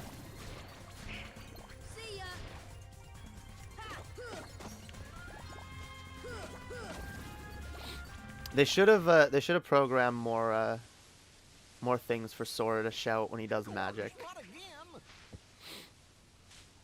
Genie, get rid of these guys. Okay, I'ma just say right now, as much as I love this game and this world, and I love Genie, I love it all, but like, that was a dumb wish. That was a dumb wish. No, literally, Aladdin, if you'd have just chilled a minute, I would have killed all of those fuckers. I would have beat all of those Heartless. You did not have to waste a wish on that. You literally had the Keyblade Master standing right next to you, saving your life. You did not need a genie to save your life. Just saying. You could have saved a wish. You could have saved a fucking wish, Aladdin. Thanks, Sora. Aladdin, what are you doing out here? Same old stuff. Hunting legendary treasure. Just paid a visit to the Cave of Wonders. I found that magic carpet. I love how he says same old stuff as if they know each other. Legend has it that whoever holds the lamp can summon Please, kid, leave the intros to a professional. The one and only Genie of the Lamp. Rub-a-dub-dub the lamp and have your dearest wishes granted. Today's winner is Aladdin. Congratulations. I love Genie. I love Robin Williams. Oh, 1 wish, a 2 wish, a 3 wish. Then I make like a banana and seal it. Our lucky winner made his first wish. And let me tell you what a doozy that wish was. So Yeah, that was a doozy. It was a waste. what do you have for wish number 2? How about making me a fabulously wealthy prince? Whoa! Money, royalty, fame! Do it. Didn't I do that? Okay, you asked for it. 100 servants and 100 camels loaded with gold. Just say the word and I'll deliver it in 30 minutes or less, or your meal's free. Hey, I'll even throw in a cappuccino. No thanks. Okay. I think I'll put that on hold until we reach Agrabah. Oh, why a prince? You see, there's this girl in Agrabah named Jasmine. But she's a princess. And he can't think of a way of getting her without lying to her. Naughty. Jasmine? Oh, that's right. She's in trouble, Aladdin. What? Well, Yeah, we gotta go save Jasmine. Go save Jasmine. I'm gonna put... No. No. What? Oh, wrong button. Okay. No, I want Donald. There we go. I need Donald for his magic, okay? Goofy doesn't do much in this game. I mean, he's fine. He's useful. Enough. I guess you don't get out much, huh? True. Helps with a job. Phenomenal cosmic powers, itty-bitty living space. It's always 3 wishes, then back to my portable prison. I'm lucky to see the light of day every century or 2. Say, Genie, what if I used my last wish to free you from the lamp? What do you think? I love how he says that after already having wasted his first wish. Genie, it's a promise. And not knowing what he wants to do with the second wish yet.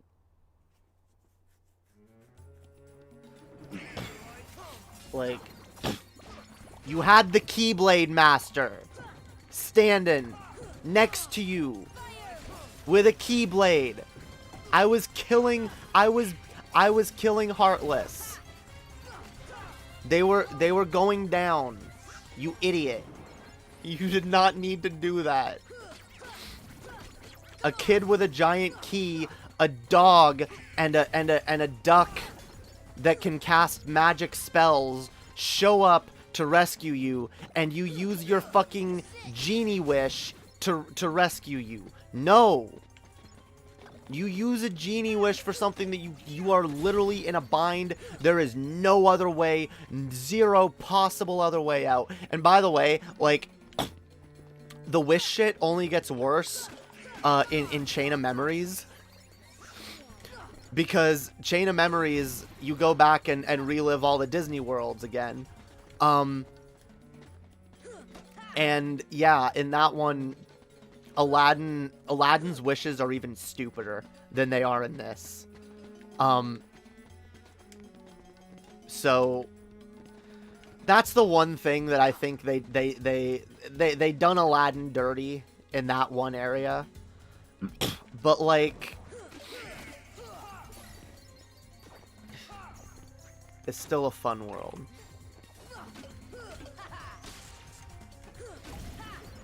And I still like I just love how they mix all the, how they cross over all the villains.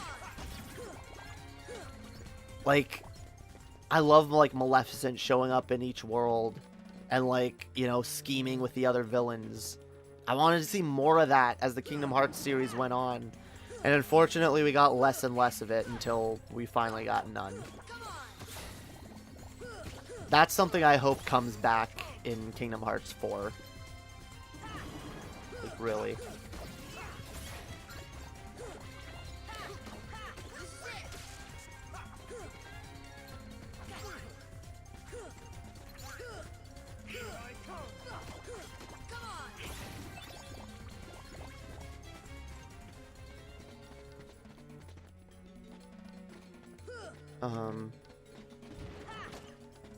Goddamn, you guys are having like an intense political discussion that I don't know if I'm on the same wavelength right now. I don't think I'm on that wavelength, y'all. You know what, straight up, if you come on sometime, we can have a chat about that. Because I feel like what you're trying to say in the chat would probably come across better if you were able to, like, actually verbalize what's on your mind.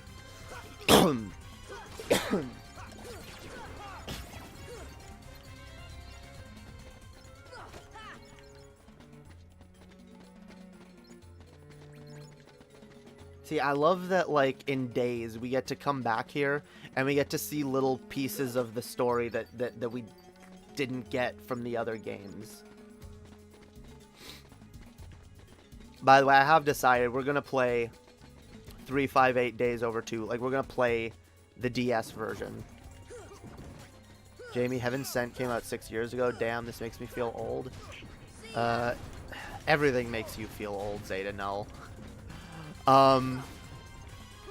No, yeah, it's been, you know what made me feel kind of old was realizing the, Doctor Who 10th anniversary is almost a decade, 50th anniversary is almost a decade old. Because around when Day of the Doctor came out was when I started really getting into Doctor Who.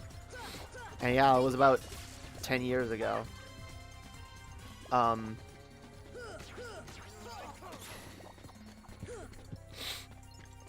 So, like, yeah, thinking that, like, it's been that long since, Matt Smith was the Doctor. And since we've had Capaldi's entire run now, and we've had Jodie's entire run.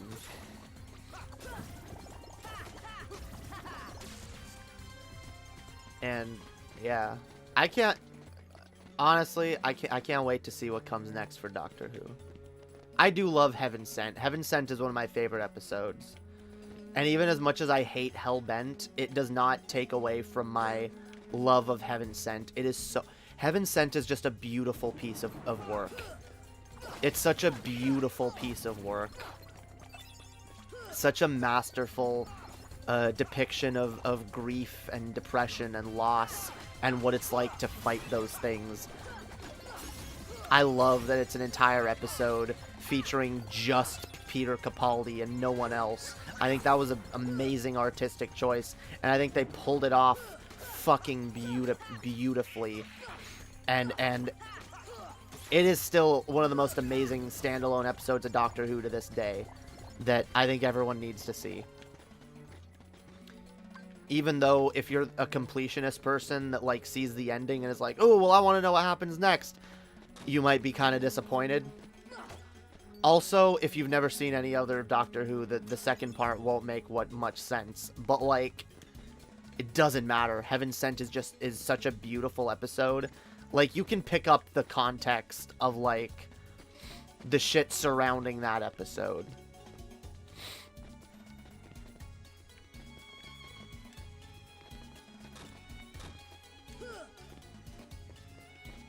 Alright, peace out, Betty White. Have a good night, yo.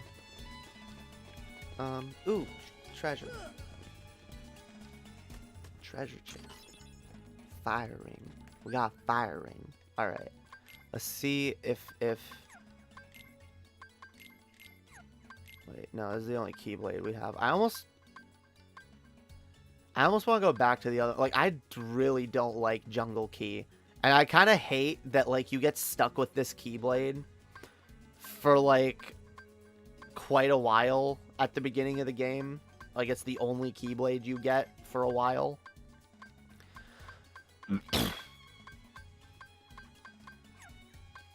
I think we do get an Aladdin one after this world.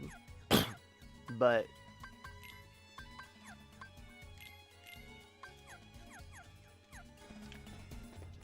See, I hate these Trinity things. I kind of wish they would... I don't know why they got rid of them, honestly. They weren't bad. The only annoying thing was, you need Sora, Donald, and Goofy in your party to activate this. So now, I have to go swap Aladdin out of my party, switch it to Goofy, and then use Goofy to activate that, and then... And, like, see, I don't know why they got rid of it in Kingdom Hearts 2, because in Kingdom Hearts 2, it's way easier to switch your party members on the fly. I could see getting rid of it if you're, like, if you're not going to add a way to switch your party members easily. But once they added that, there was, like, Trinities were fine. They were a nice little extra collectible thing that you had to find all of them. And they had to unlock little secrets. Like, I had no problem with those existing. God damn it, where are we going? Wait. Yeah, I don't know where we're supposed to go. I forgot.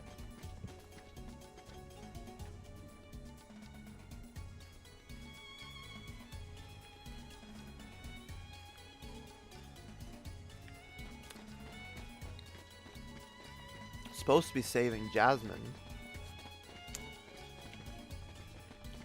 Oh, let's go inside the... Let's go in his apartment. Maybe there's something there. Or his house. So Jafar's after Jasmine and this keyhole. Keyhole, eh? I could swear I've heard about that somewhere before. Really? Where? Now, where was it? It's only been 200 years. Anyway, we gotta stop Jafar before it's too late. See, I always wondered, what's the deal with Genie? Like, why does he get stuck in the lamp for so long? Like, does the lamp disappear once you've used all 3 wishes and, like, it appears somewhere else where someone has to find it? Or, like, could you pass the lamp on to someone else? I imagine, like, if you could pass the lamp on to someone else, like, it wouldn't be that big of a... It wouldn't be that hard figuring out what to wish for. Just knowing, like, you could pass... You could make, you know, 3 wishes and then pass it on to someone you trust and hope that their wishes in some way also benefit you or something, you know? I feel like that would make it too easy. So yeah, does the lamp just, like, magically disappear? God damn it. I fell.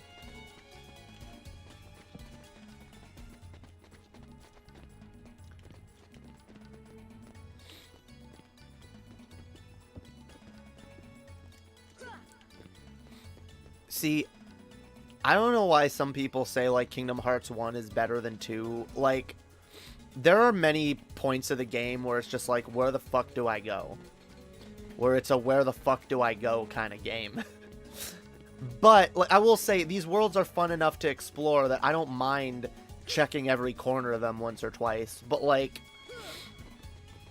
at some point, I feel like they should make it slightly more obvious where you go next. And they definitely did a better job at that in Kingdom Hearts 2. In fact, I'd argue Kingdom Hearts 2 worlds are a little too linear at times. No, not too linear. They do it just right. Can I pay to come on? You can come on for free anytime, straight up.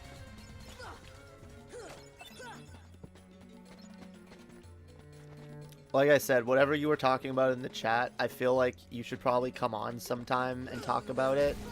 Because I don't think I'm going to be able to pick up what you're putting down in the chat right now. I'm not really on that wavelength.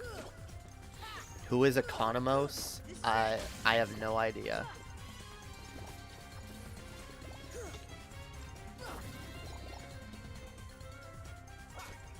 No fucking clue.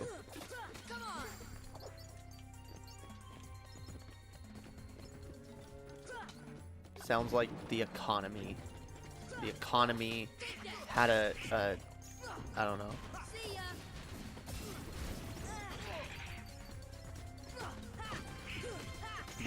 The economy mutated into, like, an emperor form. It's like, I am Economos, emperor of the economy. Yeah, I don't know. Isn't Economos a meme god DFF made up? I have no idea. I wouldn't be surprised.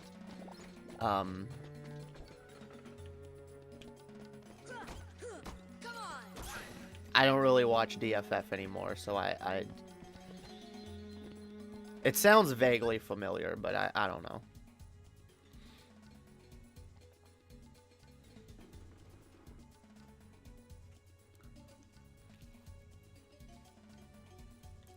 It sounds more like Economos. It sounds more like a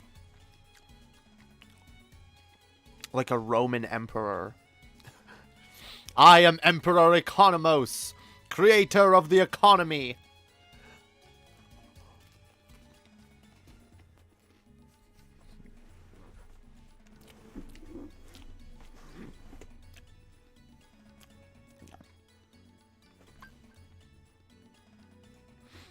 No.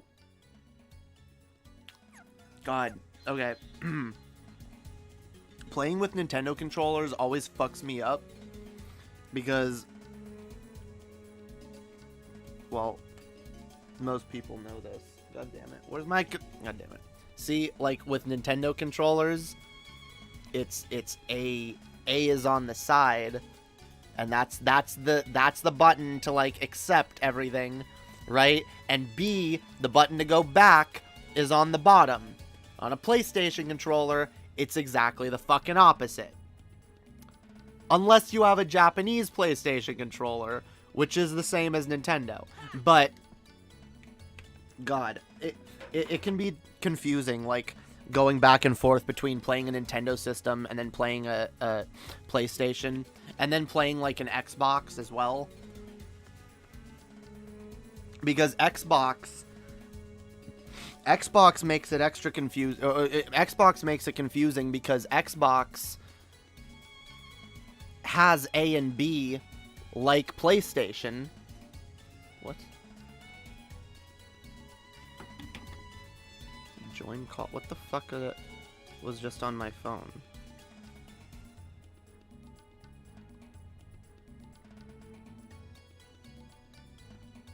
Oh, Straight Up was calling me. Oh, you want to come on now? I guess we can. I don't know if I'm on the political wavelength right now, though. That's the problem. Here, let me, Also, I don't know if I'll be able to, like, juggle your audio with the game's audio all that well.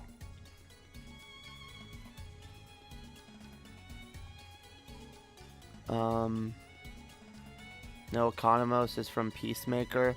He's an obese tech deep state hacker who worked in Amanda Wall. I don't know who that is. You have to watch the Suicide Squad to know who he is, and watch Peacemakers. I have not seen the new Suicide Squad, and I've not kept up with Marvel or DC shit. I just kind of haven't.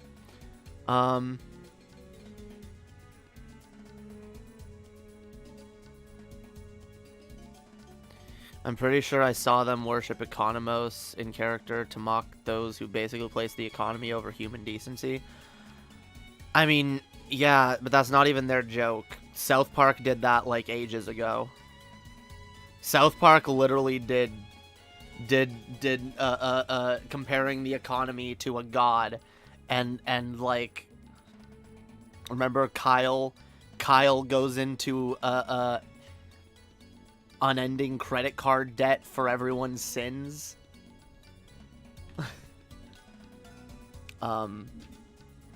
Yeah.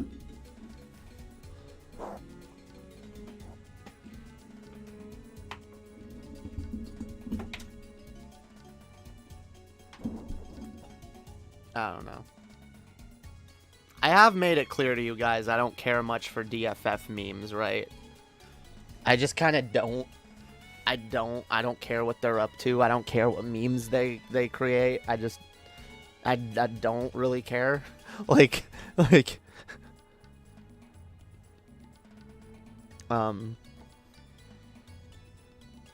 they're doing their thing, I'm doing my thing. All right. We've had enough crossovers over the years.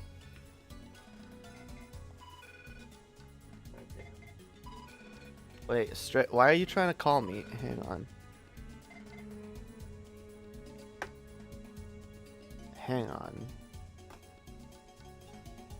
Fine, we'll put this on hold. Let's see what Straight Up wants.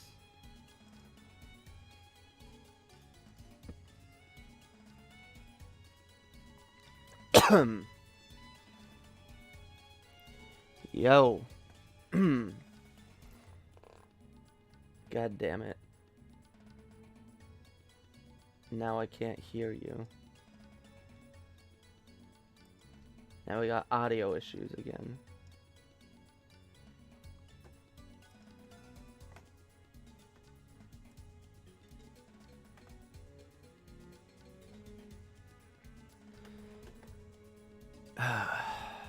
Fuck. It is why I hate fucking with audio when I'm playing a game.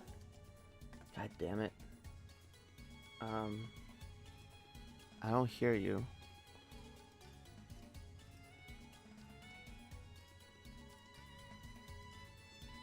Yo.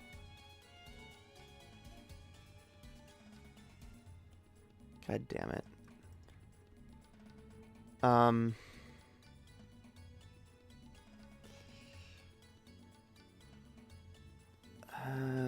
Oh, then TJ made it up first, but I don't really find it funny. Like, if TJ was one of those I don't know. I don't know what you're on about. I don't care what TJ does. I honestly don't. Anyway, yeah, good night, Betty White. I love you. It's all good.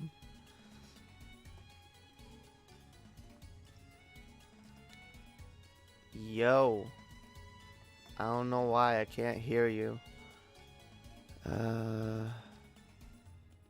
Would it be weird to say I view TJ as more of a father figure than my actual dad? Yes. And also pretty parasocial in a way that I would recommend you work on.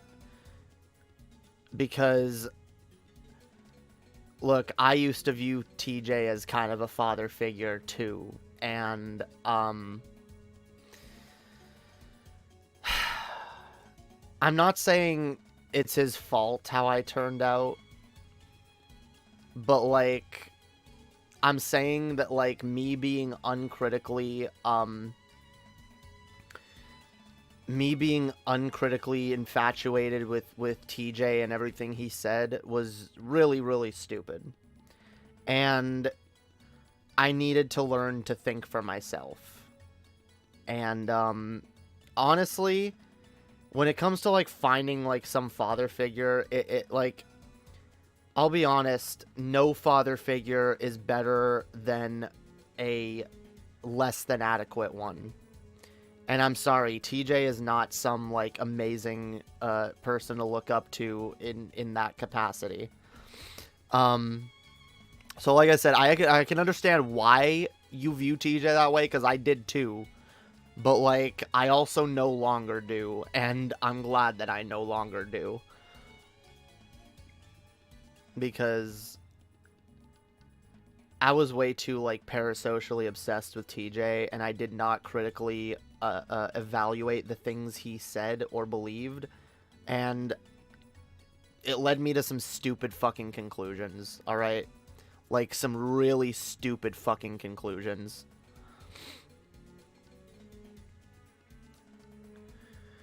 I would never imagine TJ as a father figure. He would be more like my uncle who browses Reddit and wears a fedora. Yeah, exactly. Can I just say fedora tipping in general is just really lame?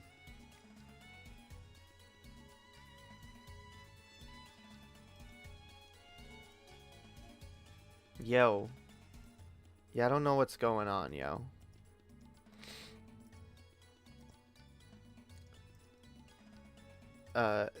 Yeah, I don't know. If you want, we can we can set up a time to, like, stream together. Cause I'm still playing this game anyway, and I don't know what's going on with the audio.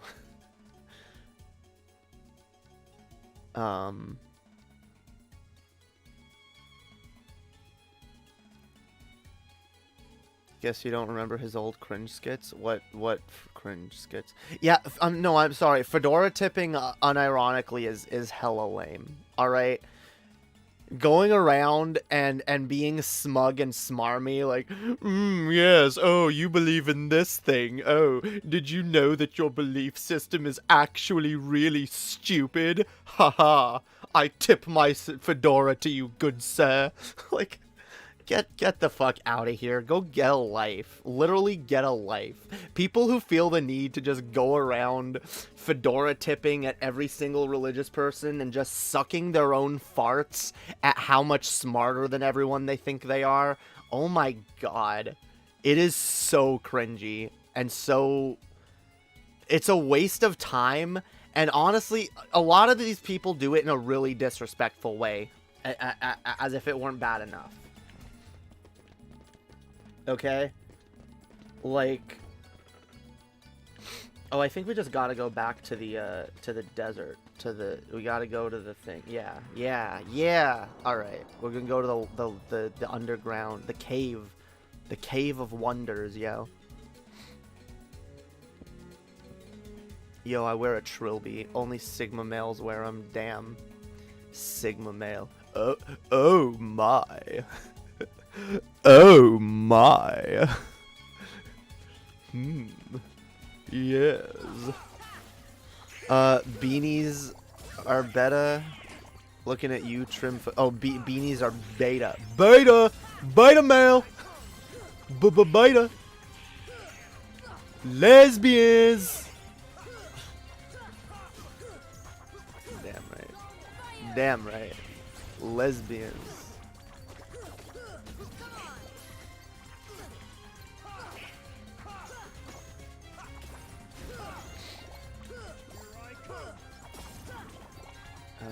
God damn it. Yeah, no, I don't know what's going on straight up. It's all good. Like I was saying, I wasn't actually telling you to call in now anyway. But yeah, call in sometime and give me your whole thing. I don't know why it's not working right now. I really don't know. Yeah, Discord is annoying.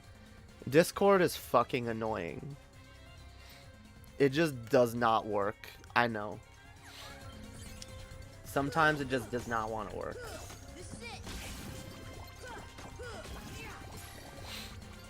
Yeah, anyway, I want to have a fun Kingdom Hearts stream for the rest. I don't really feel like getting political right now anyway. It's all good.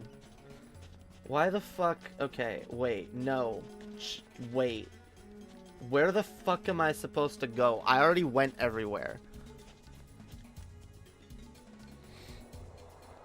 Would you ever go on Jesse Lee Peterson's show if he invited you and would pay you $10,000?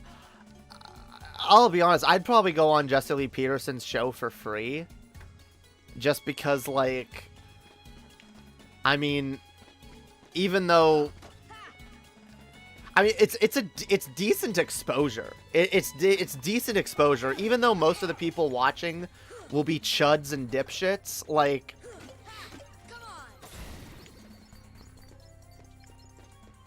I feel like just having a Jesse Lee Peterson appearance, you know, will get you on a lot of people's radars. So yeah, I definitely would not turn it down. Especially because, like, when it comes to... I'm not a debater, but, like, come on. Come on. I feel like I could handle Jesse Lee Peterson.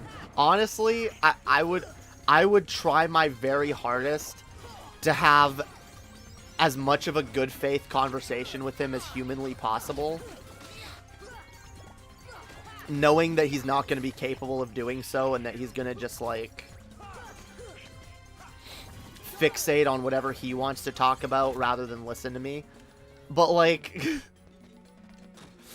whatever. I'd go on. I'd have fun with Jesse Lee Peterson.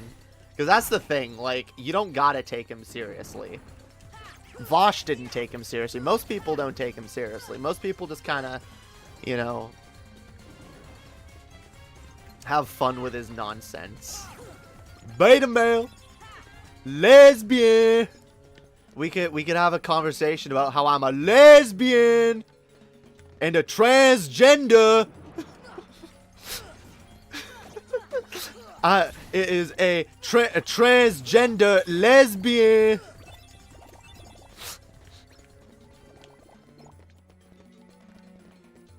The black lesbians that are in charge of Black Lives Matter.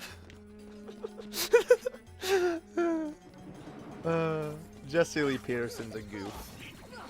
I will say, I think it's kind of ableist the way some people meme on him, but like, just laughing at the fact that he's so goofy, I don't think there's anything wrong with that.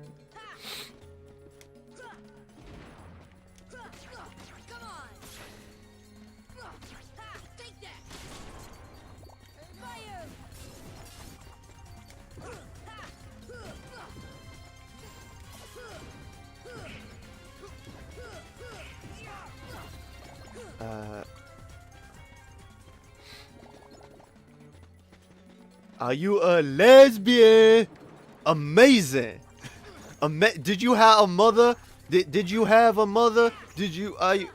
Oh, you are transgender? Did you have a good father? Because see, that's the conservative meme. It's like, oh, you're lesbian. Oh, did you have a good relationship with your mother? Oh, you're transgender. Did you have a good relationship with your father? The fact is, I had a good relationship with neither. And sure, there's a bit of a correlation. A lot of transgender and gay people in general don't have great relationships with their parents. But I promise you, correlation does not fucking equal causation. Especially not there. Alright? A lot of the times, the reason we don't have decent relationships with our fucking parents is because they reject us for simply fucking being who we are. Okay? Oh, well, see, you had a bad relationship with your father, or you did not have a father, and that is why you're homosexual.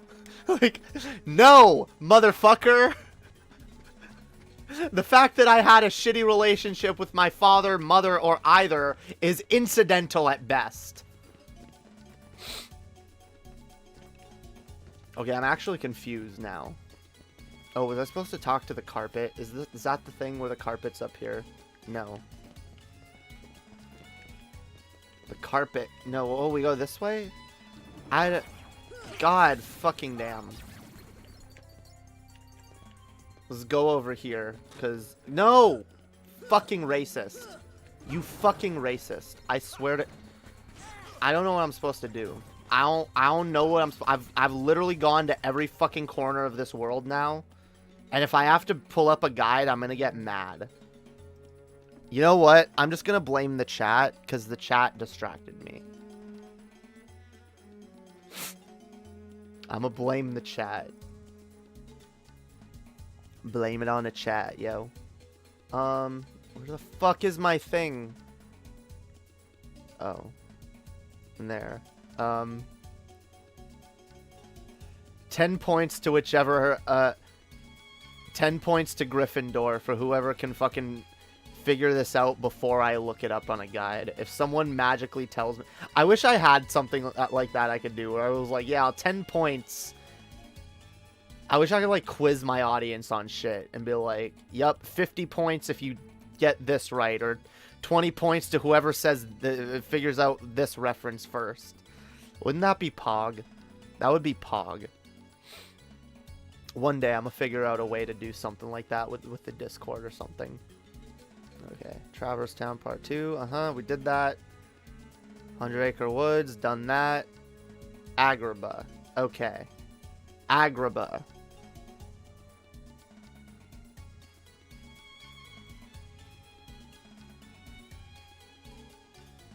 Oh. Okay, I should actually get that. There's a treasure there I want to get. Oh, wait. No, I'm going to wait until the world's opened up. Fuck that. Fuck that. I'm going to waste my fucking time.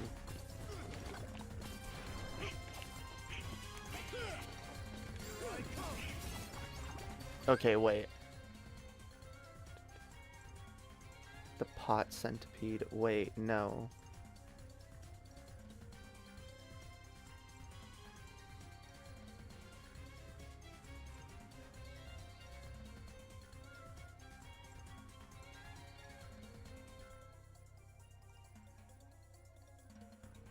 Wait. No, I did that. I did that. God fucking okay.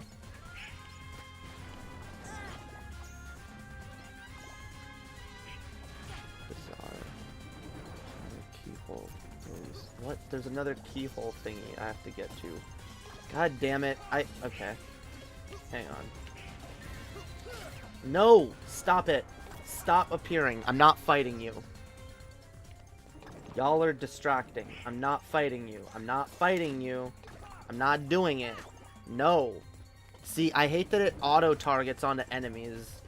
So if I'm doing a jump and I try to, like, swing the keyblade to, like, extend the jump slightly further, nope. Instead, it sends me hurling towards the nearest enemy. That's wonderful. Okay, wait. Let me make sure. No, because this is blocked now.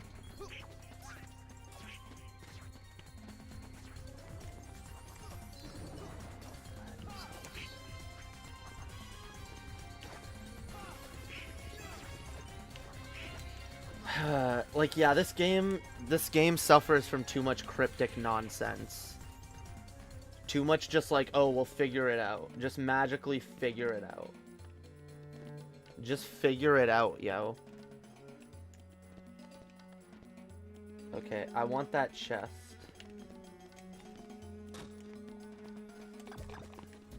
I don't want to fight you. I want the chest. No, I have to fight them. Fuck.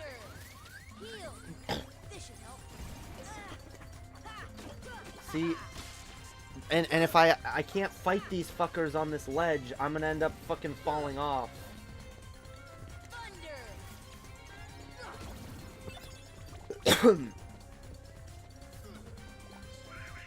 Yeah, normally I like that you auto home into enemies that you're attacking, but like, if that's gonna be your combat system, there should be no fucking platforming, okay? Adding platforming to this game is where they went wrong.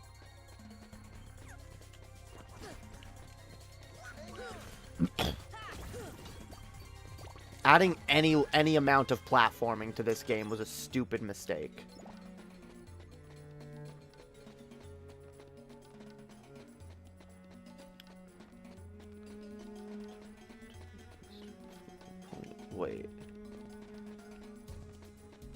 Wait, but then, wait, how do I get in that door?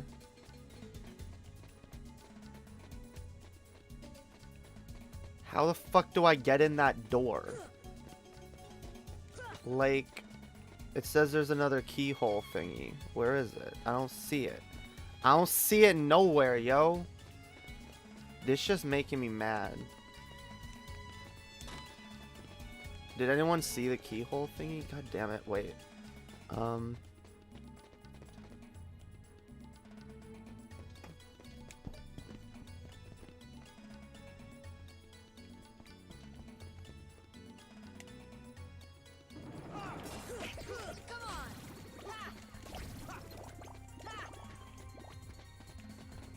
There's bullshit about having to go through the right fucking door. Alright, I think I know. Wait.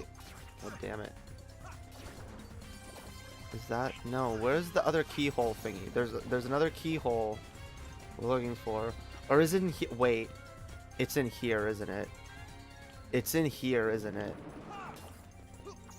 I think it might... Yes, it is. It's up there. God damn it. Fuck. God damn it. I expected like a cutscene or something to trigger in here. I forgot that there was a thing I had to get in here. Fuck. Now I'm mad at myself. How could I? How could I forget?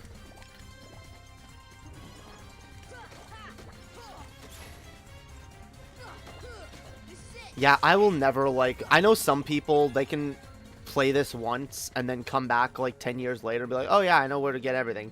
I'm not one of those people. I forget all the little minor details of where to go and what order to go there, like, almost every time I play. And I've played this game many, many, many times. Like, many times.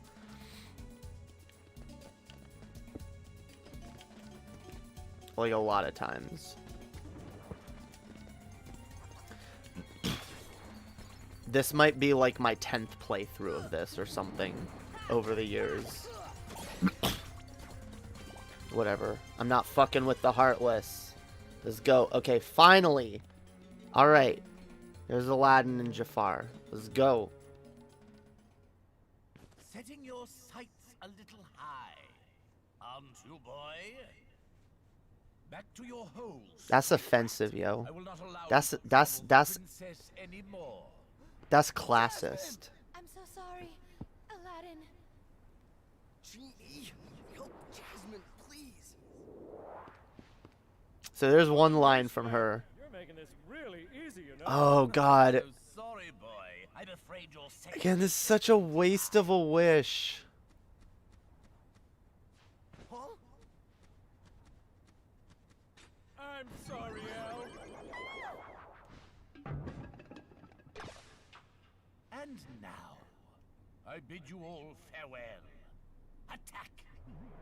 Like, god damn. Aladdin is way too fucking, like, flimsy with these wishes in this game. Like...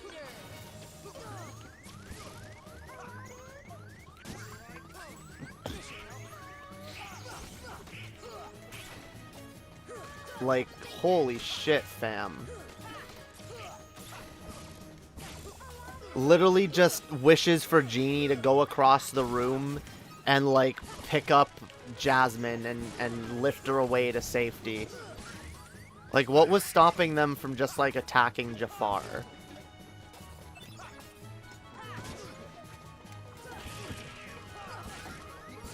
He didn't even have the fucking lamp yet. Now he has the lamp, and that's also your fault, Aladdin.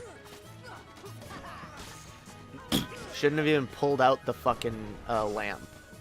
Alright? I'm sorry, I'm being critical of Aladdin here, okay? I have to be. How else is he gonna learn? Yeah, I almost wonder if they just lifted, audio of Jasmine from the movie and didn't bother having any new dialogue of her made. That might be the case.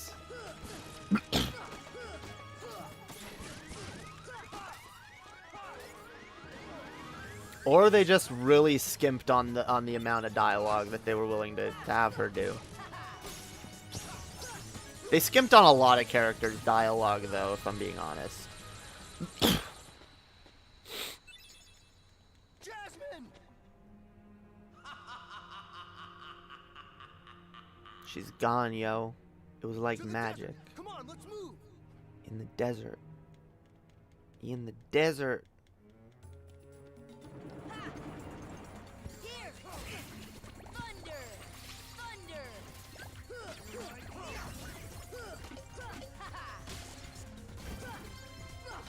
You watched Little People Making Love once in a neighbor's VHS in 1989. That's very interesting, Betty. What the I don't... Betty White is clearly very high right now.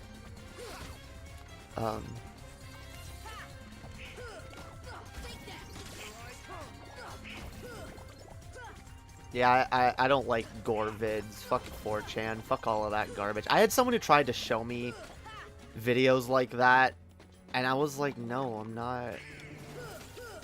They were like, you need to see, like, fucked up shit happening. You need to see, like... I'm not even gonna repeat it. I'm not even gonna repeat what... People are fucked. People are really fucked. Just sent a $5 on Streamlabs? Oh.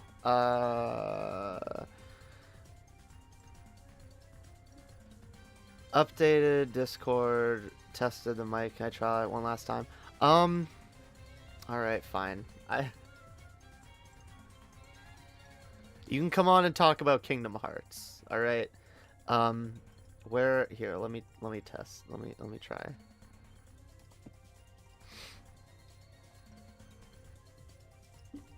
Also, thank you for the $5 straight up. Alright, wait, what are we doing? Oh, we gotta go to the desert. Again.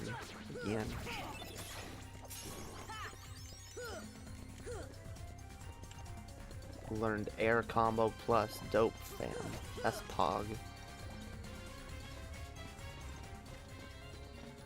Alright. Yo, what up?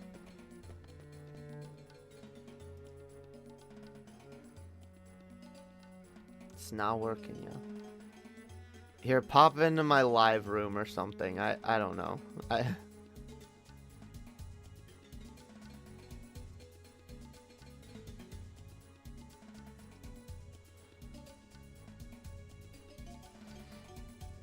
Straight Up is determined to call in tonight.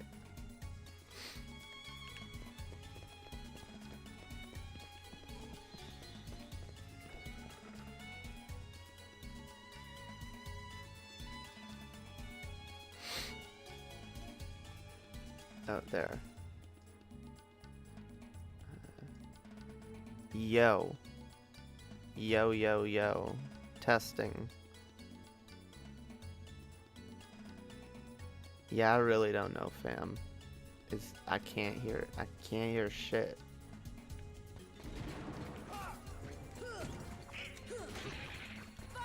It's not Pog. It's not Pog, yo. God damn it, I can't see the screen. I'm not even looking at what I'm doing.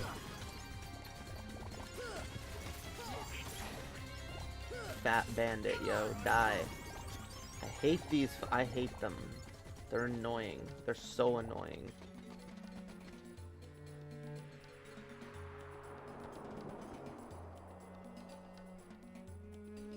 See, I'll be on. I almost forget that you only come to this world once. I almost forget that, yo. Because all the shit you do in this world, it feels like you come back twice, but like, no, that's Kingdom Hearts 2.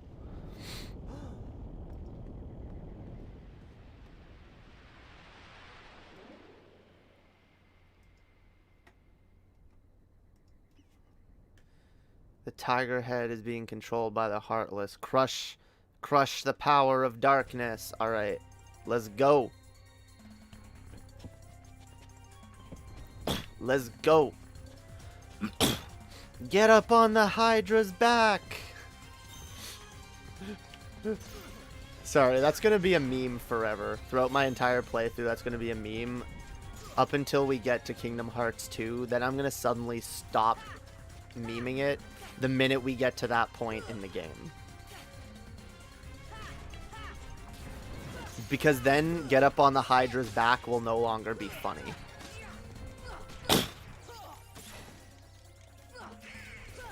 The reason it won't be funny is because you'll have heard it 30 times from the one boss fight when I do it.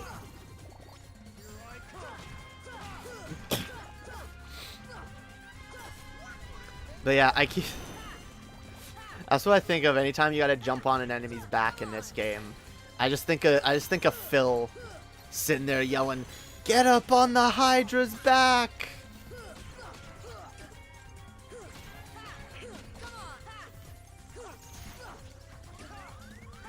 Ah! Yo, you're gonna make me die, yo. You got. No! Ah, fuck. God damn it.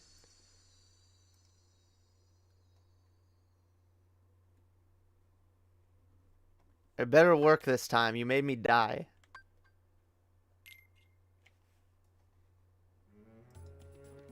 I don't... Damn it.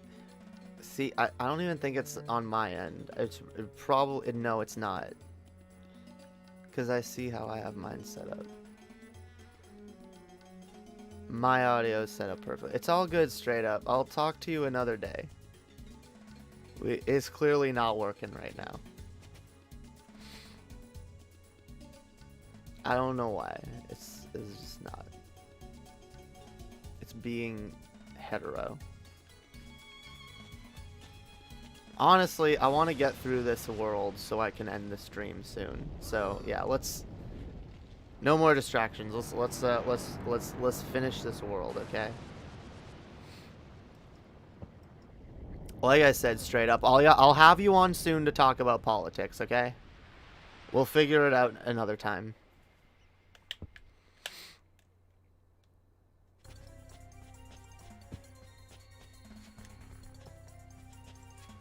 Alright. Give me up. No. God damn it. I hate dealing with bosses like this where you gotta jump on them.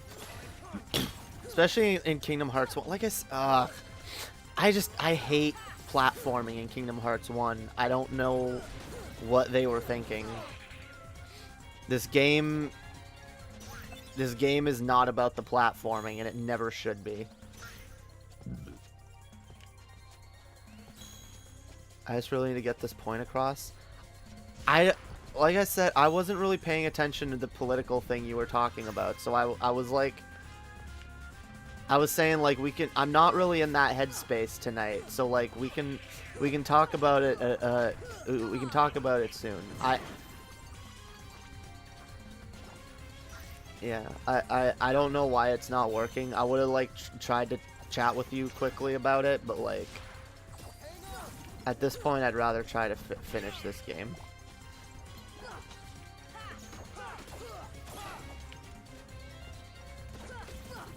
Because I've been streaming a while. And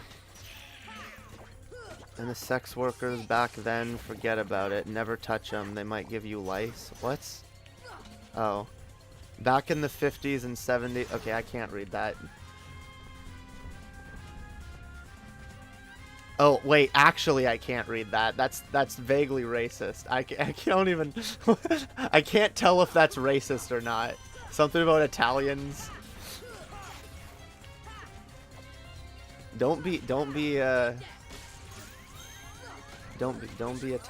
phobic. Yeah, I don't know what you're on about. I don't know what you're on about.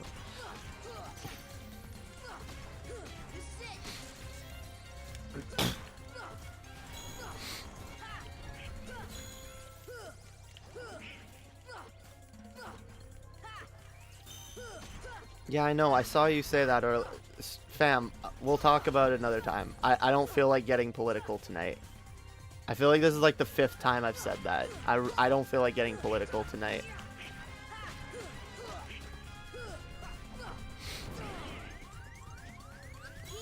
I'm not in that headspace.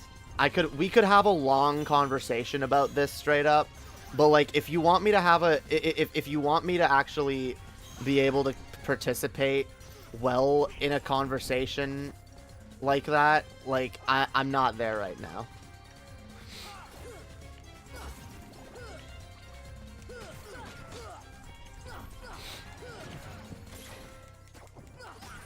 And guys, I know I've been kind of avoiding politics for a while, just in general. It's just kind of gotten tiring for me. And for me, like for politics, I have to pace myself when it comes to news and politics.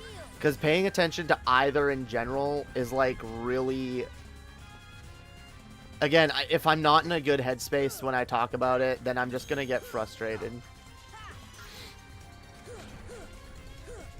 Because like... Oh my god, I spent so long just like being enraptured in nothing but the news, nothing but politics, and it really made me super depressed and anxious and all kinds of shit. So I just have to pace myself when it comes to that shit. I got very political earlier on in this stream. If I've been streaming this long, I usually... God damn it, I should have healed. If I've been streaming this long, I usually just want a game. Or just casually chat with the chat, not get, like, super deep. God bless God bless the skipped cutscene feature.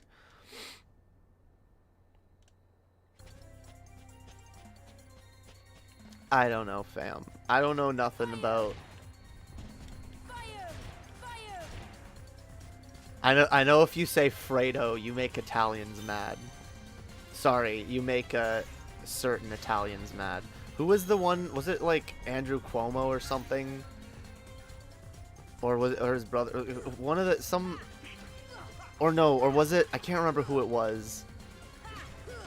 Someone like got all fucking, I think it was a Republican actually, got all like butthurt because someone called them Fredo and was like, that's an Italian slur because you're calling me an Italian character from a movie and that's it's a slur. It's somehow a slur, okay?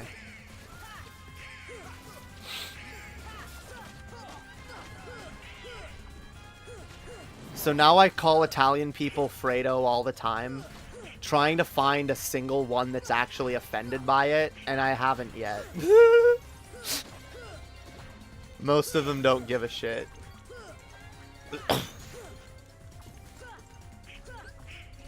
See, I remember that story. I remember it being in the news, but I remember seeing, like, the politician guy, whatever, being on the news, being like, yeah, like, they call me Fredo, it's fucking... I can't for the life of me remember which politician it was. 10 points to whoever can... I'm just gonna say that, even though I have no points to give. 10 points to whoever can figure out who that politician was first. 10 points to Gryffindor. I mean, let's be honest. As far as the movies are concerned, that point system is extremely useless. I mean, except for maybe the first movie where Gryffindor wins. Aside from that, anytime we hear 10 points from Gryffindor, it's just like, like Harry's being chastised or something. Like, that's... You kind of feel bad for him, but, like, that's about it. It's like, not like there's gonna be lasting consequences.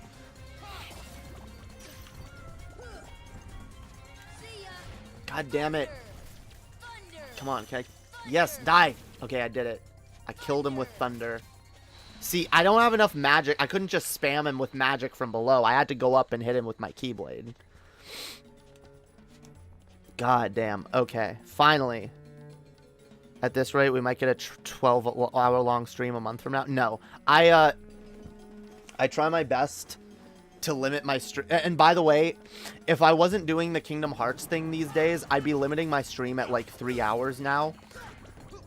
The reason I'll go to like 5 or 6 hours is because half the stream is me playing a game. So I get most of the important shit out of the way throughout the first half of the stream. And then if people want to stick around for the Kingdom Hearts playthrough, they can.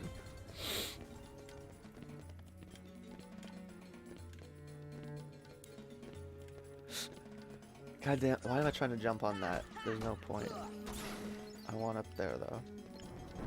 I don't know why I want up there. I like to... See, the thing about games... The thing about platformers, I always try to jump on platforms that I shouldn't be on. I just have that instinct. I see a platform, I want to jump on it. It's there. I want to jump on it. I can. I want to do it. I don't care that it leads nowhere. It's there. I want to fucking jump on it. No. Okay. Thank you, Donald, for actually healing me on time for once.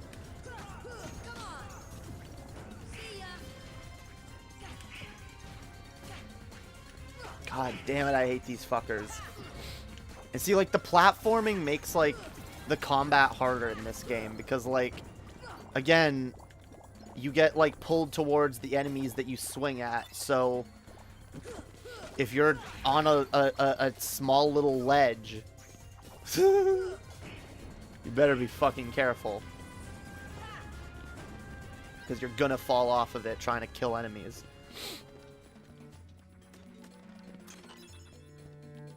Thunder, thunder, yes. Thundercats. Thunder, thunder, Thundercats, ho. God damn it. See, like, I want to jump on this because I can. I'm on it. And now, no, I want to jump on that one because it's higher up. Ah, I can't. Not working.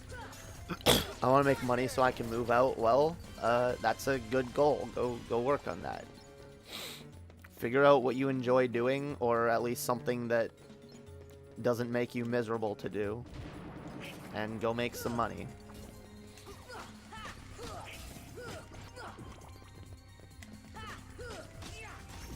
I mean, trust me, it can be hard to make good money while sticking to your principles, but it's not impossible.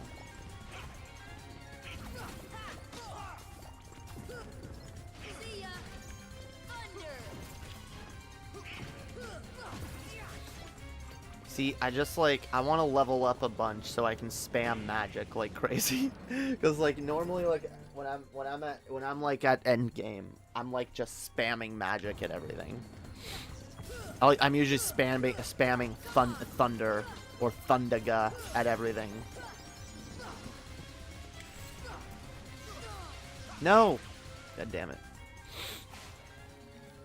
Alright, now we're down here.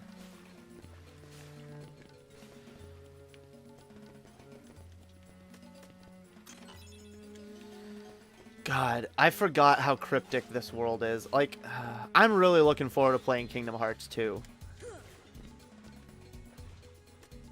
Like...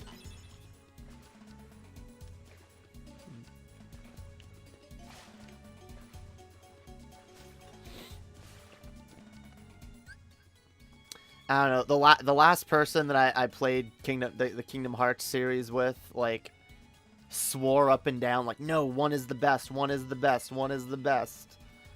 I was like, objectively, it's not. Objectively, Kingdom Hearts 1 is not the best Kingdom Hearts. It can't be. Okay? You might have the most nostalgia for it, but that does not make it the best.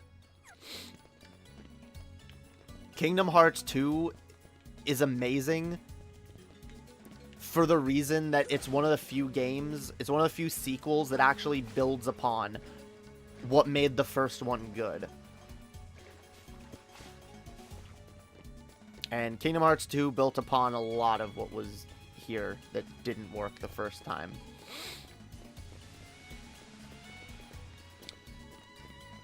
Which is something I kind of forget about sequels. I always try to, like...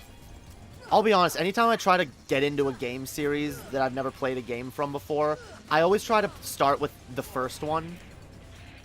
And I realize, like, in some games, that's actually not the smartest thing to do. Like, for example, Assassin's fucking Creed.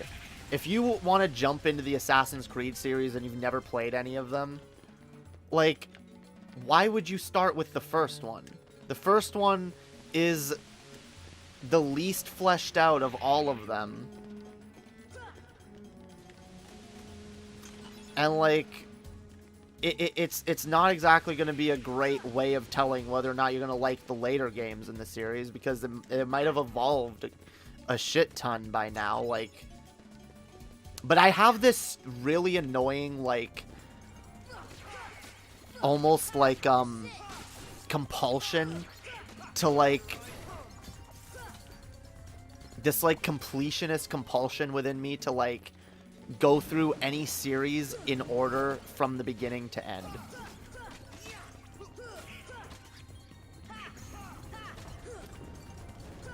And think it was a wait, what? I don't know what y'all are on about. Oh, paisano? No, that's not a slur. I just...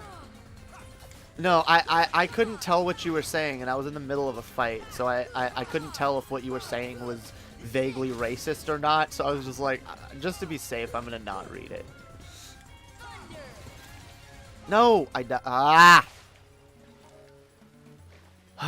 love this world, guys. This is my favorite world in the entire game. This is my favorite. I love it because it has pits that you fall into for no reason, and it's nice and confusing. It's nice and confusing figuring out where to go next. Okay, wait. We gotta do something with this. Yes.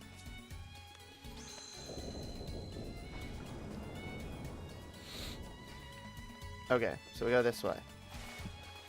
And yes, we need Aladdin in our party for this, so that we can use the monkey. Open the chest. Hell yeah. And... oh, wait. I love how you can swim up a waterfall in this game. Like, oh my god. Oh my fucking god. Swimming up a waterfall, that's totally realistic. Must have some pretty fucking strong arms, is all I'll say. Holy shit. Alright, good night, Betty White.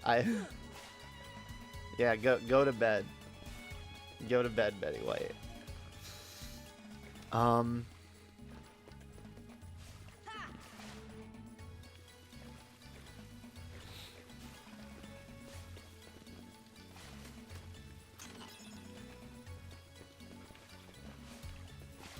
Alright. Oh, this leads back up to the entrance.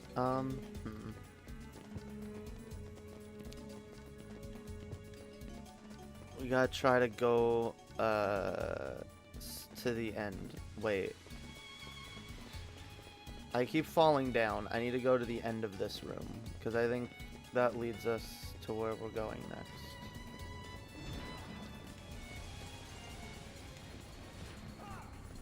I think the only point of going down to the down part, the pit, the water, I think the only point of that is to get back up if you fall. I might be wrong though.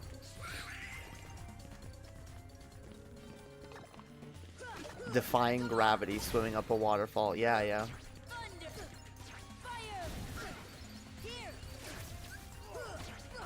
I mean, I believe in magic.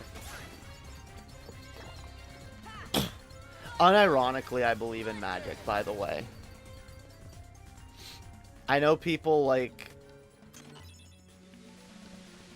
get really pedantic and atheistic about no supernatural I believe in magic. I believe in magic. Fuck yeah. Absolutely I do.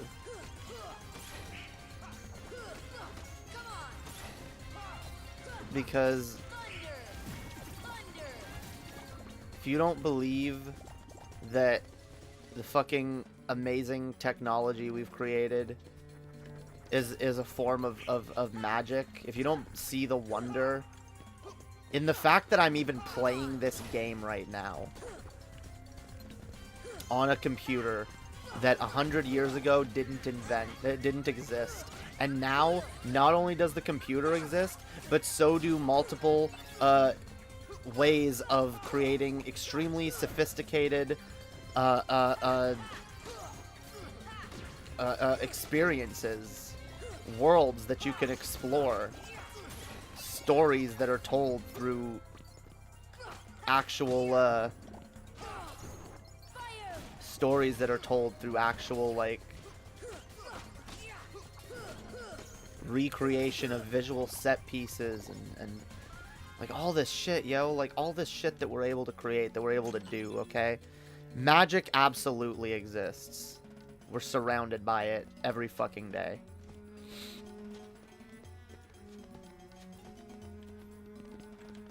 Stop thinking the world isn't full of wonders, because it absolutely is.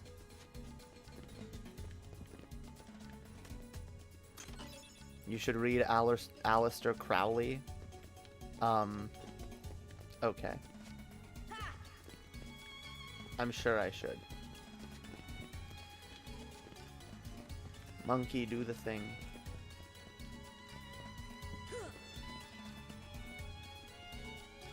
It won't budge, keep exploring the ruins.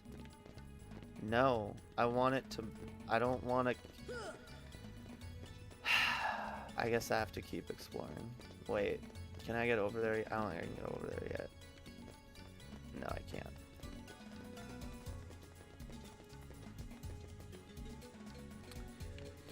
I think there's something down there that I have to get.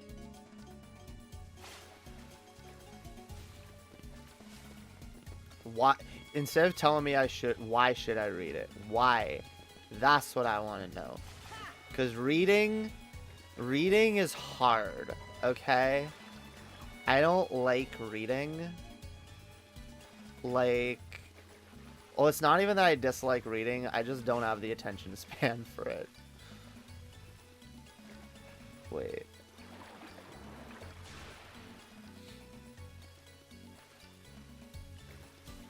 Did I do this one? No, we didn't. I love how Sora is able to activate that one. A door. A door that we can't get to. A door I can't get to. Where even is it? I don't know. Don't read. Don't you ever just watch informational videos? Yeah, I do. See, the thing is, if someone tells me to read something, I feel like it's a cop-out to just find a video of someone, like, summarizing it or whatever. Like, I want to at least, if there's something that needs to be read, then I at least want an audiobook of the thing. Hidden room. Wait, I think this is where we need to go. Ooh, the pillar. Wait, I know what we gotta do. Wait, we gotta do a thing. We gotta do a thing to the pillar. Maybe if you break it.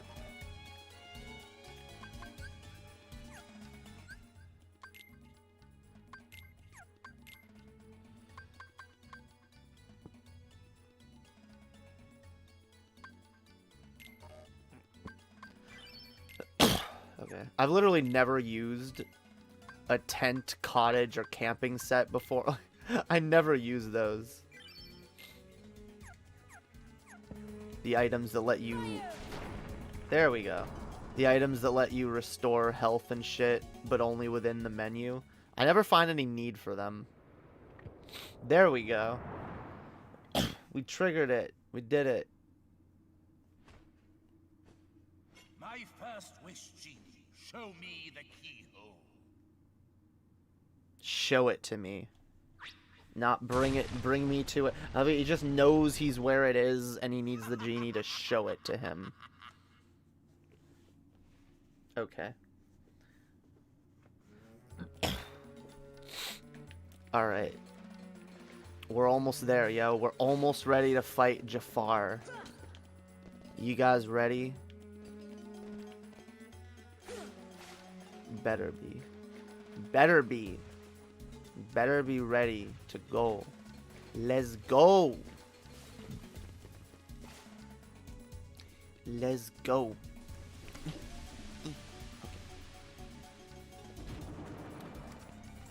Actually, fuck that. I want to sit over here. I want to look at the big screen because I'm looking at like the tiny little screen in OBS and trying to play this game. No wonder I keep fucking up.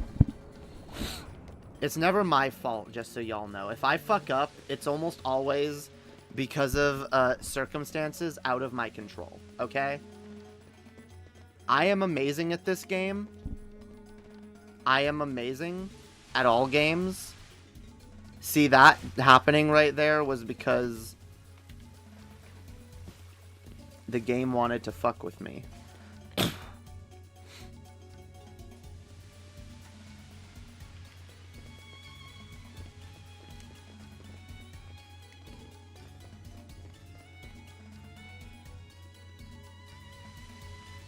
I don't know what you're on about, Alan.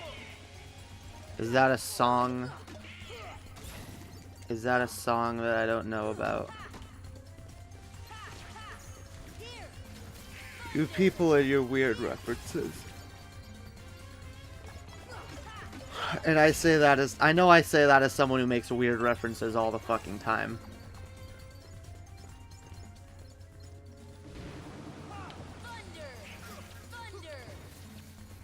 God damn it, I don't want to fight. Fuck off, I'm done with you. No. The minute the fat fucker appears, I'm like, nah, I'm not fighting you. I don't wanna. I don't wanna. Oh god, okay. Oh, here, let's do this first. Since we're right there.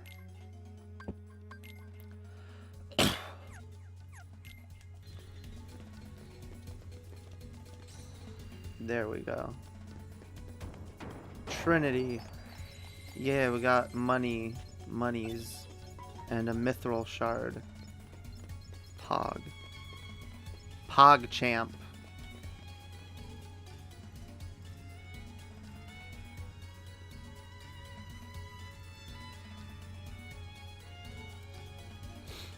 Okay. I guess we'll save, and then we'll go fight Jafar. And then, fuck, I'm probably gonna end after that. But we have to fight Jafar first, okay? We have to save Jasmine. If we don't save Jasmine, bad things are gonna happen. Bad things. Bad things. That boy again? He is more persistent than I expected. Why not explain the situation to that boy, Riku? Doing so may actually prove useful to our... Wait a second. Are you Maleficent? They should've got Riku to just defeat Sora right off the bat, yo. Let Jasmine go! Not a chance. You see, she's a princess. One of 7 who somehow hold the key to opening the door. Open? The door, yo. The door to darkness. The door to Kingdom Hearts. Genie, no! Sorry, Al. The one with the lamp calls the shots. I don't have a choice. See, this is also a really stupid wish. Because, like, Jafar could fight them himself. Why does he need the genie to fight them? And he is fighting still. His wish is for the genie to help him. He wishes for the genie to assist him slightly in battle. He's an all-powerful genie. He could have wished that Sora, Donald, and Goofy and Aladdin were all, like, turned to stone. He could have wished that they all, like, just vanished, that they were dead. He could have made so many wishes, but, like, you wish for Genie to crush them, and by crush them, you mean mildly assist you in your boss fight, but honestly really not really do much. Because all he does is, like, follow you around and use a few spells on you. Like, you can honestly mostly avoid what Genie is doing. You just gotta focus on Jafar.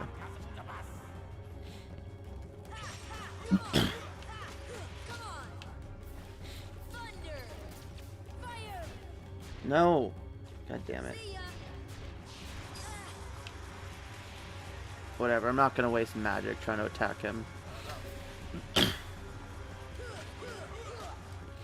I gotta remember, yo, at least this isn't the fucking fight in Chain of Memories. We're gonna have fun with Chain of Memories. You guys are gonna see me get more mad at that game than, like, anything else. And I still love it. I want to be clear. Even if I get mad at one of these games a little bit, I love these games. I fucking love Kingdom Hearts. I get annoyed. These games are not perfect, but, like, they're close enough, goddammit. Except I do believe this game really needs some, like, quality of life changes. A lot of really dated nonsense within this game that isn't necessary. But whatever. Still dope. Still got an interesting fucking story. Look, see, that was the first time Genie attacked me. You just stay away from him, and he can't attack you. I mean, it's very clear he doesn't want to attack you. He's just, like, floating around, and when he comes near, he's like, I'm really sorry about this.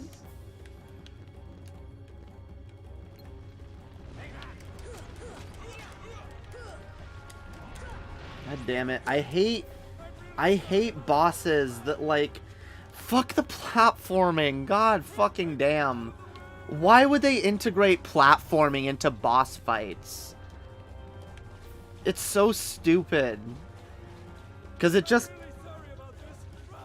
lengthens the boss fight unnecessarily. Because, like, he's only in a spot where you can hit him for so long, and then you have to chase him down again. It turns half the boss fight into literally just chasing him down. There we go. No! Fuck you, Genie. We don't need your help. Go away.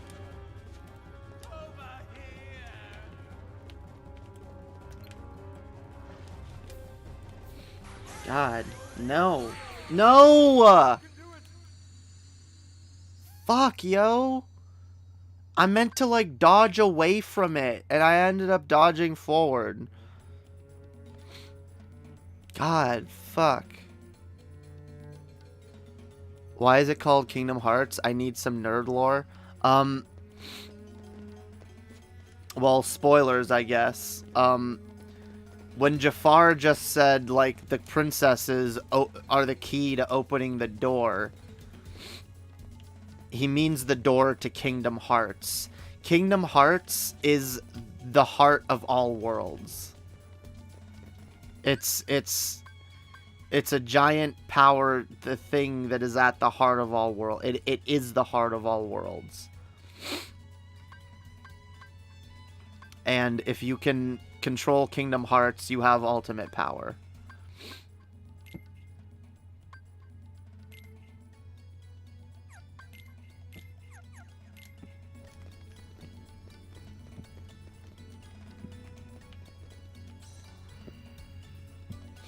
Oh, wait. Okay, so we need Donald and Goofy to get this. And then we need Aladdin to get this other thing. Did I switch back to Aladdin last time? I don't think I did. No, wait. Donald, yeah. Look, Donald is more useful because at least Donald knows Cure. That always makes him more useful. Oh, air combo plus, yes. MP haste, yes.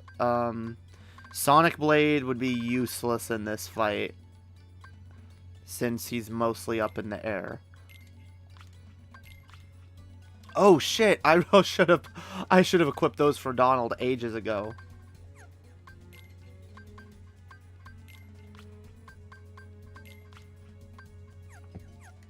All right. And let's see. I think we got. No way. Oh wait, no. Here, let's give Donald some items.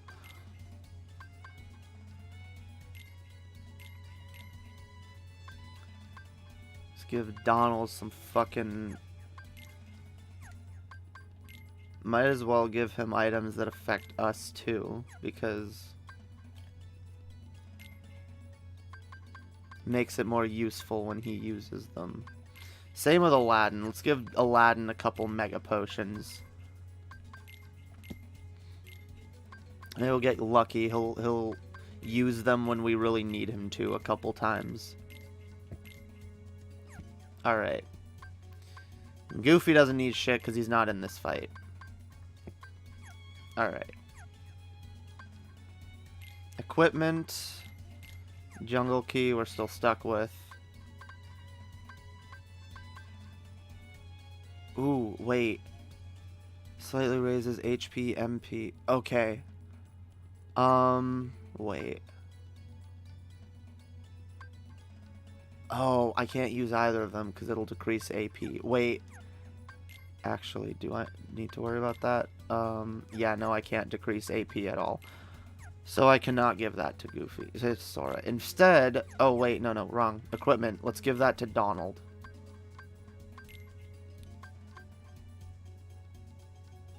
Might as well raise Donald's magic.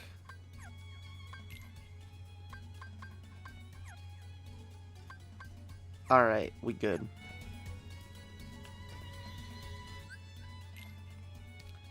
We're so good, we're gonna save again. Was Kingdom Hearts doing a multiverse thing before multiverses were popular? Unironically, yes. Although, it's kind of weird how they do their multiverse, because it's like...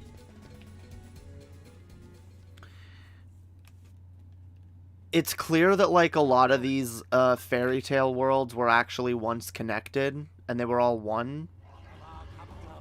And now they're separated as different worlds. But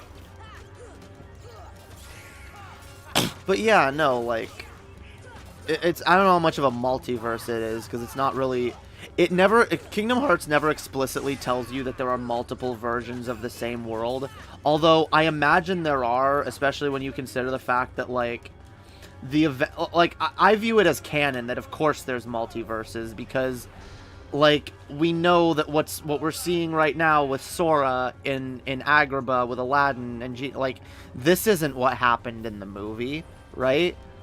And so like what happened in the movie is clearly one multiverse, and then what happened in the Kingdom Hearts universe is another multiverse, right? It's another version of the same world, the same story, same characters. So I feel like that's like soft canon. Like no matter what Kingdom Hearts does.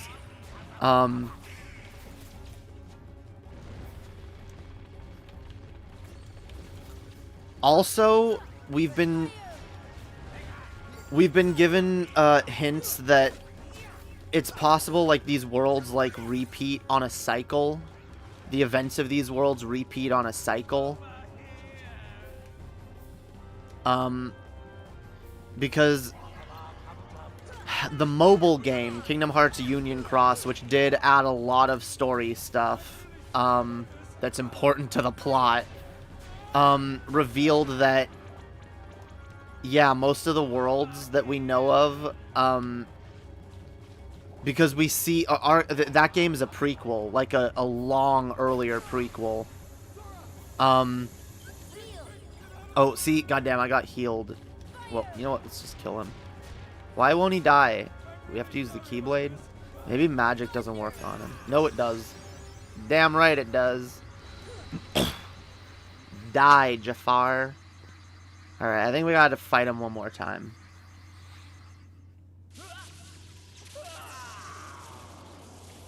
Because he wishes to be a genie, yo. Ice. We got ice. Imagine being dumb enough to have a genie and to wish to be the genie. Imagine being that stupid. Jafar is pretty stupid, though. My final wish.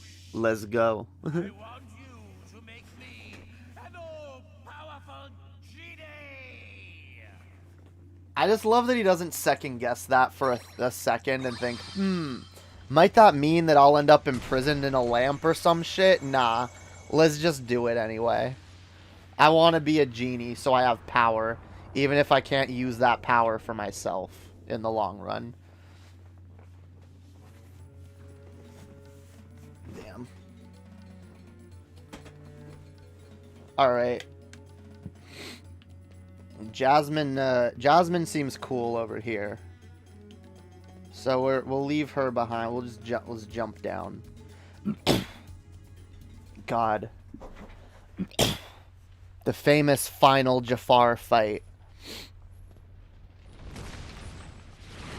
You guys will see when we get to Chain of Memories. This fight truly is miserable in Chain of Memories. Especially on the PS2.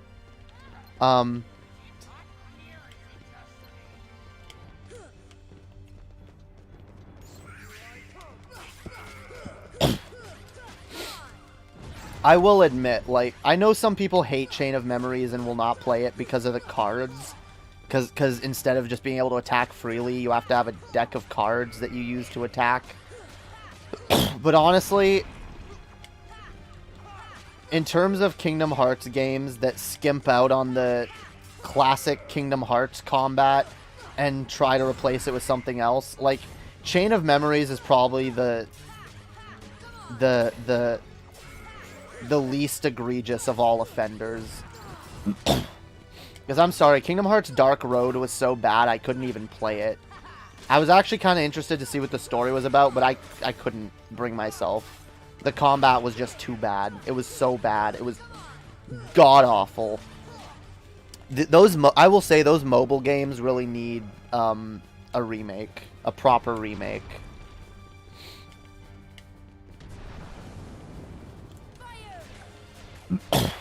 God damn it.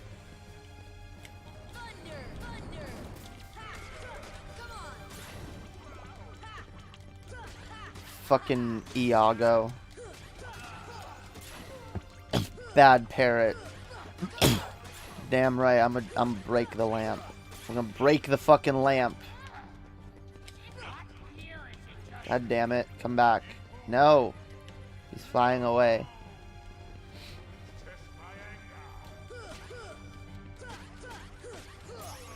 Yeah. Deaded. Deaded. Deaded, yo. We deaded him. We deaded him. Okay, Jafar. Back to your lamp. Damn right. Get in that lamp. Get in there. That's what you get. That's what you get for being a bad boy. Alright? Now you live in the lamp. Now you live in the lamp. And you don't get to be free no more. Yeah, we got Fyra. And Ansem's report 1. Pog. Should we actually... Let's read the Ansem reports as we get them. Why not? I've already spoiled half the ending, but like... let's do it. Let's do it proper. Jasmine? Jasmine! Oh no, Jasmine disappeared, yo. She was kidnapped. Yeah, Jasmine barely got any dialogue. I still believe that, like, they skimped out on Jasmine's dialogue for some reason. I don't know why. I don't know why.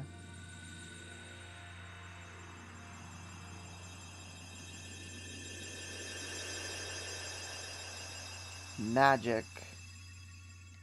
Magics.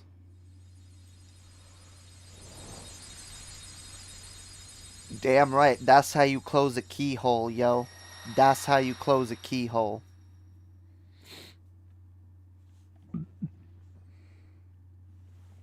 Damn right. Oh no, we gotta run. Let's go. I usually forget about this section of the game right until I play it again. And even this time, like, I knew there was a carpet section, but I forgot that it was here. I forgot that it was to escape the cave, because in Kingdom Hearts 2, there's a boss fight where you ride the carpet. Yeah, poggers. Poggers! Look at that. Look at that. We did poggers. We're doing it. No. Bad.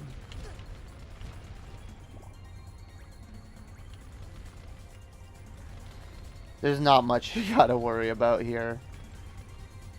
It's very hard to die in this section.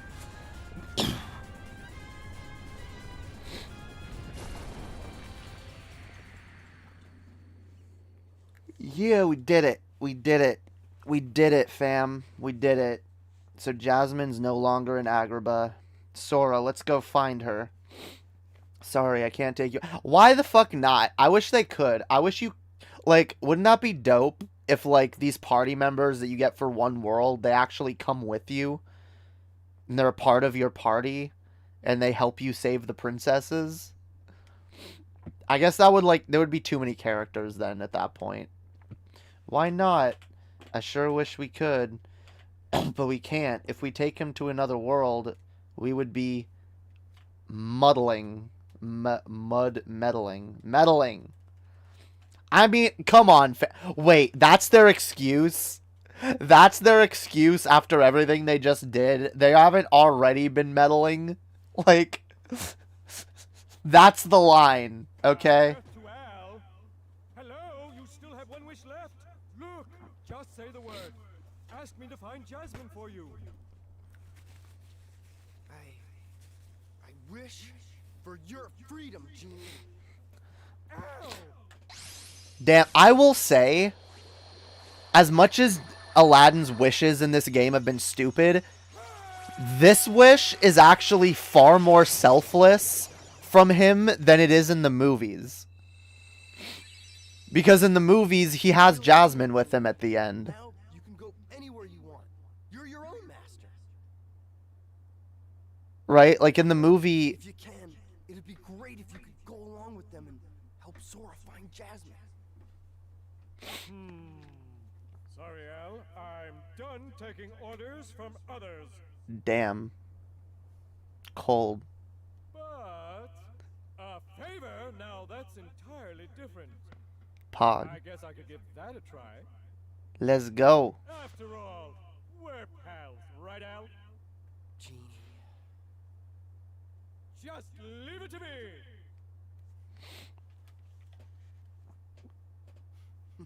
But yeah, like at the end of the movie, he rescues Jasmine. And he still has one wish left, and he decides to use it to free Genie. Like in the so this is way more selfless on his part. Hey, I did my part. I brought the princess, didn't I? Jafar was beyond help, consumed Damn. by his own hatred. One should beware of letting it burn too fiercely. Whoa, whoa, whoa, lighten up. Huh? I'm as cool as they come, okay? I'm sure. Fucking James Woods. Huh? You know what would be special? We had a deal, yes. You An alternate mode where you can play as Riku. Yeah, give me Kyrie. Give me Kyrie back, you piece of shit. go to her. Your vessel is waiting. Just remember, this is no pleasure cruise. It won't be a pleasant voyage. Why are you doing all this for me? What's the catch? Cat, what's the catch? Silly boy. You're like a son to me. I only want you to be happy. I'm sure. I seriously doubt that. Believe what you wish. But lest we forget, I kept my end of the bargain. Like, Maleficent is so obviously someone you can't trust. It's not even funny. Like... You're like a son to me. I only want to help you. Like, no one would believe that coming from her. No one. Nobody. Yeah, we got a new Keyblade.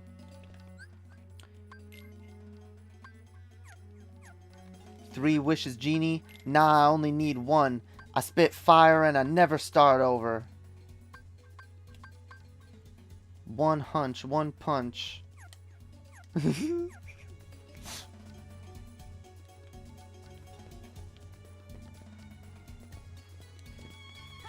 Yeah, like, no, wait. What? What? Wait. I just... That's a glitch. Okay, now it's equipped. That was so weird. You guys saw that, right? I already had it equipped, but it showed the one I had before. That was... Okay, that was a weird glitch. Never seen that happen before. And it's documented on stream now. For all to see. Okay, I'm gonna go over here first. Oh, wait. What's... There's a shopkeeper. Can we buy stuff? No. We can't buy stuff from him. Damn. Trinity, let's go.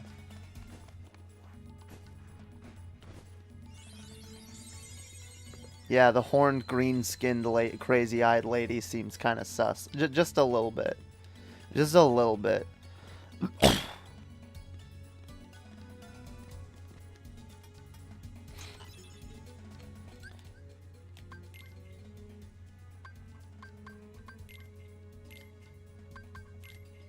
This is a useful item.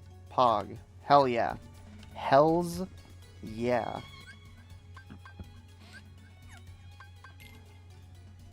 This means that we can now go to other worlds, yo.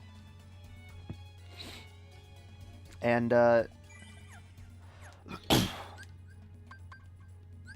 let's see. Let's see where we can go next. Oh, we can unlock more trinities. And oh, we got another torn page from the Winnie the Pooh book. I think what we'll do, we'll collect all the Winnie the Pooh pages and we'll go back later. Or maybe I'll go back, I don't know, in between. So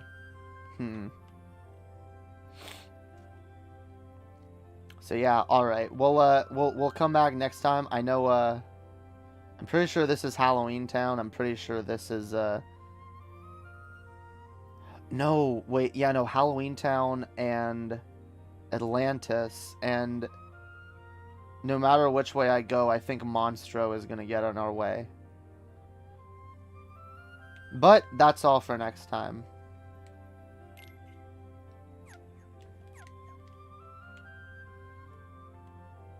You know what? Here, let's just warp back to Traverse Town.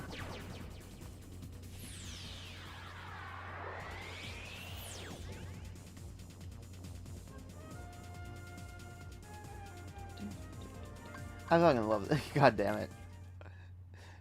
See, I do get the nostalgia for this game. I'm way more nostalgic for Kingdom Hearts 2. I will never stop raving about how amazing Kingdom Hearts 2 is, okay? I don't care. People can say it's underrated. You're wrong. You're just wrong. Honestly, it's objectively the best sequel of all time. Of any entertainment medium. Fight me. Fight me. Best sequel of...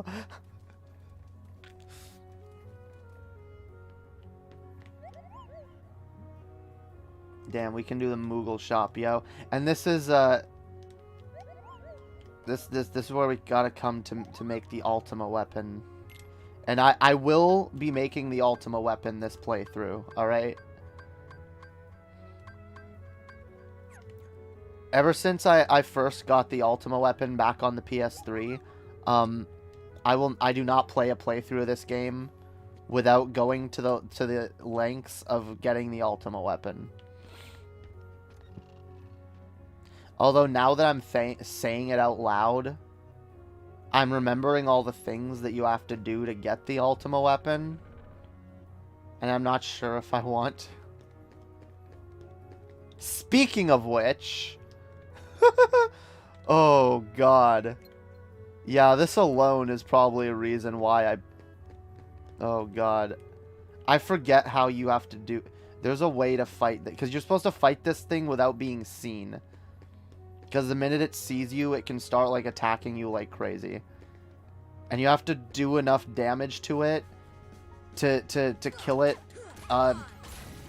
quick enough so you can get... Or kill it enough times so you can get items from it. Yeah, you have to kill it before it starts attacking you.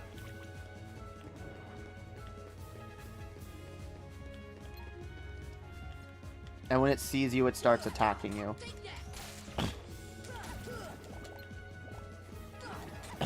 See, now it's doing that. See, now I can't avoid it. Now it's targeting me, and it calls a bunch of other ones for backup, and so you have to leave and come back.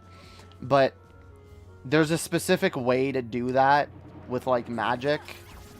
I can't remember the specific way of beating that, but, like, there's a ton of, like, weird little Heartless minigame type things where, like, you have to kill Heartless in a certain way to get certain items, and there are certain items that this is the only way to get them, and you need those items to make the Ultima weapon. And yeah, I don't know if I'm gonna make the I don't know. We'll see. We'll see how I feel near the end of this playthrough. We'll see if I feel like going through the... I might be more likely to do so in Kingdom Hearts 2, honestly. In fact, I will say, when we get to Kingdom Hearts 2, like when I finish that game, I'm gonna keep playing it. I'm gonna 100% it. We're gonna do all the bonus bosses. I'm gonna do all of them on stream. I'm gonna beat them all, even ones that I've never done before, because I've never beaten all the secret bosses in Kingdom Hearts 2.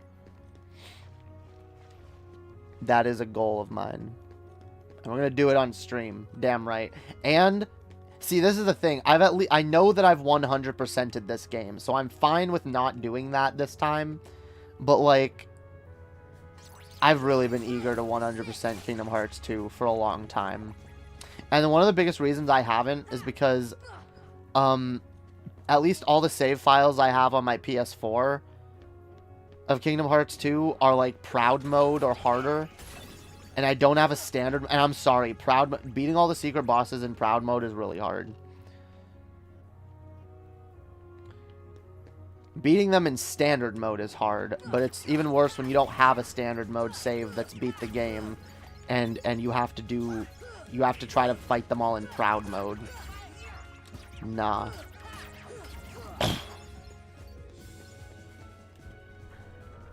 You're still up? I'm probably not going to be up for that much longer. I'm just kind of messing around now. In fact, I think I am done. Let's go save.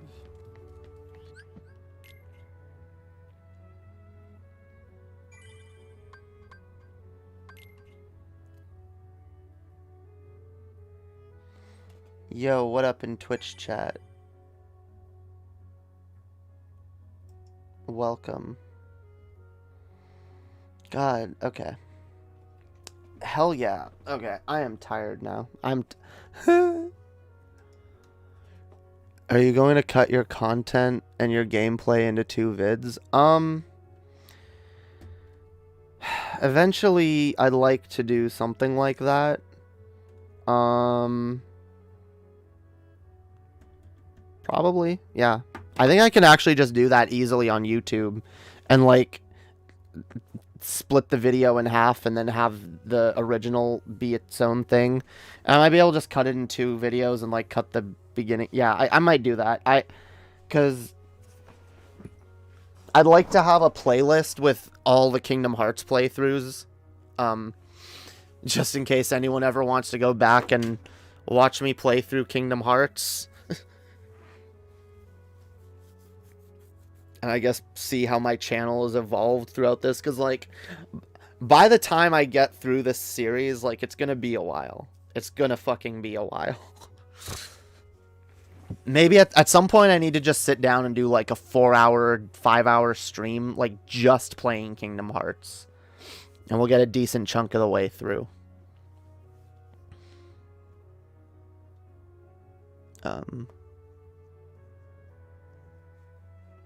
Number your playthroughs. No, I will do that. I'm gonna put them in a playlist. I'm gonna and I'll probably like make specific thumbnails for each one. And eventually, what I'd like to do is like take down all my live streams, or not take them. I'd like to get to the point where I can unlist all my live streams, and then upload videos, like clips of like my segments. Kind of like Vosh does. And then I can put all my unlisted streams into a playlist where people can watch them if they want to. That's my goal eventually, but I'm not great at editing, and I'm just not great at editing. I need to learn. One day I'll pay an editor, and then I'll never have to worry about that again. But I have to be able to afford to pay an editor first. Help me get to 1,000 subs, y'all. All right, that'll get me closer to the way there. Anyway, yeah. Editing sucks. I don't like it.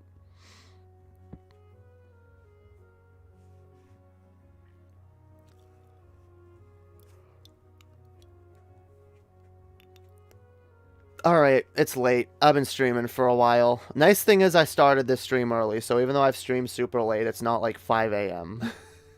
So, yeah, I'll see y'all next time. I'll probably see y'all like on Saturday for Unterhaven. Probably. If not, I'll probably stream at some point this weekend, and maybe I might just do a Kingdom Hearts stream. Why not? Anyway, we'll see y'all later. All right. Thanks for hanging out, chilling, being dope. Thank you for everyone who donated. Once again, you guys are fucking awesome.